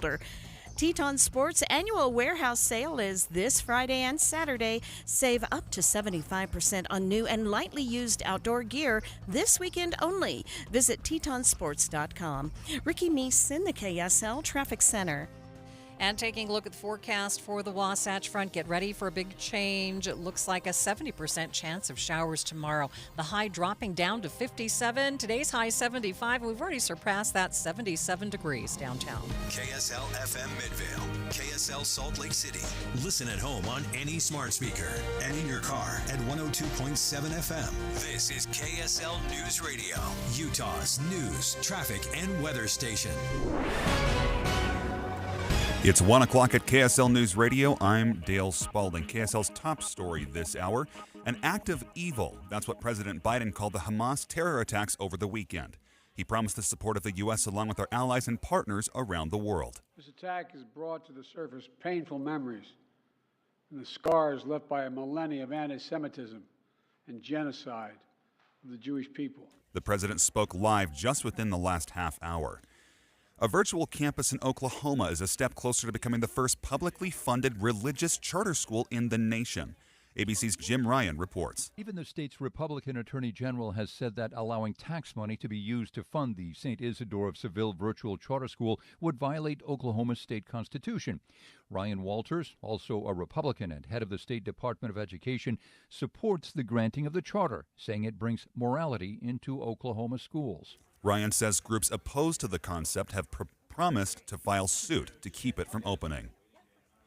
Utah leaders are now taking legal action against TikTok, claiming the company is knowingly harming underage users.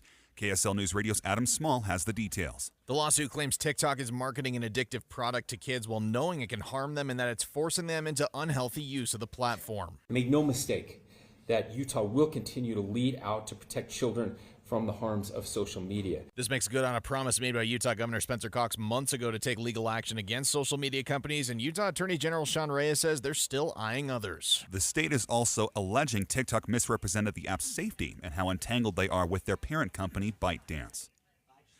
Your money at this moment, the Dow is up 127 points and the NASDAQ is also up 87 points. Coming up, things are cooling off after today. KSL weather is next. KSL News Time 101.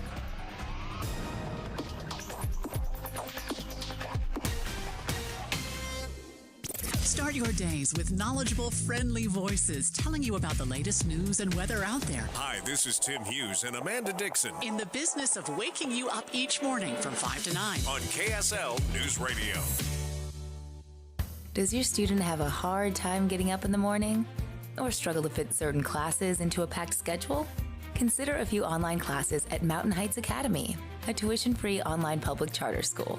Any Utah student in grades 9 through 12 can replace a few traditional classes with high-quality online courses and get the best of both worlds.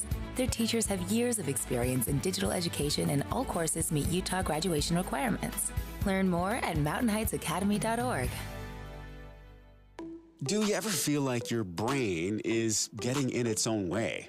Like, you know what you should do and what's the best thing for you, but you just can't do it. BetterHelp can help you figure out what's holding you back. BetterHelp is entirely online therapy that offers video, phone, or even live chat online therapy sessions. BetterHelp is designed to be convenient, flexible, and suited to your schedule. Just fill out a brief questionnaire to get matched with a licensed therapist, and you can also switch therapists at any time for no additional charge. BetterHelp Therapy empowers you to be the best version of yourself. It's helpful in learning positive coping skills and how to set boundaries. If you're thinking of starting therapy, give BetterHelp online therapy a try. Start working for yourself instead of against yourself. Make your brain your friend with BetterHelp. Get 10% off your first month at BetterHelp.com/Salt Lake. That's BetterHelp.com/Salt Lake.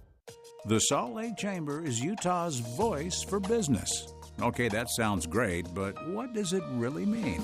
Well, as Utah's largest and longest-standing business association, they support and champion community prosperity throughout the state. And if you're in business, well, that's a very good thing for you. Be sure to listen to the Chamber's Speaking on Business, weekdays at 7:20, 11:55, and 5:20 p.m. on KSL News Radio. Go to KSLkids.com and donate to the KSL Giveathon. We need your help raising money for sick Utah kids receiving treatment at Primary Children's Hospital. Be a smile maker. An automatic gift each month helps save the lives of children all year long. Sponsored by J&J Garden Center in Layton. A big thanks to other generous sponsors, including Big Canyon Homes and Sugar House Industries, for their amazing support of the kids at Primary Children's. With the KSL Giveathon, we can't do it without you. Please give.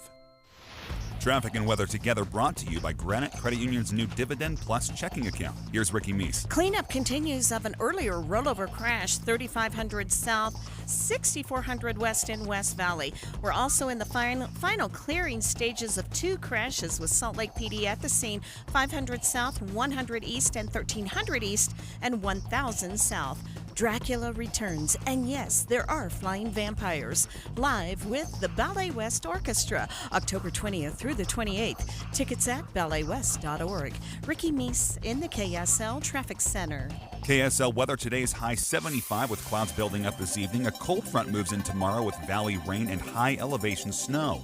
Tomorrow's high 57, 53 on Thursday. Right now, it is 57 in the valley and windy. I'm Dale Spalding, KSL News Radio, 102.7 FM, 1160 AM, and KSLNewsRadio.com, Utah's news, traffic, and weather station.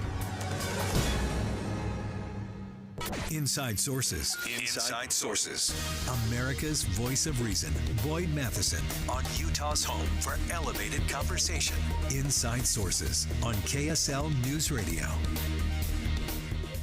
We've heard a lot over the last week about picking sides. Israel, Hamas, and Palestine, borders, left and right, Democrat and Republican, even within the Republican Party, everyone's picking a side. When you pick a side, it fosters contempt. When you pick a side, it prevents real listening. So what if in all of this right, wrong, left, right, good, bad, what if instead of always picking a side, instead we started by choosing our position? Let's begin. Think you know the news of the day? Think again with Boyd Matheson on KSL News Radio. We are thrilled today to have joining us on the program. William Deresiewicz is an essayist. He's a critic. He's the author of 5 different books and had a piece that just caught our attention about persuasion, about the fact that it's about taking a position, not a side. And Bill, welcome to the show. Thanks for having me on. So give us a little bit of the lay of the land there in this age of rage, and we always try to divide the rage from the reason around here and elevate the conversation. You really articulated it incredibly well. One of the things that we must do if we're going to start having different kinds of conversations across our differences. Give us the backstory. Yeah, I mean, this is something that struck me very suddenly one day, which is just a very simple, fundamental thing about the way we talk about our beliefs and our beliefs in relation to other people's beliefs. We're always talking about sides. And one day, which side are you on, left or right, Democrat, Republican, whatever. One day I was listening to actually a much more interesting conversation. I don't remember what it was about, but it was a more in-depth discussion where various different positions were being presented. And I thought, oh yeah, there's that thing we used to call positions. What is your position on an issue? Not what side you're on, but what's your position? And I think that just that change of vocabulary came along for me with a really important change of mindset, because when you talk about sides, it's implicit in the word that there's going to be only two, and they're going to be opposites, right? Two sides of a coin. Right. Positions already means that there can be several positions there, and in fact, really on almost any issue that we argue about, there are multiple positions. We often only hear about two of them because they're the ones that are the approved position on the two sides of the argument. But actually, they're usually a bunch of different places to land. And that, we can talk about this more, but that starts to put the conversation in motion. Yeah, well, and it prevents the false choice of the either or. It's either you're all for this and all against that. As you said, there's so many points of the compass. And often the better solutions are not the either or side position, but as a combination of a lot of those positions really on all points of the compass.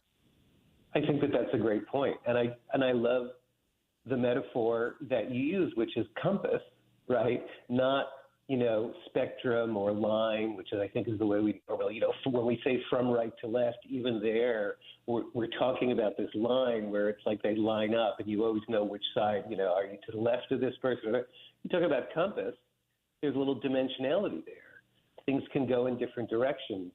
And as you said, very often the best solutions or just the best thoughts come from bringing different positions together to talk to each other and combining the best elements of them all. Yeah, because you really get that broader perspective as you have that kind of conversation, rather than we each hunker down in our camp, which also gets us locked into I'm right, you're wrong, which then leads to the next bad thing in the downward death spiral, which is not only are you wrong, but you're wrong and evil. And it seems to me that by taking this position approach, we transcend a lot of those things that lead us into the bad places and spaces of conversation. I think that's right. I mean, it's a whole different psychology. Like you just said, the psychology of sides is kind of a psychology of combat and of demonizing each other. And the psychology of positions, I mean, among other things, I think it requires you to be less emotional, less reactive or reflexive, and more thoughtful. Because even just implicit in the word, a position is something that you've thought through and are willing to continue to think about.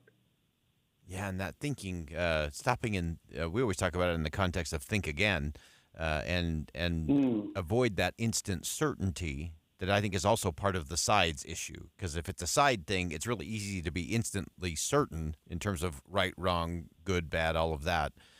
So unpack that for us just a little bit in terms of some context. You pointed out in your piece just some really good examples of how we could take position to avoid instant certainty and instant hunker down and have a different kind of conversation.